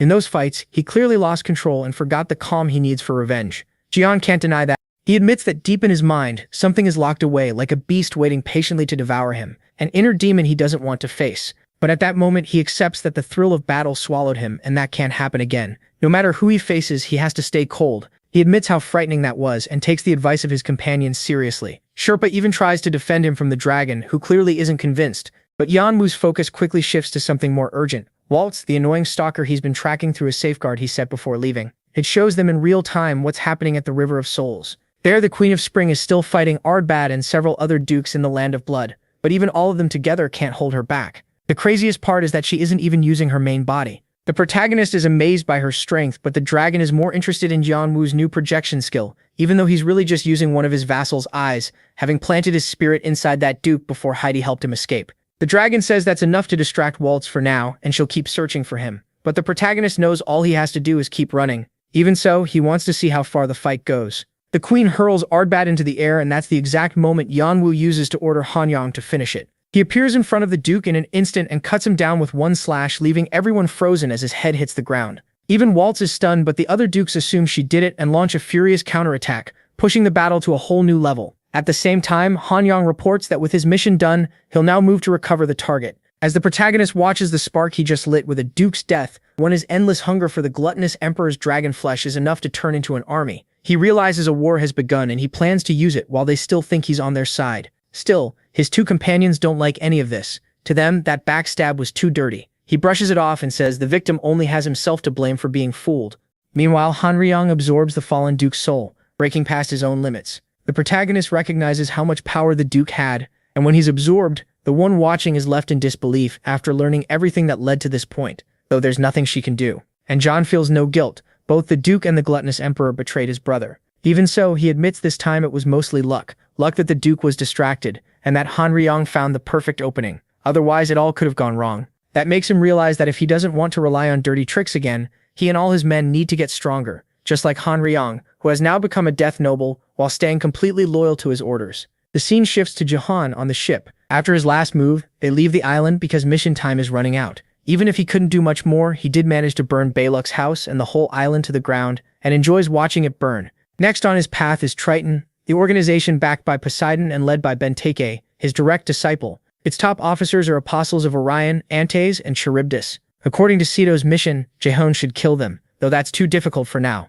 Still, he was able to study the result of his draw with Benteke and discover his biggest weakness, his resolve, that unstoppable drive to push forward no matter what, like a conqueror. Jehon knows that whether from confidence or pride, Benteke will face him alone again next time. He plans to use that in their next battle, so until then, he'll prepare well. Days pass like that until they finally leave floor 29. Everyone celebrates, thrilled to still be alive, especially Heidi's group, who thank him for saving them. She feels relieved and knows she should thank the hoarder, but he's already jumping off the ship, tired of the waves and glad to be back on solid ground. Even so, he knows Triton is waiting for him again on floor 30. Then he's stopped by a shy Heidi who can't find the words, and the protagonist reminds her their contract ended when they arrived. She knows that, but something inside her still says she should stop him. Seeing her hesitate, he admits she's a rare talent, sharp-eyed and a natural leader, so she'd be a great choice. He tells her to come find him later. She doesn't fully understand what he means, and watches him leave. Meanwhile, he feels bad for not recruiting her right away, but seeing how many people depend on her, he decides to let her stay their leader for now.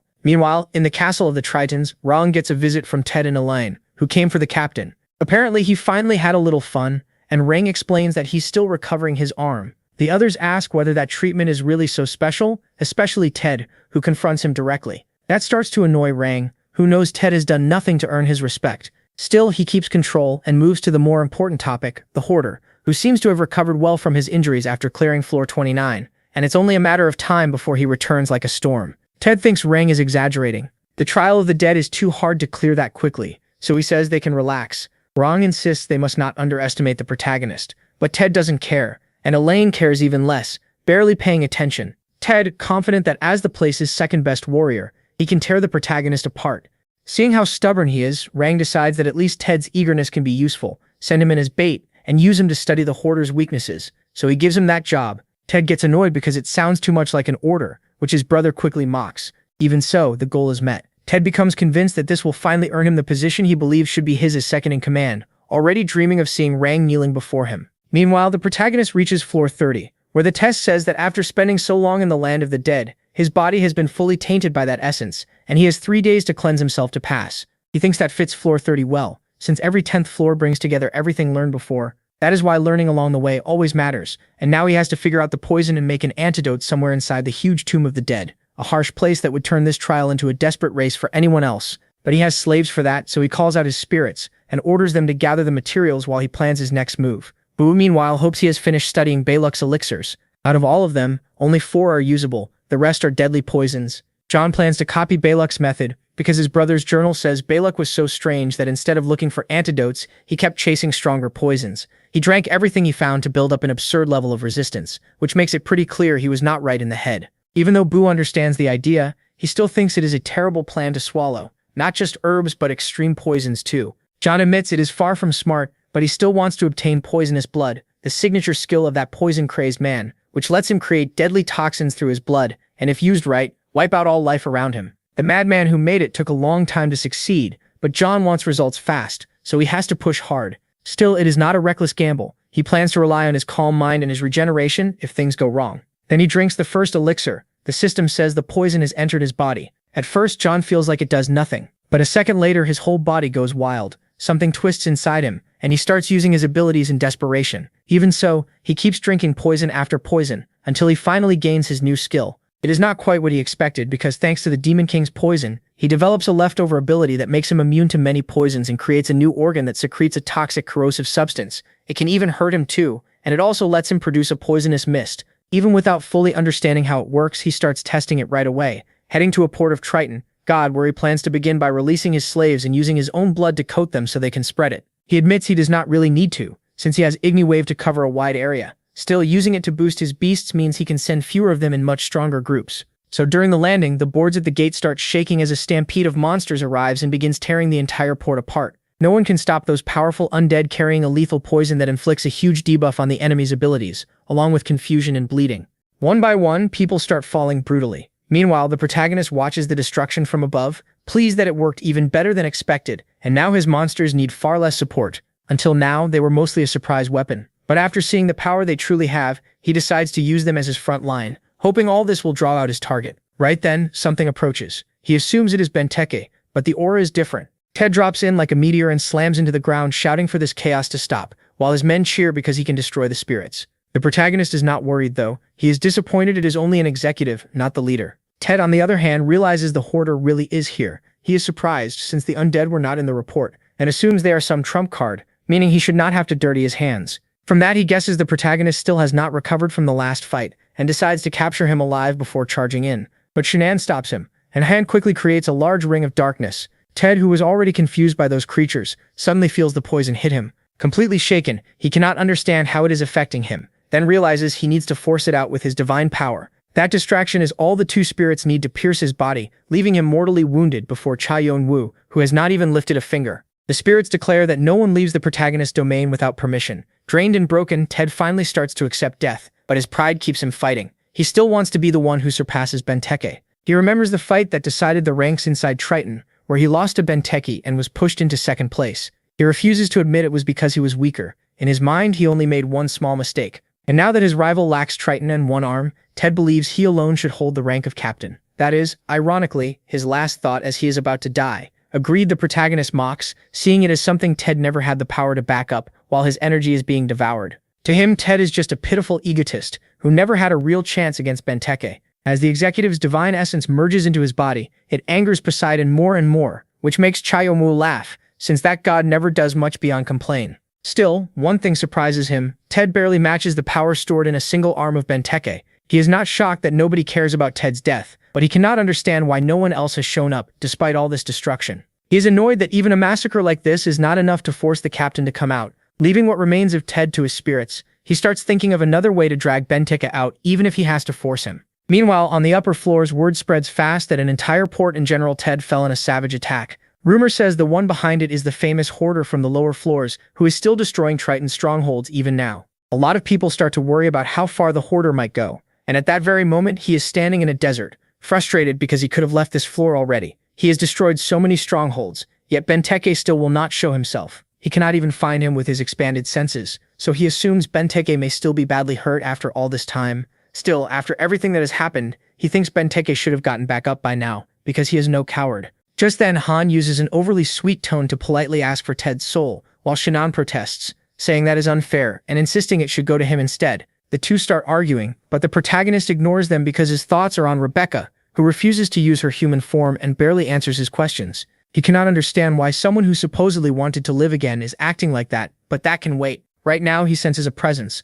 a small troop near an oasis. It is not who he is looking for, but their emblem says they belong to the fantasy regiment. He remembers killing their leader near the start of the river, after being provoked. Normally he would not care, but the sickening aura around this group, as if they were waiting for him, gives him a bad feeling. So he heads straight there, completely ignoring his spirit's argument, and reaches the regiment's camp, where they seem far too calm, letting him walk in like an honored guest. Even so, the protagonist stays cautious when he is greeted by Craves, the regiment's commander, who says he only wants to talk. In short, the blonde man, acting as the regiment's second-in-command, ordered the clan to bring him in. But they took the order in the most literal way possible by force. That led to the earlier mess, something he still deeply regrets. The protagonist can tell he is sincere, but something still feels off. Even so, he accepts the apology, though he still does not fully understand why he was summoned. Kurtz thanks him for taking it so well, and explains that the clan leader wanted to meet him, calling him an old friend. That leaves the protagonist stunned, because only a few people could say that. Maybe the Horn brothers, or perhaps Khan and Doyle, if they are still alive.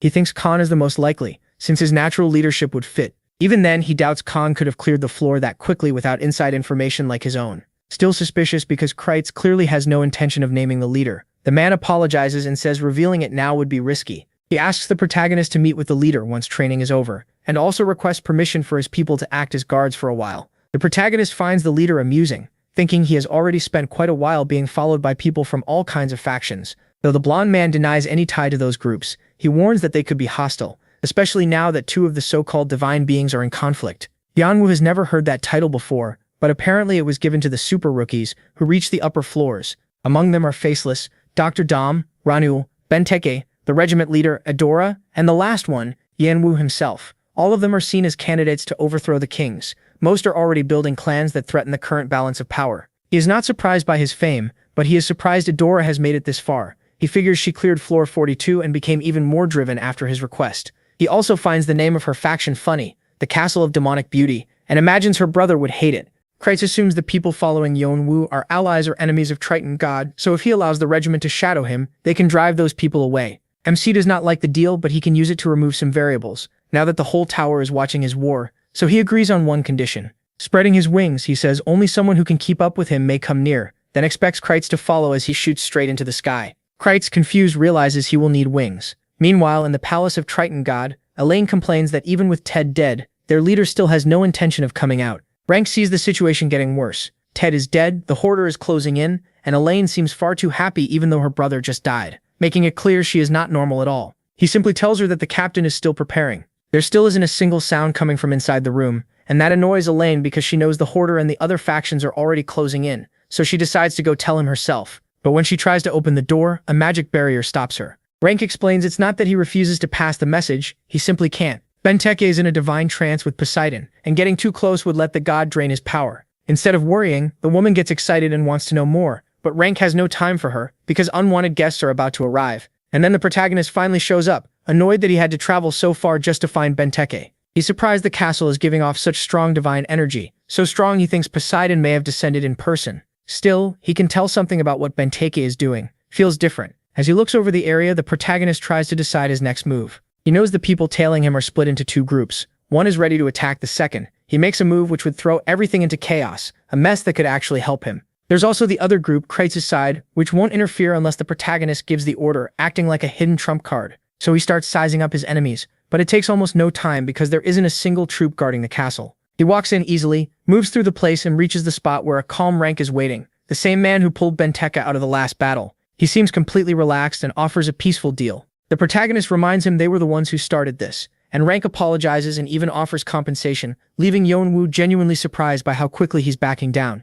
Then he notices he's being watched and realizes Rank just wants to avoid a war they can't win with their patchwork forces. But the protagonist only wants one thing, Benteke's head. Rank warns him about Poseidon's wrath, but MC is already used to making him mad, so the talk ends there. Rank regrets it and gets ready, releasing his power hard enough to crack the floor beneath his feet as huge serpents burst out, along with a swarm of troops. The protagonist quickly wipes out the pirates, burning them alive, then uses them as momentum to charge the hungry snakes. He doesn't get how an apostle of Orion can control them and tries to go straight for Rank, but he can't even move. Something stops him as his body starts breaking apart, and out of nowhere he's sent straight into a creature's mouth. Dragged across the battlefield, he defends himself with his sword and fights from being swallowed, guessing he's up against an apostle tied to Poseidon's daughter Charybdis, the queen of monsters. Rank takes the chance and unleashes a tsunami attack, creating a massive raging current that crashes in like a deadly tide. But before it can hit, Yeon-woo shoots into the sky, letting the full force of the attack slam into the giant serpent instead. With both enemies exposed, he drops a blazing hell on them, setting the ravenous creature on fire. Rank escapes, but the heat tears through his body and leaves him stunned by how much Yeon-woo has grown since last time, not giving him a single opening. Then he calls Boo, summoning a giant eye in the sky that shocks Rank and nearly stops his heart under that crushing stare, dropping down on him. But Elaine has it even worse. She lets out a terrified scream, crawls across the floor, and begs for mercy. The protagonist is surprised she came out of hiding so easily, all because of fear, and decides she's an annoyance he should finish first. But at that moment, someone appears behind him, a figure wrapped in bandages who grabs her at once. The bandages rip away the rest of Elaine's body piece by piece, and she drops heavily to the ground. Rank stares in shock. The mummy's furious screams become a signal for the troops to rush in, led by that same figure, but they're stopped by the protagonist's spirits, angry that someone stole their prey. Even so, the mummy shakes the shadows off with incredible skill, surprising the protagonist. Seeing how precise the aura control on those bandages is, he figures this must be another one of the new divine beings, the faceless one, who can even endure his hellish gaze without blinking. Yeon-woo still finds him annoying, so he charges to kill him, and the fight is about to start when a portal opens and cuts them off. Another enemy steps out, Ranul himself, the bringer of misfortune, who with one motion summons an absurd number of magic circles. The protagonist recognizes it as a style similar to his brother's, and now he understands why even the faceless one chooses to pull back. The circles aren't complex, but there are far too many, and they're far too strong. They could wipe out the whole area. Up in the air, Kreutz cuts through the magic circles, remembering he promised not to interfere, but protecting Yeon-woo matters more now. So he goes straight for Ranul, activates his holy cross, and forms countless swords that fall like meteors.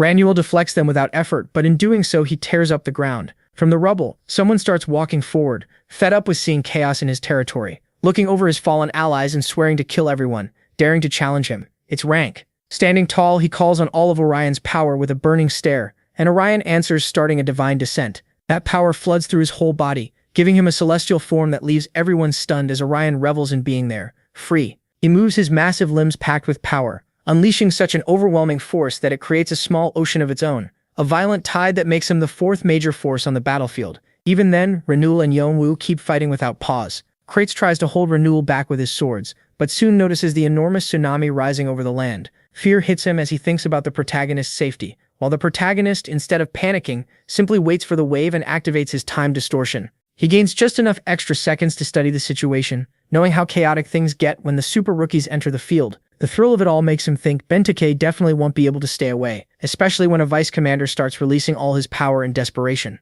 He's also curious about the regimental's second-in-command, so he plans to use the chaos to test how far that man can go. With those extra seconds of sharpened time sense, Yeon-woo calmly watches every violent force, learning exactly what he needs and finding the precise crack where everything falls apart. Then, without wasting a moment, he bursts forward at full speed toward that point, forcing his way through and clearing a brutal path. In the middle of all that chaos, the protagonist realizes that, after all, he didn't finish everyone. The faceless one is still standing and still eager to fight, while other figures in the back look worn out. One of them is Kreutz, watching in amazement at the incredible power that made his leader take such an interest in the protagonist. He remembers that absurd calm Yeon-woo showed while a storm of attacks came down on him, and thinks maybe he worried too much about someone who clearly stands above the 6 new stars. That brutal exact slash stopped the strongest blow of the battle, letting MC escape with only a few injuries and stay conscious even underwater. Ranul, on the other hand, is left completely drained, coughing up blood after all his magic circles explode, and the backlash leaves him badly injured inside. Even worse is the protagonist's gaze, that awful stare that feels like it's pressing straight on his soul. Terrified, he realizes that as long as that gaze is on him, he can't properly use his dark magic. He has no choice but to retreat, hoping to return later, and vanishes with a scroll. Yeon-woo follows his escape for a moment, but then his focus shifts to the faceless one, who seems entertained by the chaos and pleased by the level of everyone present. If his goal was to kill Benteke, then after seeing the protagonist's overflowing power, he decides Yeon-woo might be able to handle it alone, so he leaves it to him, though he warns that if he keeps getting stronger, he'll keep an eye on him, then leaves. The protagonist is puzzled by the mummy's behavior, thinking that body holds far more souls than it seems. He also notices the last explosion did absolutely nothing to him, and realizes his aura, skill, and foresight are abnormal in every way, enough to mark him as dangerous, though not an immediate problem. The real problem is Rank, who has already collapsed on the ground, staring blankly after failing to endure the divine power. That works well for the protagonist, but now he has to deal with the pirates rushing in to avenge their leader. That irritates him, making him wonder why they're still alive after all this. Wanting to end it fast, he grabs Rank's face and starts absorbing him. But with his last strength, Rank cries out that Yeon-woo still hasn't won,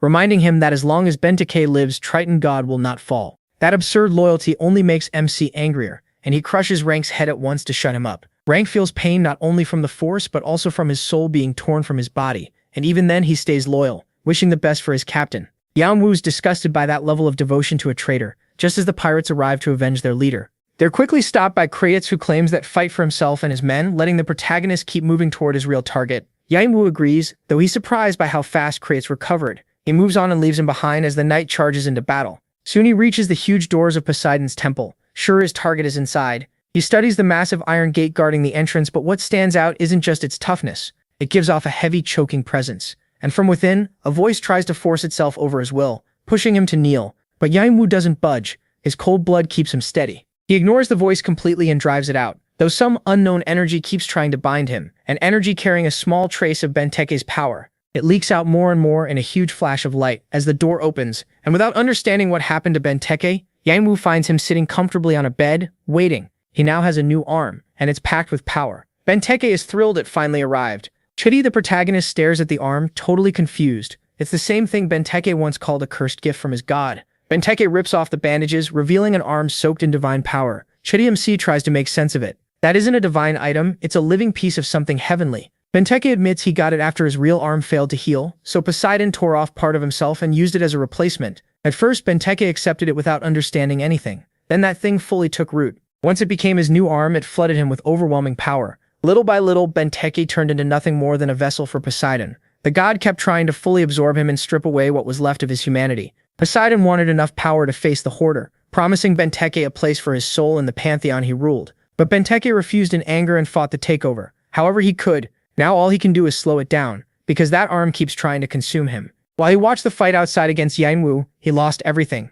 His men, his land, his whole life. Trapped in that ridiculous sanctuary, he feels like a guard dog at the gate and hates his god's cowardice. Poseidon went this far over one mortal he clearly despises. He finally puts it together. Everything involving him, Lana, and Benteke is part of something bigger. Poseidon doesn't feel hatred. He's terrified. And from the start, what he feared was the power of death. Then the fight begins with a massive attack from Benteke. It smashes the ground down on the protagonist. Yeon-woo dodges and strikes back with his flames, but the divine arm swallows them at once. The arm rises skyward, not even bothering to block the protagonist's stab. He barely has time to react before a spear shoots from Benteke's arm and forces him back. Their clashes keep growing stronger until they end in a huge explosion. From it, drops of blood scatter, though both seem to have taken most of the impact without falling. Benteke feels blood run down his cheek, and it excites him. To him, nothing beats a fight like this. Battling a madman while trying not to be eaten by Poseidon. That mix drives him even crazier, and he wants to meet his end like a true conqueror. So he unleashes a brutal strike that sends the protagonist flying. Everything in its path is wrecked. Yeon-woo gets back up after activating all his abilities, then sees Benteke release an absurd amount of divine power. At that point, he can only accept that this is now a kill-or-be-killed fight. But then the damage finally starts bringing down the temple, and below, the pirates spot the finisher fighting in the sky as they desperately search for their captain. They finally find him under the rubble, still getting up even though divinity has nearly consumed his whole body. Seeing their worry, Benteke tells them not to waste it on him. No matter how much Poseidon tried to ruin him, he still led them to victory again and again. His men cheer for him like the conqueror he is, full of hype. Kratos watches in shock as a few words raise the pirates' morale, thinking Benteke is preparing them for a final war. But Benteke does the opposite. He orders them to scatter and hide until they can build their strength again. He tells them to leave everything to him, and promises he'll find them later. They obey and start pulling back. That leaves Kratos totally confused, as he orders his men to chase them. Now only Benteke and the protagonist remain. The pirate mocks the knight's stupid look when he sees them. Yeon-woo can tell from Benteke's confidence that he seems to remember the time he managed to damage his mask, so he adjusts it just in case, assuming Benteke only wants to save his followers. But Benteke laughs at the misunderstanding. That's not why he did it. He wants to protect the value of Triton, God, where a leader can never show weakness. Unlike Lana, he won't let his men see him as anything but an absolute conqueror. Hearing Lana's name, Yeon-woo thinks maybe his cover is blown, but it no longer matters. He grabs his weapon at the same time Benteke does, and they charge at each other with one clear goal: settle once and for all who the real winner is. Then the fortress fully sinks beneath the water, while their savage battle keeps going through giant flashes with no sign of an end. Yeon-woo is already exhausted from landing so many critical hits. He pushes through the constant waves of his enemy's power. Benteke, now almost fully consumed by divinity, says this fight has already brought him back at least 20 times, and he even dodged the poison. But despite his casual attitude, Yeon-woo can see his body is at its limit, so he attacks once more, shattering what remains of Benteke's guard and landing another direct critical hit to the chest. Sure, the fight is finally over. But Benteke stays on his feet, smiling even with the sword buried in his chest. Shaking, he admits Poseidon was right. He can't beat that lunatic. Even so, he reaches for the protagonist's mask one last time. In that final effort before accepting his judgment, he clings to his survival creed that only the strongest remain, but he still can't manage even that. He regrets not dying on his own terms as his body gives out and drops. The protagonist watches him fall, thinking the poison has finally kicked in and all that's left is the finishing blow. But before he can reach him, something stops him, just as Poseidon tries to speak to his apostle one last time, though Benteke is already unconscious. Taking advantage of that, the god fully takes over his body. Yeon-woo freezes, not because Poseidon is here but because he descends with unimaginable power. MC guesses he used the deaths of the other apostles as a tribute, proving again what a vile madman he is.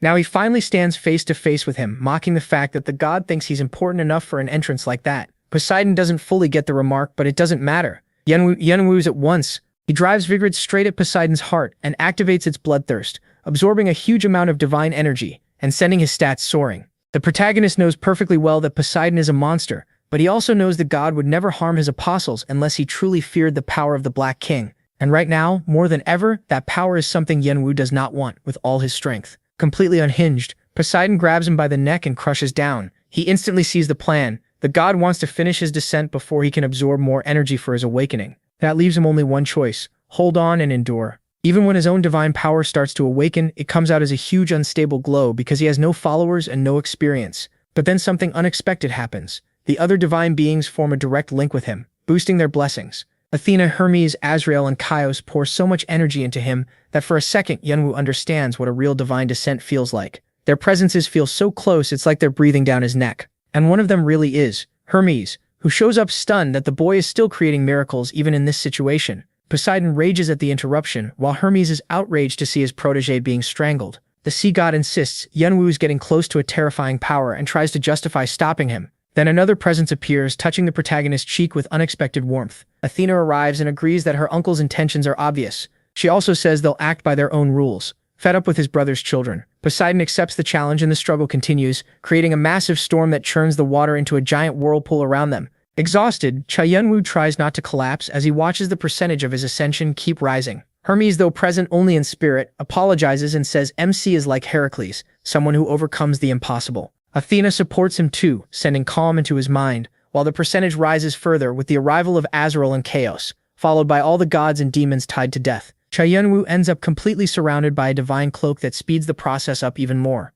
It's like a huge legion of gods and demons is holding him up from every side. His nephews tell the Sea King to surrender before it's too late, but Poseidon curses them all and keeps resisting. Meanwhile, as if stuck in a corner no one noticed, Agares pouts in jealousy because nobody called him. The protagonist is honestly relieved that little weirdo didn't show up, but once he realizes he's surrounded by gods and demons, he admits he needs all the help he can get and finally agrees to let him come. Agares obeys instantly, appearing to claim what he thinks is his and attacking Poseidon. The sea god seems to freeze up while Yeon-woo keeps clinging to him. Agares gladly pays him back for all the time he spent choking him, warning everyone else not to touch what belongs to him in such a crazed voice that even Poseidon sees him as completely insane, right before Agares rips off his head and sends it flying downward. The protagonist absorbs it, gaining a huge amount of divinity. He ends up just one step from awakening, and at least it feels like this is finally over. He hopes everyone will just leave now, and then Agares starts laughing like a maniac. At least he admits it, he's crazy about the protagonist, declaring in a weirdly aggressive romantic tone that Yeon-woo must not die because if he does, Agares will follow his soul into the afterlife and devour it.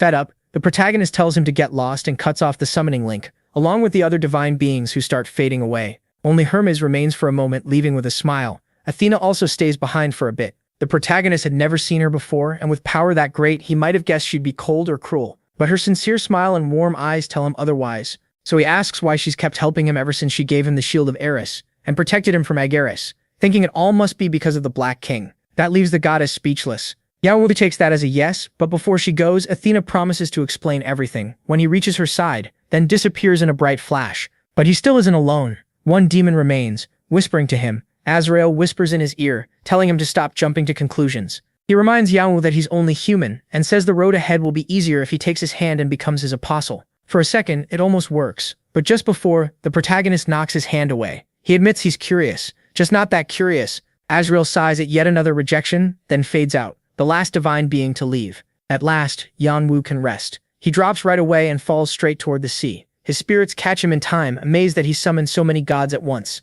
Once again, they realize their master is incredible, but he also clearly needs serious sleep, so they find a cave where he can rest, and all of them guard it together. Even so, an enraged Azrael barges in, furious that the mortal rejected him again. He can't stand that the chosen one of the being he serves prefers that insignificant human. Still, he decides to guide Yeon-woo by force, knowing the Black King doesn't care about chance, order, or the other gods. Power is all that matters to him, so Azrael tries to force his energy into MC, and that angers every divine presence around them. Before anyone can step in, his body moves on its own and grabs Azrael with such force that he freezes. Looking into those eyes, he doesn't see Yeon-woo. He sees something else inside him, something furious that its fun was interrupted. Terrified, Azrael tries to apologize, but the Black King won't hear it. The grip tightens, then slams him down. As they struggle, golden threads appear, stretching out to distant platforms. Azrael instantly realizes they connect to his real body. Yeon-woo's body, now bearing black crow wings, studies those threads while ignoring Azrael's desperate cries. Then it seizes his lifelines and tears away his divinity. The Black King does it without mercy, ignoring every plea until Azrael is left in a huge pool of blood like a stain on the floor. After that, the possessed Yeon-woo steps back, strangely hollow at how easily a being can die. Then his shackle starts to glow with a purple light, the sign that the King's Seal of Sorrow has activated. Even if Azrael was a fool, in the end he still proved useful, and letting the Black King out at least gives him some time to enjoy being free. Later, the spirits are still guarding the cave when Yeon-woo wakes up and asks if anything happened while he was asleep. They all look confused. They've been watching the whole time. Yeon-woo turns to Rebecca, but she didn't notice anything either, which leaves him even more confused. More than that, he can no longer feel even the slightest link to Azrael, and he's also lost the authority Hermes and Athena had given him before. Hermes and Athena try to calm him down, but Agares just smiles in satisfaction, clearly knowing more than they say. Yeon-woo wants to know what happened during his blackout, so he searches for some clue and finds something unsettling. The Black King's seal has been lifted. Looking deeper, he learns that the Black King's despair and pain have fused into one shackle. That raises the number of souls he can bind and gives him a skill called Black Death, which lets him consume specters and turn them into dark energy. He also gains a summoning skill that uses souls from his collection to force a dead soul to appear, and it can even make his army of monsters evolve to completely insane levels. Still, he can't understand how, right when Azrael vanished without a trace, a new skill from a sealed artifact appeared, one that not only replaces his blessings, but boosts them even more, so much that he starts wondering if the shackles aid Azrael. Then he laughs at himself, because the idea that something strong enough to devour a god is wandering around the tower would be way too big of a problem. Even so, the doubt stays, and he keeps asking himself what really happened. Meanwhile, in the sea god sanctuary on Olympus, on the 98th floor, Poseidon fumes over how they stopped him. He can't believe they were that foolish. That kind of stupidity is what he expects from his nephew, not from every god and demon tied to death joining a mortal who could become a huge threat to the tower. So he decides to stop Yeon-woo, and since his brothers aren't around, he turns to his sisters Hera, Demeter, and Hestia. Back with the protagonist, he gets tired of overthinking it and sticks to what matters. Azrael is gone, he's stronger now, and one annoying stalker is finally out of his life. So he focuses on his new skill, which lets him forcibly summon a soul from the underworld. As long as it's someone familiar or tied to an object, the soul keeps its free will, and unlike the souls he collected as followers, now he can bring back anyone in the afterlife. Thinking of all the deals and advice he could get from the dead, he tests it right away, spending a huge number of souls to try talking to Benteke again. The energy gathers and starts taking shape, swelling until it bursts apart. His first try fails completely, just like Yeon-woo expected. The pirate's soul had been completely devoured by Poseidon during the descent, so he rules out any souls that never reach the afterlife and needs to pick someone else. Then he sees his pendant, and the answer is obvious: Lana. The energy condenses until it forms the spirit of the former pirate, who appears with an empty stare and asks who summoned her. Yeon-woo takes off his mask, and with one motion he leaves her stunned by showing that familiar face. Lana breaks down right away, crying as she believes Cha MC is alive. Sure, that's why she never found him in the underworld. She throws herself into his arms and hugs him tightly, grieving for how scared and alone he must have been all that time, unable to hold back her joy that her boy is still alive. Yeon-woo stays quiet. Later, once she calms down and feels a little embarrassed, Lana apologizes for showing such a pathetic side. Now she understands that the person before her isn't him, but his twin brother. She greets him with a bow, guessing that if he called her here, then they must have something important to discuss, though she admits she'd rather do it with alcohol. Luckily, Yeon-woo happens to have plenty of the German beer Lana liked, and he's surprised that souls really can drink. Apparently they can drink a lot. He even pulls out some of Galliard's stash for her, hoping he won't get mad, though somewhere far away, Galliard suddenly gets chills. As he keeps bringing out the elf's reserves, Yeon-woo tries to explain everything that happened over the last 5 years, but Lana takes over and fills the talk with stories about herself and his brother. He doesn't mind. Seeing how excited she is makes him realize how much she cared about his brother, and for him, it turns into a good talk. Sadly, their time runs out, and the protagonist promises to see her again, but before she leaves, she asks for her necklace. He gives it to her, and she pours in energy that automatically completes Keto's mission, freeing the sea talisman along with the god's blessings and authority, because she knows he'll need a lot of power soon. Even Lana is surprised by how much Seto cared for him, giving him so much power without holding back. But before leaving, she asks one last thing. What happened to Benteke? Yeon-woo clearly remembers the pirate's huge smile, and that detail makes her laugh, because she never had one like that. Then with a calm smile, the former pirate fades into the air. Yeon-woo looks at his pocket watch, relieved and thankful that the tower isn't made up only of traitors, but also people who truly loved his brother. That alone is enough to keep going. So he activates the skill again, and this time tries to summon Yeon-woo. But the energy scatters, it can't find him. MC refuses to accept it, and tries again and again, but every result is the same. His anger keeps building, almost beyond control. He demands that they bring him his brother, and in exhaustion he begs the gods to tell him what happened, even offering to become anyone's apostle if they give him answers. He gets only 2 messages, and after reading them his frustration gets even worse. Everyone, even those who supposedly care about him, stays completely silent. Yeon-woo curses and closes the windows, forcing himself to think clearly. If the summoning failed, then the target must still be alive. That means finding his brother's body was not some cursed dream. The other option would be total soul destruction, but from his memories he never went through anything like what happened to Benteke. With both choices ruled out, he still can't understand what happened. Even so, his calm mind finds a third possibility. His brother's soul may be bound to a transcendent. He remembers that some of their apostles can keep souls in any state they want, which means Yeon-woo could be in one of their hands. It makes sense considering the protagonist himself carries several souls with him. With that theory in mind, he imagines his brother betrayed in life and now trapped in someone's collection, suffering, and that means he has to find him fast. So he plans to search for answers on the 50th floor where the ancient dragon who brought his brother's body to the earth lives. Kalitus. Right then, Nemesis appears, worried by how out of control his emotions are, and Yeon-woo tells him everything. The dragon is just as shocked by what happened to his former master. Then MC notices a small hand mirror, and realizes that going to the dragon temple might not give him anything new, it could just waste time. So he decides to use Frisia's mirror, which lets him connect to the desk after all this time. It's time to make contact again. He pours energy into the mirror, and it links him to the friendly Atron, the merchant who became his manager. Atron complains that it's been years since he heard from him, and inwardly grumbles that even though their deal got him promoted,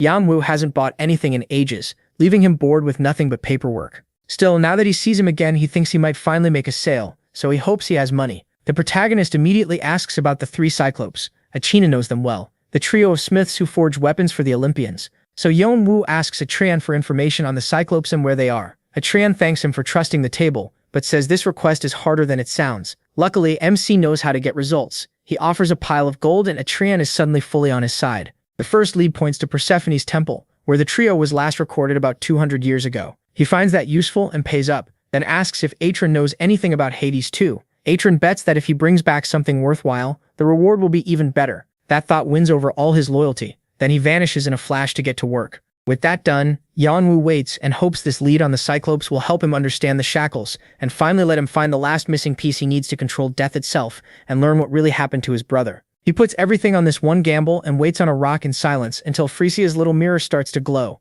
Shan bursts back out of it, excited by what he found. The search was easy, but once he sorted everything out, he realized this wasn't just worth good money. It could also help the whole table. Yeon-woo sees that as a problem, so he quickly buys exclusive rights with an extra tip, enough to secure the merchant's loyalty. Before leaving again, the protagonist asks for the rest of the report. Atron confirms the Cyclops brothers did go to that temple, but it happened more recently than expected. The ones who went were their apostles, and he hopes that helps. Yeon-woo heads there at once, helped by the fact that it lies on his route and serves as the entrance to a hidden stage. It's known as a great place for rankers to train their mental and elemental power. A path to hell made up of 10 rooms, each worse than the last, with the final gate leading into the underworld itself, reachable through Persephone's temple. But Atron gives one last warning. During the search, no one seemed too shaken, since strange things had happened there before. Among the gathered reports, one of Agaris's apostles who escaped once drunkenly said that Hades had called them. That immediately raises Yeon-woo's suspicions. There's barely any information on Hades or the underworld, and he figures whatever happened between Hades and the Cyclopes was buried by time.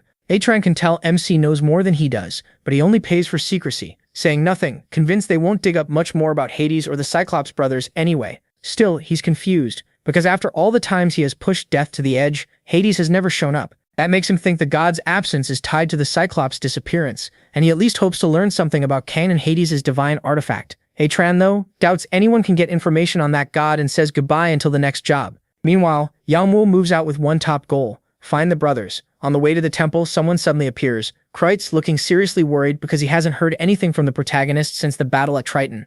MC barely even remembered him, and he's not great with clingy people, so he spreads his wings and shoots off. The blonde man chases after him, begging him to see a doctor or healer or at least let him come along. All that devotion makes Yeon-woo a little uneasy, but it also makes him curious about what kind of leader could inspire loyalty like that, so he lets Kreutz follow and keeps going. Their trip ends at what looks plain at first, but is actually Persephone's temple. At the entrance stands a figure wrapped in a cloak. Kreutz is shocked and recognizes it as Green Shadow, a being far above any priest or priestess, and its presence means something is wrong. Yeon-woo understands right away. After what happened with Poseidon, it's obvious Green Shadow already knows who he is and why he came. Still, that saves time. When they land, Green Shadow welcomes him and invites him inside, saying Persephone is waiting in person. That stuns Yeon-woo. He expected maybe a message, nothing more, but he moves to enter while Kreutz stays behind. That throws him off, since Kreutz followed him all this way, only to stop here. He assumes the invitation is for him alone and that Kreutz will wait outside. Green Shadow confirms it, and the two head into the temple.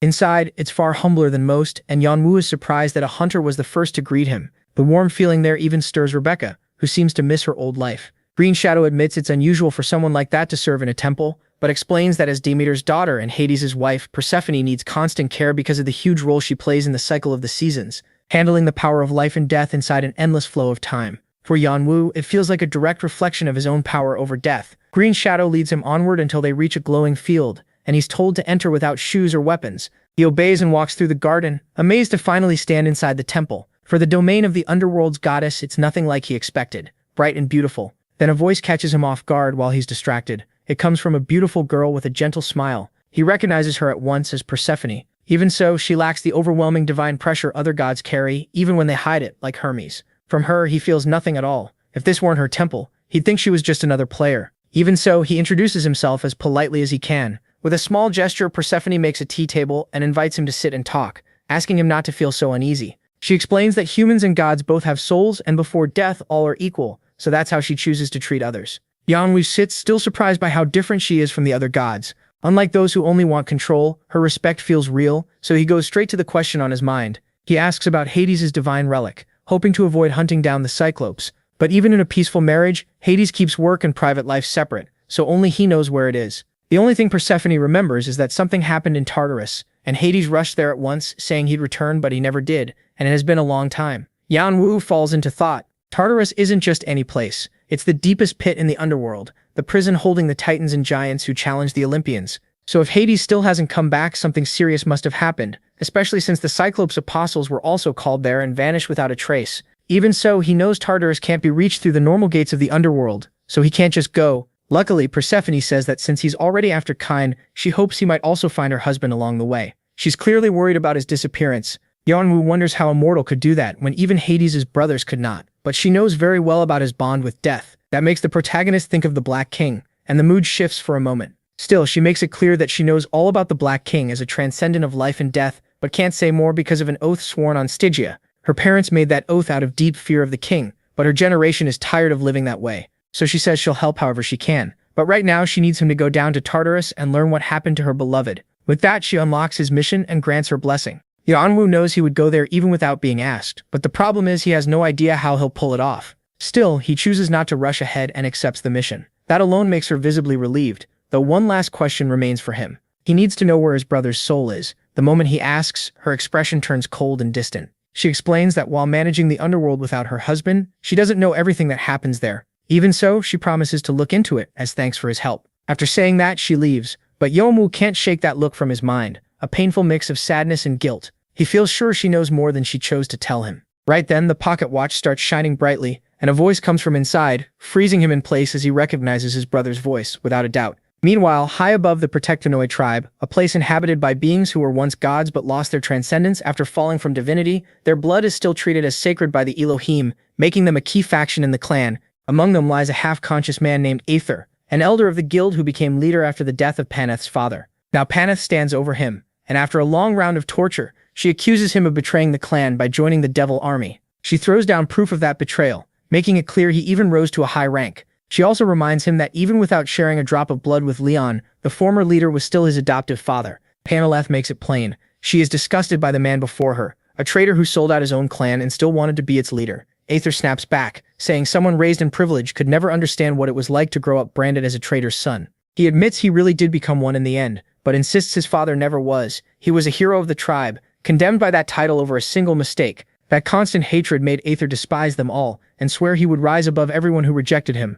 no matter who he had to join. Paneth acts like Aether's story is already over, and he's honestly shocked when he realizes they really plan to execute him for treason. With death right in front of him, he quickly changes his tone and pretends he was just a helpless puppet used by the demon army. He denies having anything to do with Lone's death and begs for mercy with everything he has left. Annoyed, Paneth takes that chance to put something around his neck. Aether instantly recognizes it as the Ring of Raymano, an item even transcendence fear, and her first order is simple: be her damned dog. Soon after, the tribe receives its first prophecy in ages, sent through the oracle by the Olympian gods. It says they must descend into the deepest darkness before they can rise again. The message shakes everyone. The chance to regain their divinity feels like hope they had already lost, so they quickly gather a huge expedition led by the young descendant with the strongest royal blood, sure she will lead them to success. In a formal ceremony, the elders place all their faith in the chosen woman, and she fully believes she will come back as a god. From afar, Aether watches it all, burning with frustration as he remembers that his father once trusted him that same way. He always wanted that trust for himself,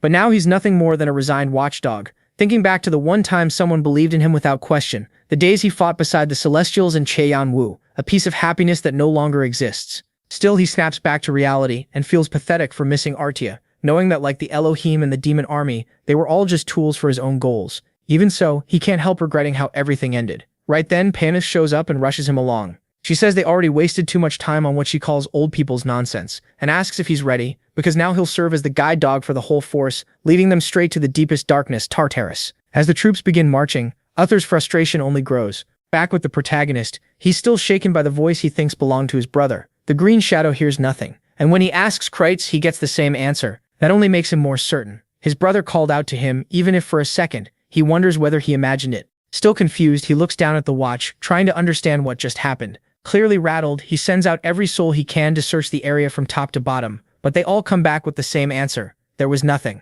They tell him to forget it because there's absolutely no sign of anything. Reluctantly, he calls them all back, but he still can't believe it was only his imagination. His eyes return to the watch, whose hand normally moves in a small, steady way, but now it's completely erratic. He starts to think summoning the dead somehow affected his brother, though he can't make sense of it. That authority should outrank any other power, especially inside the Queen of the Underworld's temple. So if his brother really is in the underworld, he should have appeared somehow. He's sure his brother is the one who moved the watch's hand, and even if he has no proof, his dragon instinct and something even deeper in his heart, his twin instinct, screams, it's true. Later, after leaving Persephone's temple, he learns two things. First, the dessert he ate was nectar mixed with the elixir of immortality, a powerful sacred medicine even in diluted form. Second, his mission is to go after Hades in Tartarus, since his wife only knows that he summoned the Cyclopes and then vanished. Now with the goddess's blessing and the authority of death on his shoulders, John gets ready to enter. The first step is clear: cross the hidden stage called the 10 Gates of the Underworld. So he starts down that hellish path at the first gate, which Kreitz has apparently crossed before. Kreitz complains about facing the heat and poison again, worried the protagonist might get hurt. But John barely listens. He and his pets seem to enjoy this hellish place, which deeply unsettles Kreitz, who has no idea John also enjoys being poisoned, since it boosts his abilities and even earned him the title of Fire King. He's almost disappointed by how easy this feels, though. After thinking it over, he remembers they're in the underworld, a place perfect for someone with fire affinity, darkness, and authority over death. Kreitz, on the other hand, uses sacred power, the exact opposite of this place. Realizing how useful that could be, John decides to keep him around. That matters even more after noticing Kreitz's holy sword. Sakafar has been complaining non-stop since the moment they entered, and Kreitz knows it because he can hear her. There's not much he can do to calm the blade, and John is surprised to hear that the blonde can talk with his sword. Kreitz is even more shocked that John acts like that's strange, because John understands that resonance without any trouble. It's a high-level skill used by elite warriors of the Horn tribe, so the fact that Kreitz uses it so naturally proves his talent is exceptional, especially since he doesn't even belong to the race most famous for that technique. The blonde admits this isn't the first time someone understood him so quickly. His captain did too from the start. That makes John assume the captain must be at least master level. Kreitz still feels uneasy about moving on while his sword suffers, but by now he has accepted that if someone doesn't have a personal bond with John, he won't hesitate to leave them behind if needed. So he asks not to be treated like dead weight and promises not to interfere with the mission, trusting that he can keep up without causing trouble. The protagonist agrees without caring much, sure that if things get bad, he'll just leave him behind. Then he orders his summons to keep moving, and the group advances together. Kreitz watches as Jahan moves ahead with the blonde. Knowing he can't fall behind, he decides to move too and tries to call his dragon, but the system returns an error again and again. Once he realizes summoning it is impossible, Kreitz gives up and has no choice but to keep going as best he can. That's how they reach the Mountain of Blades, the first of the 10 gates, each shaped by the tastes of one of the kings of hell, the judges of the dead. Because of that, Jahan knows he can't waste time if he wants to move fast. He heads for the cliff, though he can tell those steps are absurdly sharp. One mistake would be enough to end everything right there. So he activates his dragon eyes and maps out a safe route with his gale steps. He moves through the blades with ease, rushing ahead and leaving the other players behind as they struggle just to stay standing. When they see that speed, many assume it has to be the Hoarder, and start accepting that he's someone already close to divine. That lets him reach the second gate without trouble, the Lake of Boiling Fire. Jaehyun gets ready to cross, thinking fire is still better than many other things. The problem is finding a place to launch from. He considers using his fire wings but knows they won't carry him all the way, and swimming would be even worse. The moment he got tired, he'd sink and die. Just then, Sidu's collar starts to glow, showing that the authority once held by Lana has passed to him. It grants him the rank of apostle, and as king of the sea, control over his offspring. Along with that comes faster thinking, a clear boost in problem-solving, and Tainen's fear and overwhelming terror that crushes weaker beings, weakening them, and if he can break their will, it drains their life force and lets him control them. He also gains Water Guide, which lets him control small amounts of water. With those new skills active, the protagonist jumps into the lake and uses his control over water to form a layer of protection under his feet. Then he starts moving forward, walking over the boiling fire. But as he advances, alerts appear and lava serpents rush in to attack him. The second they surface, they feel that power and are hit with intense fear, making them back away with ease. The protagonist realizes crossing like this will be easy, just slower than if Boo had cast a flying spell on him. Still, he wants to save his achievement points for now, so he decides to test another ability instead, filling his body with an energy that spreads fear into the creatures living in the river of lava. Once they're terrified, he takes control of them and pulls them up to the surface. That leaves them all floating there like corpses, leaving the other players staring in confusion. Those makeshift platforms let the protagonist hop across them and move faster. He does wonder what will happen when they wake up, though he doubts they'll kill many people.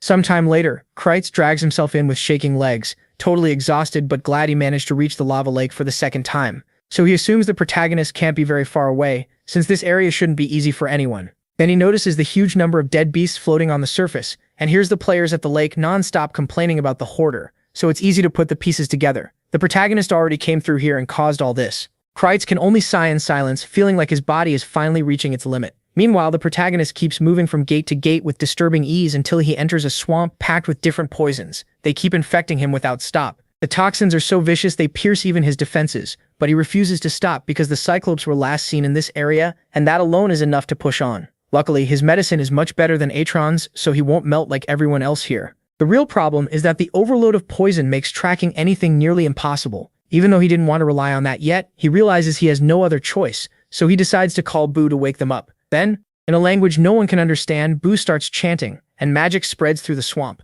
It pulls things in from every corner, restless souls and vengeful spirits hiding in that place. Yeon-woo hopes their stories will finally give him the answers he needs. Meanwhile, Kreutz reaches the poison swamp, totally worn out. The place terrifies him. Plenty of players end up literally melted there, fused into the ground with blood, poison, and acid. It looks like a nightmare. Even so, he feels instant relief when he realizes he finally caught up to MC. But MC is surrounded by a giant storm of souls, and that sight kills the blonde man's cheerful greeting. Seeing how focused he is, Kreutz realizes this is no longer just an order to follow him. It has become personal. He really wants to learn who he truly is, so he decides to wait. As he does, he silently apologizes to Sakafar because he needs to borrow that power to survive the swamp, activating a divine shield that keeps the poison out. At the same time, Yeon-woo's overwhelmed by all the spirits Boo called from the swamp. There may be tens of thousands, and every one of them wants its tragic story heard, creating total chaos. He has no idea how to find the right one among so many souls, especially since their power levels are similar. Making it this far meant they were all strong enough to survive that hellish path.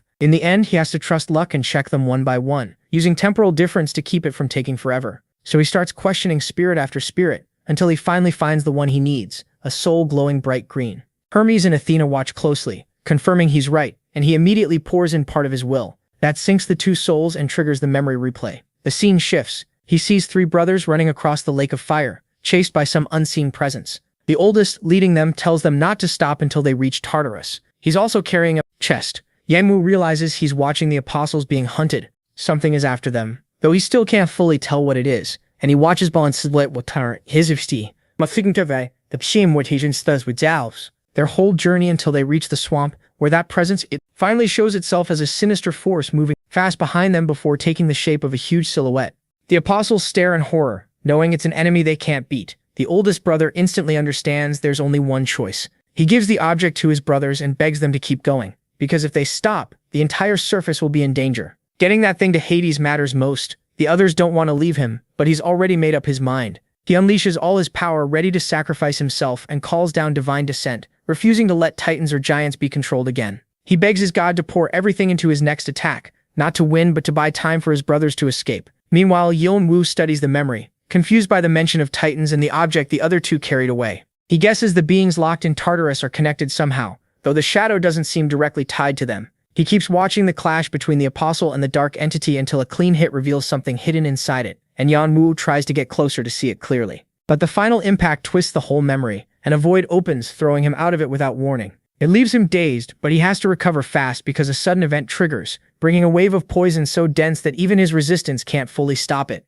Only his cold focus lets him stay conscious. From outside, Kreitz watches in real fear, as something twisted rises from the ground, a poisonous spirit-like creature slowly lifting itself before them. It keeps crawling out of the earth, and Yeon-woo is stunned by what his senses tell him. This thing is ready to fight. The protagonist decides he can handle it, and takes to the air, stopping right in front of the titan made from suffering souls. They beg for the pain to stop and cry out for someone to save them, making it clear this is the same thing that chased the apostles. It's a shapeless mass forced together from spirits full of hatred and poison, and the toxic aura around it is so thick it almost burns his throat. It's strong enough to test his skills, but that's not even the worst part. More of them are rising. Yeon-woo figures these anomalies may be exactly what Hades is searching for, but he doesn't have time to think, because the giant creature, now fully formed, throws the first punch. He dodges at the last second and draws his weapon. The fight turns destructive right away. Soon, Yeon-woo ends up exhausted, inside a crater trying to stand after the last hit and admitting how tough this monster really is. He barely gets back up before he has to leap away from another attack.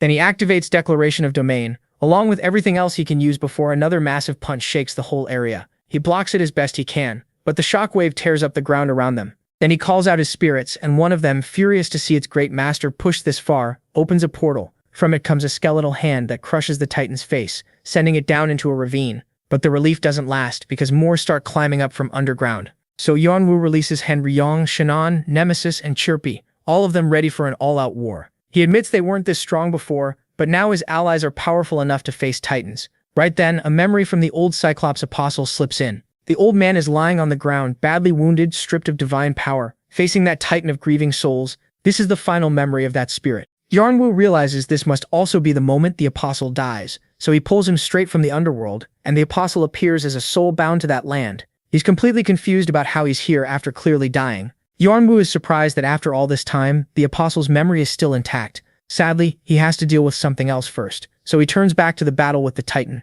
Looking over the fight from above, he admits the Dark Titans aren't strong enough to stop him, but they are slowing him down. The longer this lasts, the more it becomes a battle of endurance, and if something stronger waits beyond the next gate, he's finished. So he decides to end it right now by finding a way to land one decisive blow. Just then, his shackles begin to tremble together, like they're reminding him of something he's forgotten. The problem is, he can't remember what. While thinking about what he can use in this gate full of death, Seto's necklace activates too, showing him a resonance with the depths. Then he realizes there was never any need to fight at all. He's about to try something that could leave him brain dead if it fails. But even so, he takes the risk and spreads his will like an aura over the whole place. The pressure reaches even the shadows and starts slowing them down, while the spirits think their master has another plan. They watch an essence begin choking the titans, trying to weaken them enough for him to take control. Then he closes his eyes and enters their minds, but the backlash hits at once. The vengeful souls flood him, overwhelm him, crush him, and for a moment he loses control. He feels them close to erasing his mind, but keeping his cool, he steadies himself again,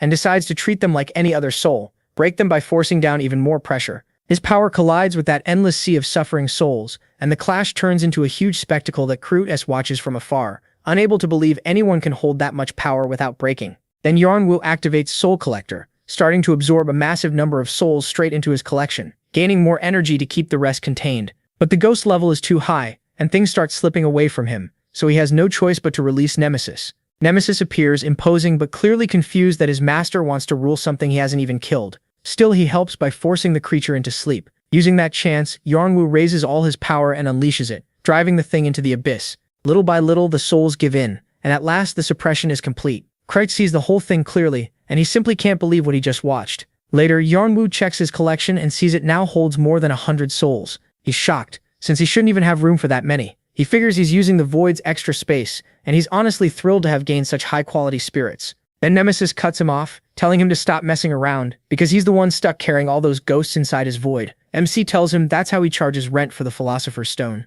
The dragon complains too, since he's not the only one living there, but it's not like he can charge rent to a kid like Chirpy. That answer is enough to shut down the dragon's complaints, though Yeon-woo knows he'll reward him later for being so good with little Phoenix. Now that the chaos is over, he returns to the Apostle of Brontes, who is completely shaken after seeing a mortal use the power of death. Noticing that reaction, the protagonist worries the man is rambling and might disappear before giving answers. So he asks directly if he's still connected to the Cyclops and whether he knows where Hades went. The ghost gets agitated the moment he realizes Yeon-woo knows that much. MC explains he's there on Persephone's mission. Understanding the spirit doesn't have time for long explanations. The Apostle, seeing his condition and realizing he's facing a messenger, decides to speak honestly. He says he and his god have waited for centuries, just as the prophecy said, one that apparently foretold Yeon-woo's arrival. Even so, with so little time left, he'd rather send him straight to the Cyclops, and with that he starts to shine and forces a descent. The divine being opens a massive gate, burning the last of his soul. On the other side stands Brontes, the eldest Cyclops brother, who seems to have been bound there for ages. He kept draining his own divinity, while waiting for someone who could take over his task. A simple one on paper, by Hades' order, carry something called the Flame to Tartarus. That box used to seal away the Dark Titans, and it was the reason Brontes had to sacrifice himself and remain trapped there. Yeon-woo can't hide his shock when he realizes the flame they carried is the same thing he knows as the Soul Stone. Brontes, though, calls it only the flame, the primordial flame. The name hits him hard, but Brontes barely reacts. He just says Hades urgently needed it back then, so they delivered it. That makes Yeon-woo cut him off and explain what the primordial flame really is. It's what he knew as Lucille's stone, the one now in Viera Dune's hands. Before that, it belonged to his brother, and even earlier, the Cyclopes were the ones meant to transport it, but they vanished on the way. Maybe the other brothers failed, and somehow Jeong-woo got it, only to lose it later too. Still, that doesn't match what Yeon-woo read in the diaries, so he starts thinking there may be another Lucille stone. Seeing the protagonist won't explain anything, Brontes quickly starts telling the full story. In the beginning, there was a flame guarded by Lucille in the lighthouse, but Lucille was tempted by something he should never have wanted, and in chasing it, he devoured the flame. That raised him to a godlike level and gave birth to the being called Lucifer. Gods and demons were enraged, and they soon captured him. As punishment, they tore off his wings because what he consumed was the source of every myth about immortality, something no one was ever meant to own. Even then, Lucifer never gave the flame back, so he was cast into the underworld. There, his soul was shattered into pieces. Those fragments became soul stones, pieces of what was once the primordial flame. That's why the flame the Cyclops carried was purity, one of the 5 that had gone missing. And apparently there are 14 in all. They came from Lucifer's descendants who gave rise to both light and darkness, and from that, the 7 virtues and 7 sins. Now it finally clicks for Yeon-woo. There isn't just one stone but many, and just one was enough for Viera Dune to devour Gaia and rise to the heavens. Gathering the rest would mean unimaginable power, but before MC can go further, Brontes asks why he's so interested when he already has one of those stones. That freezes him. Yeon-woo has no idea what Brontes means until the Cyclops points to his pocket where his brother's watch is. It turns out the watch is actually a Lucille stone. Brontes is impressed by the craftsmanship, better than almost anything he's seen. The only strange part is that it's inactive. He demands answers, but Brontes is exhausted and running out of time, so he'd rather fade away than keep talking. With no other choice, the protagonist listens to the end. Brontes says Hades ordered them to bring it to Tartarus because a great darkness was coming. As a craftsman, he never knew the whole picture, but he understood the important part. The giants and titans trapped in Tartarus were close to breaking free. Yeon-woo realizes they forged something with the stone to stop that, and Brontes confirms it. But spectral titans found them anyway. The rest, MC already saw. He's confused, since it sounds like someone betrayed Hades' side. But what worries him more is that Brontes is fading fast, and almost happily. After waiting so long, he finally finished his last duty, though he still regrets failing to protect his brothers as the eldest. Yeon-woo understands that feeling. That regret is strong enough to keep a soul bound, and he can't let Brontes go yet. There are still too many questions, so he offers him a chance to reunite with his brothers in Hades and seek revenge. Brontes might have cared, but there's so little of him left that it hardly seems worth it. Even so, the protagonist holds out a hand and offers a soul contract, knowing that just like Brahm said, once transcendent beings die, they can be controlled like any other soul. Brontes, nearly gone, stares at this so-called descendant in disbelief before accepting the deal with Yeon-woo. Just like that, Brontes the Cyclops becomes his subordinate. His form stabilizes again, but he's clearly upset that in a weak moment he let a mortal bind him. Still, seeing MC as a descendant of the one who cannot be named, he decides to accept him as master, and assumes Yeon-woo kept him for one reason, to ask more about the flame, so he asks how to fix the watch. Meanwhile, Kreutz is still stunned that the protagonist claimed a god's soul and is now using it, leaving him totally lost about who Yeon-woo really is. Brontes explains that the watch doesn't need repair. It still works. The real problem is that all its functions were sealed on purpose. That hits MC hard. He'd been carrying an insane power source all this time, so he asks Brontes to unseal it. The answer is a firm no, Not because Brontes refuses, but because he can't. He instantly recognizes the hand of the smith who made it. The workmanship rivals his own, even though the design clearly came from a mortal, so he asks if Yeon-woo knows who created it. He knows very well. His brother would probably be proud to hear that praise, though he still doesn't know what the seal was hiding. Still, Brontes corrects himself. In theory, he could open it, but only with help from his brothers, so he offers a deal. Since the protagonist is already carrying out Persephone's mission, he should help with Hades' mission too. And if he does, Brontes will find his brothers to help unseal the watch. Yeon-woo agrees. The mission updates, adding a subquest to find the remaining Cyclops. At the same time, he notices something troubling. The Titans already know he's here. Even though he left survivors among those monsters, he figures there must be an informant, and Brontes confirms it. He knew of that traitor in his time too, though not their identity, only that they're dangerous. Before Brontes can fade again, Yeon-woo asks who it might be, but there's no time to chase that now. Spreading his wings, he pushes on toward Tartarus, passing the 7th gate with ease and quickly reaching the 8th, the Iron Phase. There, his summoned spirits and all the others are already fighting a huge savage shapeless creature moving through melted iron paths. Everyone tries to make an opening for him, including Kreutz, who gives the signal. Yeon-woo answers by unleashing every single attack he has until the monster is finally burned to ash. Then Nemesis asks what he thinks of the creature they just beat, called Medusa. Yeon-woo says it was strong, but Nemesis pushes for a real answer. He gets the point. Without his elemental advantage, he wouldn't have stood a chance, not even with everyone fighting together. With that in mind, Nemesis warns him Tartarus is full of monsters like that, so moving forward in this state may be a bad idea. That brings MC back to his brother's memories. Yeon-woo entered the hidden stage with his group, but after the 7th gate they ran into monsters that were stronger and more insane each time. Those battles wore down both their power and their morale until they had no choice but to retreat and wait for another chance. Even then, Yeon-woo was left with deep regret because he couldn't even glimpse the entrance to what lies beyond the 10 gates. Tartarus, Nemesis reminds Yeon-woo that even his brother had to give up, along with all of Artia. He understands. Right now, he's almost alone, and his spirits are getting tired. Even so, though turning back would be the smart move, he can't bring himself to quit. If he leaves now, he may lose the chance to learn more or even see his brother again. More than anything, he feels they still need one last talk with him, and that need keeps him moving. So he enters the 10th gate, the Dark Abyss. Amid constant fighting, the spirits feel that if this keeps up, they'll die all over again. Even so, they know Yeon-woo has no plan to stop, and through their bond they can feel his desperation growing. He wants clues about his brother, but it's also clear he's worn out, so they realize they have to support him if they want his resolve to last to the very end. Together they press on with Yeon-woo leading the way. On this new floor, the mission sounds simple: just move through the thick darkness. It's supposed to be a test of willpower, but that's not the real problem. Too many beasts serve the Titans here, and some are strong enough to challenge Yeon-woo directly. He barely holds them back with Dragon Fear and Infernal Sight, but the exhaustion is starting to hit. Still, he can't let them loose, because fighting would only make things worse. The farther he goes, the more he feels the eyes of Titans and Giants on him. At the same time, help from the heavenly world is mostly blocked. Only Hermes and Athena still have a clear link to him. Well, and his personal pest, who keeps mocking the gods for not being able to see him. But the protagonist ignores that. Thanks to Kreutz and his divine power, barriers can be raised so MC gets short moments to rest. During those breaks, he reads the memories left in the place and finds something unexpected. The Cyclops brothers cross this level without much trouble. That surprises him, since his own group only made it by avoiding every fight they could, otherwise they would have died. Even so, they finally clear all 10 floors and earn several rewards, unlocking the next hidden area and finally arriving before the gate. Tartarus, the place Brontes never thought he'd reach. Yeon-woo stares at it in silence. This is Tartarus, the prison of the god Zeus, struck down. Even stripped of his power, that fallen being never looked away from the 3 Olympians who brought him down. Kronos, the god of time and death, is likely waiting beyond this point with his followers. What Yeon-woo can't figure out is why the gate won't open. As Brontes explained, a place like this would never be left unguarded, so instead, he has to use Hades' hidden passage. He releases a soul Hades sent to guide him through his realm. When the summon still works, he realizes Hades must have believed he'd make it here one day. He moves through a place built far better than expected, filled with art everywhere. Even Kreutz is impressed by how grand it is, and Yeon-woo finally notices what has stayed with him all this time. It followed him through every hellish gate without a single complaint or question, so he decides to let it stay with him until the very end, trusting it to stand by him no matter what. The spirit leads them onward. Between old statues and relics, the hidden path appears, and at the end of it stands a strange portal before them. Yeon-woo looks over his allies one last time and steps forward.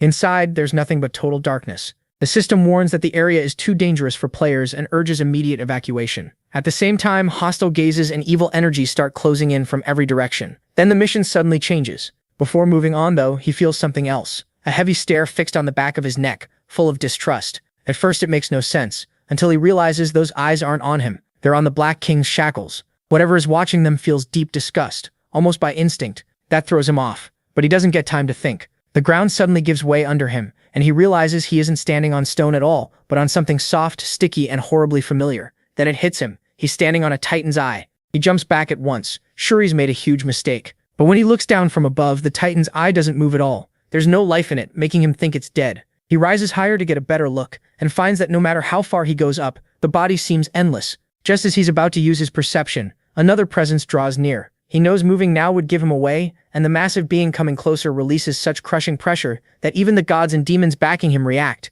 Yeon-woo quickly understands this thing is on Agari's level, so he hides among the rocks and watches a giant leg pass by as if searching for something, and he fears that something is him. That leaves him with two bad choices: attack with almost no chance of winning, just to try escaping, or stay still and wait to be found. He hates the second option, so he activates his dragon eyes. But no matter how closely he studies the giant, he finds no weakness. Even so, he feels he has no choice and draws his sword, ready to strike until a voice suddenly stops him and orders him not to move. Not knowing who spoke, he obeys and hides his aura again. The Titan decides there's nothing there and leaves. From his hiding place, Yeon-woo then sees a large squad arrive, furious that he almost challenged the giant Perseus inside his own territory. He recognizes them right away as Hades' Legion, the force that protects the underworld, Pluto. Every member carries divine power, and they fight titans and giants in Tartarus without rest. Kreitz is with them too, clearly relieved to find him alive. The protagonist admits he's not exactly doing great, though he figures Kreitz already knows.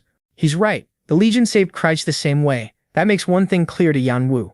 Even if his pride hates admitting it, if that really was Perseus, their clash would not have ended with a simple hit and run. That's why the Legion's leader treats him like a reckless fool. Still, MC first wants to know who he is. The man introduces himself as Rai, commander of the 19th Legion of Pluto. Rai asks if he used Bronte's guide to get here. Yeon-woo confirms it. The commander is glad they managed to save someone their lord had asked them to watch for. He wants to meet whoever sent them, guessing it's Hades, since he has a message from his wife. That clearly surprises Rai, who tells them to follow him somewhere the giants can't crush them. As they move, the protagonist keeps studying Rai with interest. Even with everything he learned from his brother, he's never heard of this man. Still, Rai's level is clearly that of a transcendent, far above him. Yeon-woo isn't sure whether Rai matches his master, but what confuses him more is this: even after reaching that level, Rai still hasn't become a god. So what's stopping him from crossing that line? Rai starts to feel uneasy under MC's stare, though he tries to ignore it. That only makes the commander more irritated, and he bluntly says he can't stand players. Yeon-woo understands why, and Rai doesn't even try to hide it.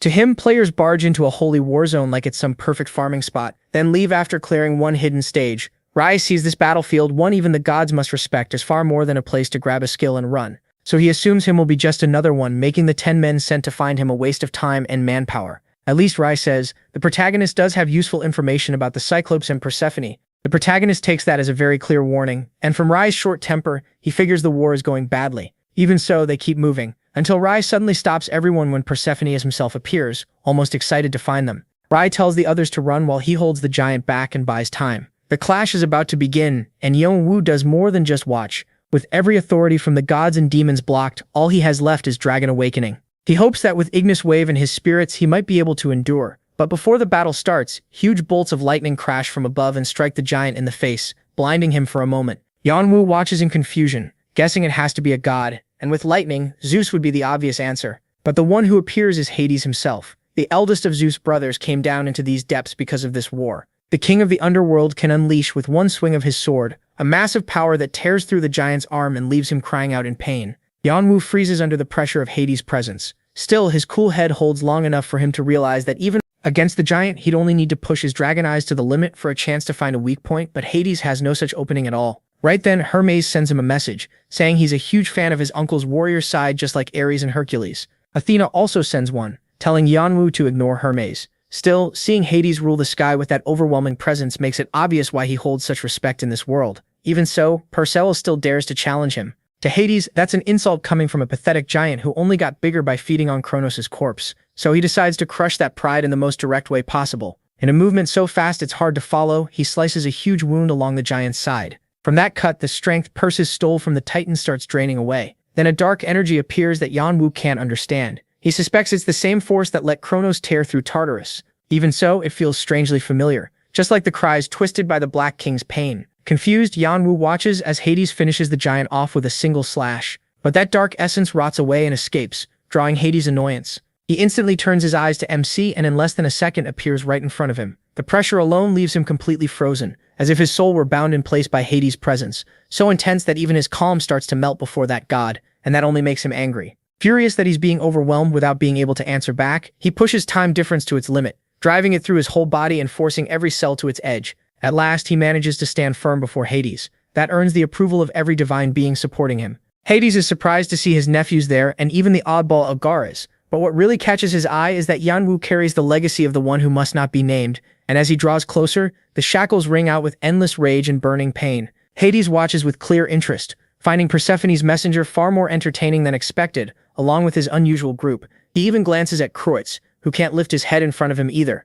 Then Hades sends the whole group back to the temple. With that, Persephone's mission ends and Yeon-woo receives her blessing, authority, and a divine item. He figures that after delivering the message, she now knows about her husband, so he can move on without worry. But a new mission appears right away. Before checking it, he looks over the Ring of Living Souls, Persephone's only reward in exchange for news about the man she loves. The item restores fatigue and grants soul rebirth, which can purify the colors of a person's soul. It also has soul growth, a power forbidden to ordinary mortals, but one he can now awaken. He uses that new awareness right away to ease the pressure on his soul from simply being in Tartarus, the same strain is hitting Kreutz, but his divine sword makes up for it much like the ring does. As for the rest of the rewards, he still can't use them because he lacks the authority for it, just like Persephone warned. Like the other gods, she doesn't have direct access to Tartarus, so he has to wait until her husband allows it. That's why his new mission is to help Hades end the war that has wrecked Tartarus, and get him back to his temple and his wife so he can claim the rest of the rewards. That technically wasn't part of the deal with John, so he feels tricked. Even so, he understands what it means to want to be with someone you love so badly that even a goddess would trust everything to a mere player.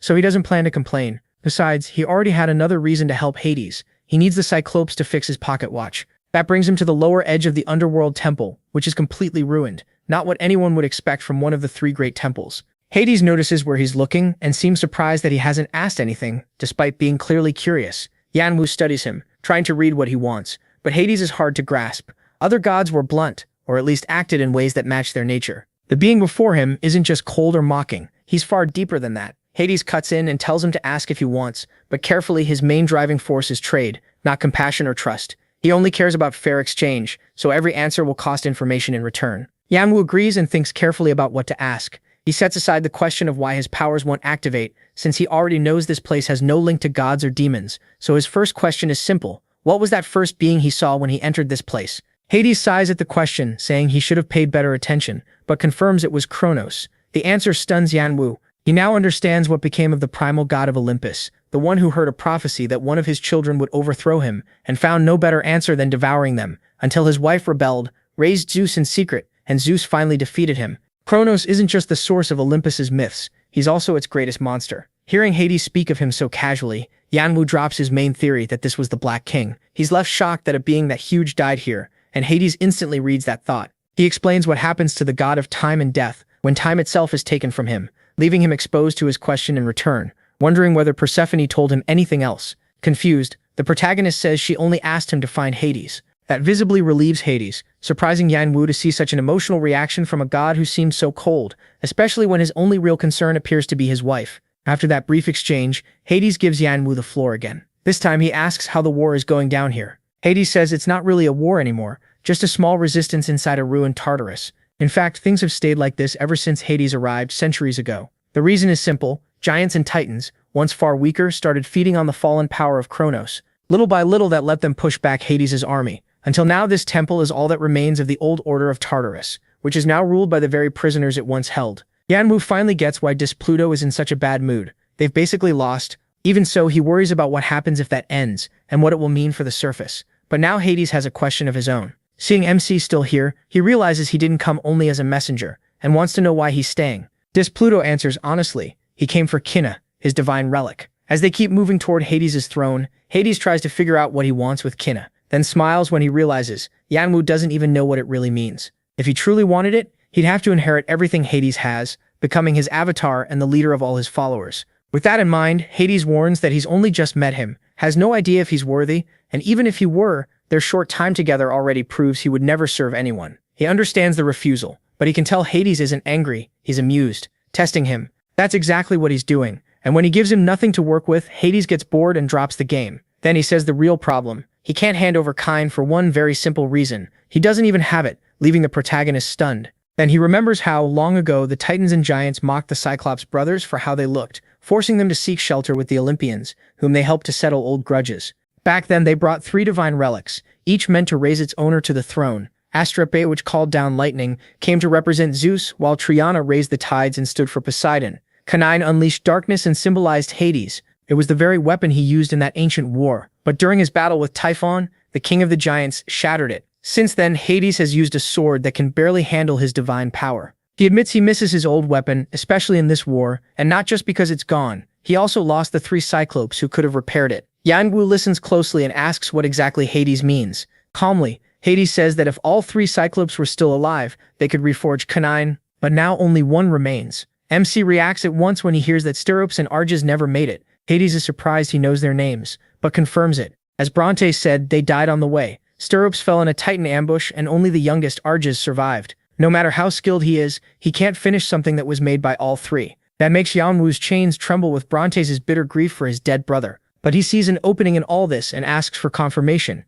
If the Cyclopes were reunited, could they reforge Cain and turn the battle around? Hades says yes. He doesn't like relying on something like that, but he sees no other choice. So Yeon-woo asks that if he solves this and ends the war, Cain will be his reward. Hades bristles at the nerve of that demand, but the protagonist doesn't back down, forcing the god in anger to swear in his own name that he'll give him the relic without making him an apostle, as long as he's ready to face the consequences if he fails. Completely calm, Yeon-woo only asks him to call Arges and bring the relic of the dead brother. Now calmer, Hades can clearly tell MC plans to use the Black King's power for something, though he can't guess what. Even so, he decides to play along and see what happens, calling a servant to fetch the Cyclops, who returns at once with his brother's relic. It's placed before Yeon-woo, and he gives the Cyclops a chance to reunite with his brothers by releasing Brontes, who, the moment he sees his brother's condition, breaks down crying and runs to hug him. He still can't believe they've met again after 200 years, but Yeon-woo still isn't done. Ignoring the emotional moment, he activates soul summoning to draw Steropes up from the underworld,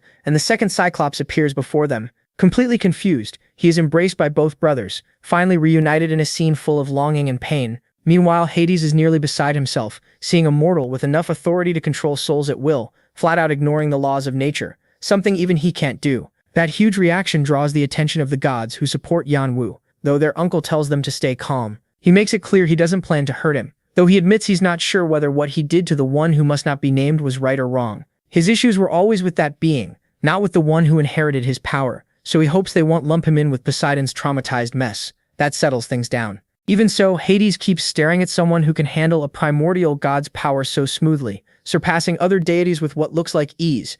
Steropes is grateful for the help, but he knows nothing comes free. Yeon-woo tells him his time is limited, and he needs all 3 Cyclopes to reforge Cain, so he asks him to join him. Steropes refuses right away. First, because a mere mortal is asking him for something like that, and second, because that same mortal is a direct descendant of his sworn enemy. But Bronte stops him, reminding him that the boy is not their enemy, just an heir. He doesn't want the brothers separated again, and when he sees his younger brother also burst into tears, Steropes has no choice but to agree. Even so, he sets one clear condition. The deal is only for forging Cain and restoring order. If Yeon-woo ever tries to use him as one of his spirits, he'll destroy his soul on the spot. He accepts without hesitation, and that seals the deal, though the other spirits know it's a lie. They watch another fool get pulled in with them while the system grants Yeon-woo a huge amount of merit points, which would be great if it weren't followed by a new submission, the Helm of Darkness. It explains how Typhon, king of the giants, refined divinity from Kronos' corpse to strengthen titans and giants, creating massive warriors and an army preparing to leave Tartarus and conquer the world, with Pluto as the last brave defense.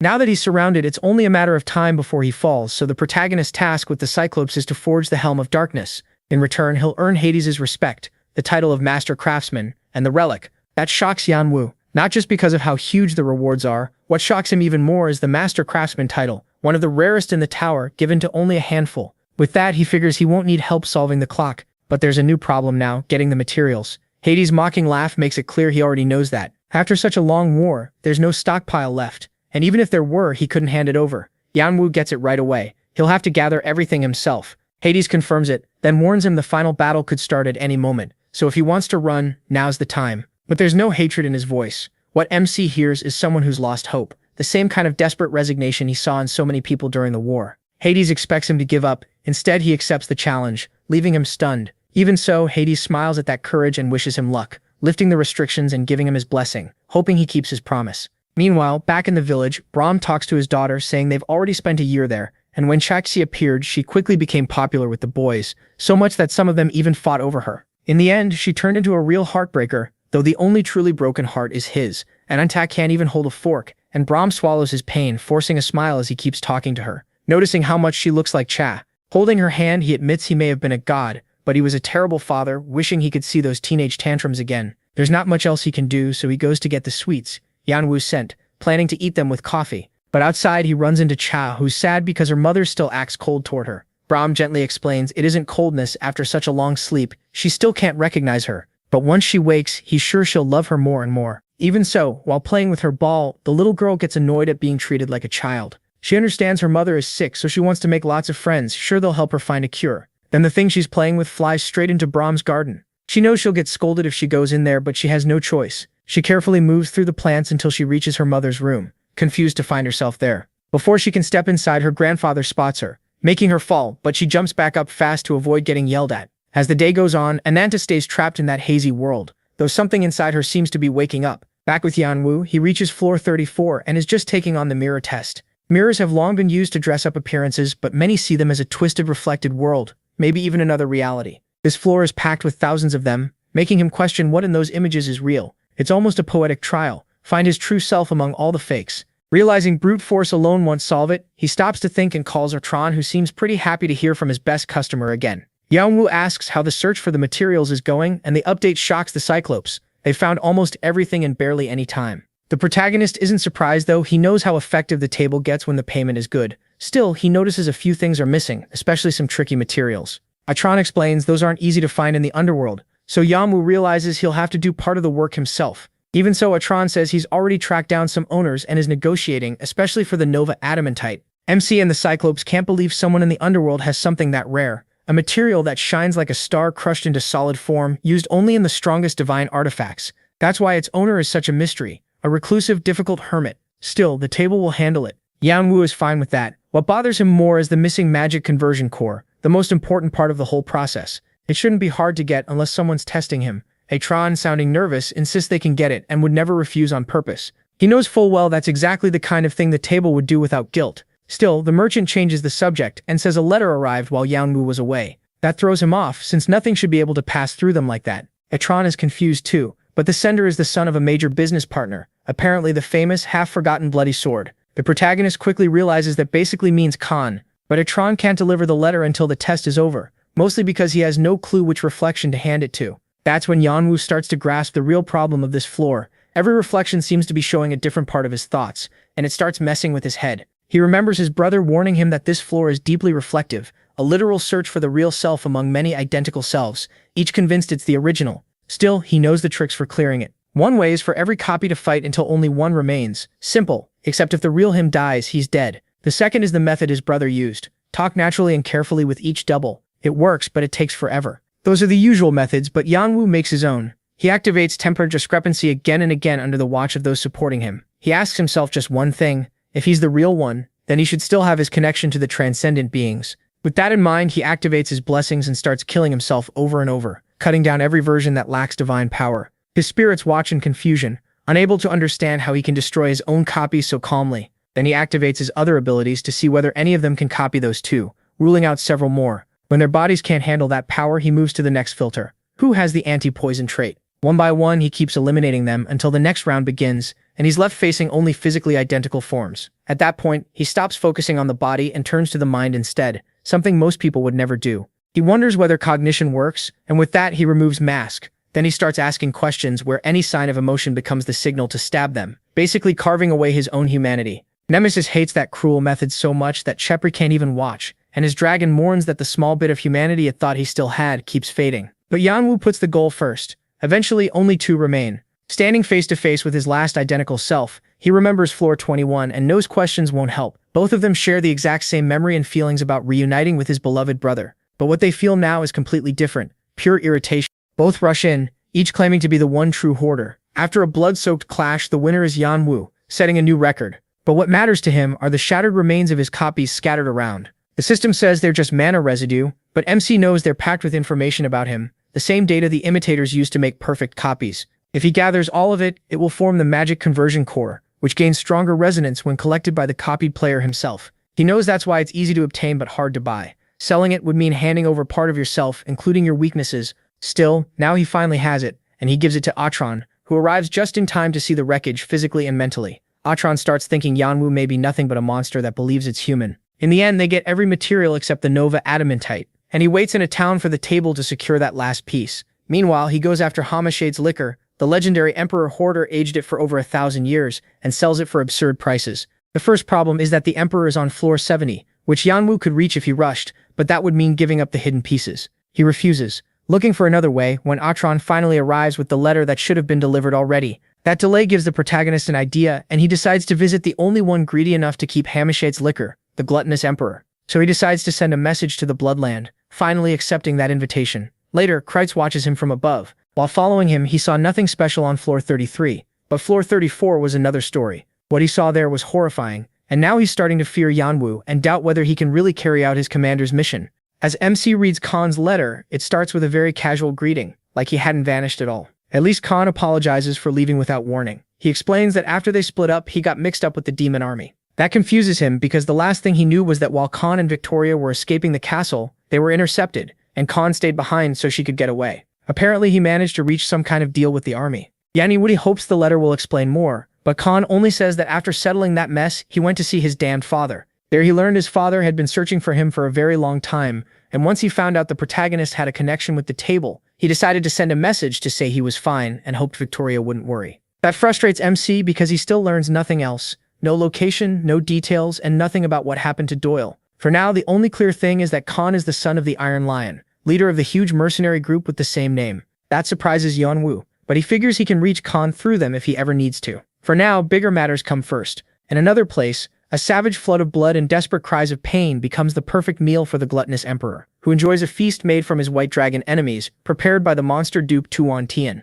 The Emperor thanks him for the feast and says he hopes a real dragon arrives soon. He even starts imagining new ways to enjoy it, like turning dragon blood into wine, while the bodies of his victims melt into mana and feed his strength. In his mind, he savors his greatest wish of all, eating the Queen of Spring. His assistant says that chance may come soon since the black and green dragon factions are moving against the white dragon and want his help in the war. The gluttonous Emperor clearly plans to use that to avenge his duke and devour his target. His mouth is already watering when another piece of good news arrives. The Hoarder has finally cleared his schedule to visit the Blood Nation. That makes the Emperor leap with joy as he gets ready to welcome him as an honored guest with a grand banquet. Meanwhile, Yeon-woo returns to the village to ask Brahm for more dragon blood. Brahm says there is barely any left because they traded so much of it already. He needs every last drop, even the leftovers, and the former god can tell he has a goal. He just wants to hear it. The protagonist admits he plans to give it to the gluttonous Emperor, which annoys Brahm, who still remembers how that monster attacked his granddaughter. But Yeon-woo explains he only wants it for a trade, and the Emperor won't really gain anything. He plans to offer watered-down dragon blood in exchange for Hamashet's liquor. Brahm thinks that sounds foolish, since both items are worth about the same on the market. He also knows how risky it is to show up with a trick like that.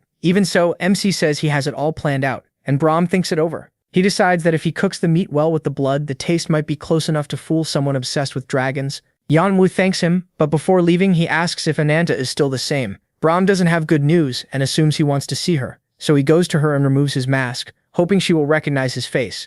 But her eyes stay empty, and that brings a flashback of Ananta arguing with a carefree Yeon-woo, which seemed to make the dragon girl blush in irritation. Back in the present, the protagonist sees no reaction at all. Even after showing her that face, Brahm still hopes these kinds of triggers will work, and Yeon-woo can only hope she improves next time. Before he can leave though, he gets stopped by the cute little dragon, who asks why he is here, if he is not going to play with her. He tries to explain that he is short on time, but she makes an adorable pout, and MC realizes she gets her way with the same charm as her brother. She wins him over while his spirits watch the loving uncle their master turns into, and the little one drags him away. That moment stays reflected in Ananta's lifeless eyes. Time passes, and then he reaches the Blood Nation, ruled by one of the 9 kings, the gluttonous Emperor, the only voice with power there. By his command, everything is prepared with great fanfare to welcome the Hoarder, who is still being followed by Kreitz, watching Yeon-woo's web of influence keep growing. Together they enter the Crimson Land of Sunset, where Kreitz guesses that if his commander is investing so much in him, then he must plan to give him a high rank in the fantasy regiment.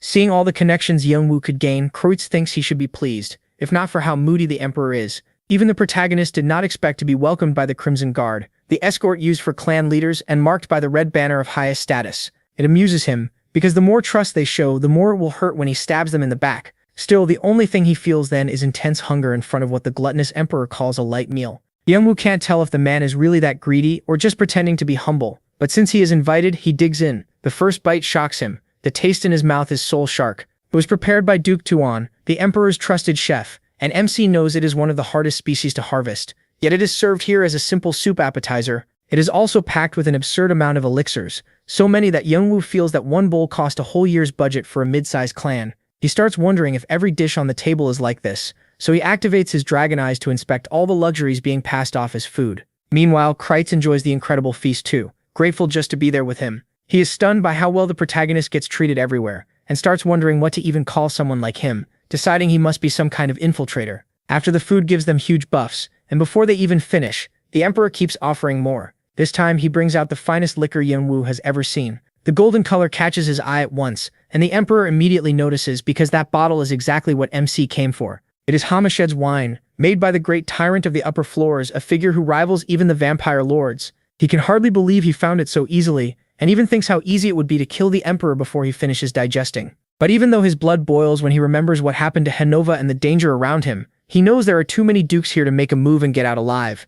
So he forces himself to stay calm, planning to kill him later. For now, he drinks, or rather stores the liquor in his inventory, adding it to his growing pile of rare items. Then he plays his part, thanking them for the feast, and offering a bit of meat and blood from the Queen of Summer. That sends the gluttonous emperor into a frenzy, and he instantly calls for his chef. Yeon-woo is surprised that something so small could excite him this much, but his thoughts get cut off when his watch suddenly starts shaking, reacting to the energy around the emperor's neck. Then the Cyclops brothers recognize it as another soul stone, though they complain that this pig cannot even draw out a fifth of its power. Yeon-woo is shocked, remembering that even his brother once found that strange power hard to understand, but now he sees how the most useless man in the nation rose to the throne. It was all thanks to Luciel's stone. Now everything makes sense, including the emperor's obsession with dragon meat, which he devours with wild joy. He gets so thankful that he calls the protagonist his best friend and says he will give him whatever he wants. So the protagonist takes the chance and asks for more Hamachet wine. The emperor agrees and wants to give him plenty, but Yeon-woo knows he only needs 2 more cups.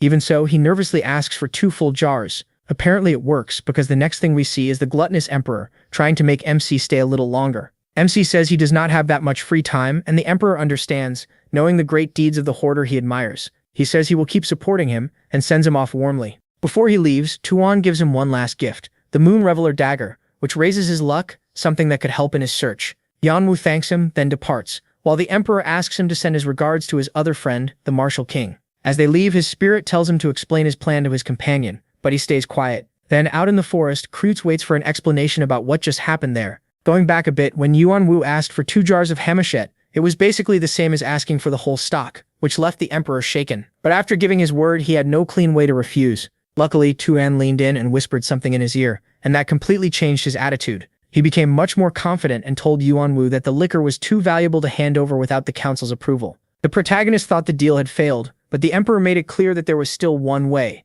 as long as they struck a bargain. Then he explained that the Queen of Spring had caused them a great loss by killing Duke Arva, though Yeon-woo remembers that he was really the one who caused it. In the end, that seems to have pushed the emperor into joining forces with the Blue Dragon and the Black Dragon to bring the queen down, so he asks MC to join them. MC understands the offer, but says that alone he would not be strong enough. The gluttonous emperor does not buy that fake humility. He reminds him that he took down Triton alone and also killed Benteke. He adds that he has some mysterious friends who always seem to appear when it matters. Then the protagonist realizes they already know about his vassals, even though he only showed them in one battle. It proves that nothing he does now goes unnoticed inside the tower, while the gluttonous emperor is clearly thrilled by the thought of another bloody slaughter. He is even more excited because the fantasy regiment seems to be on his side too, and he may even gain the Horn's forces, especially their master. With every word, his bloodlust rises so sharply that Kreutz recognizes it as the hunger of someone craving a massive war, one his faction will not be able to avoid. Worst of all, Yeon-woo shows no sign of turning the offer down. That is why, in the present,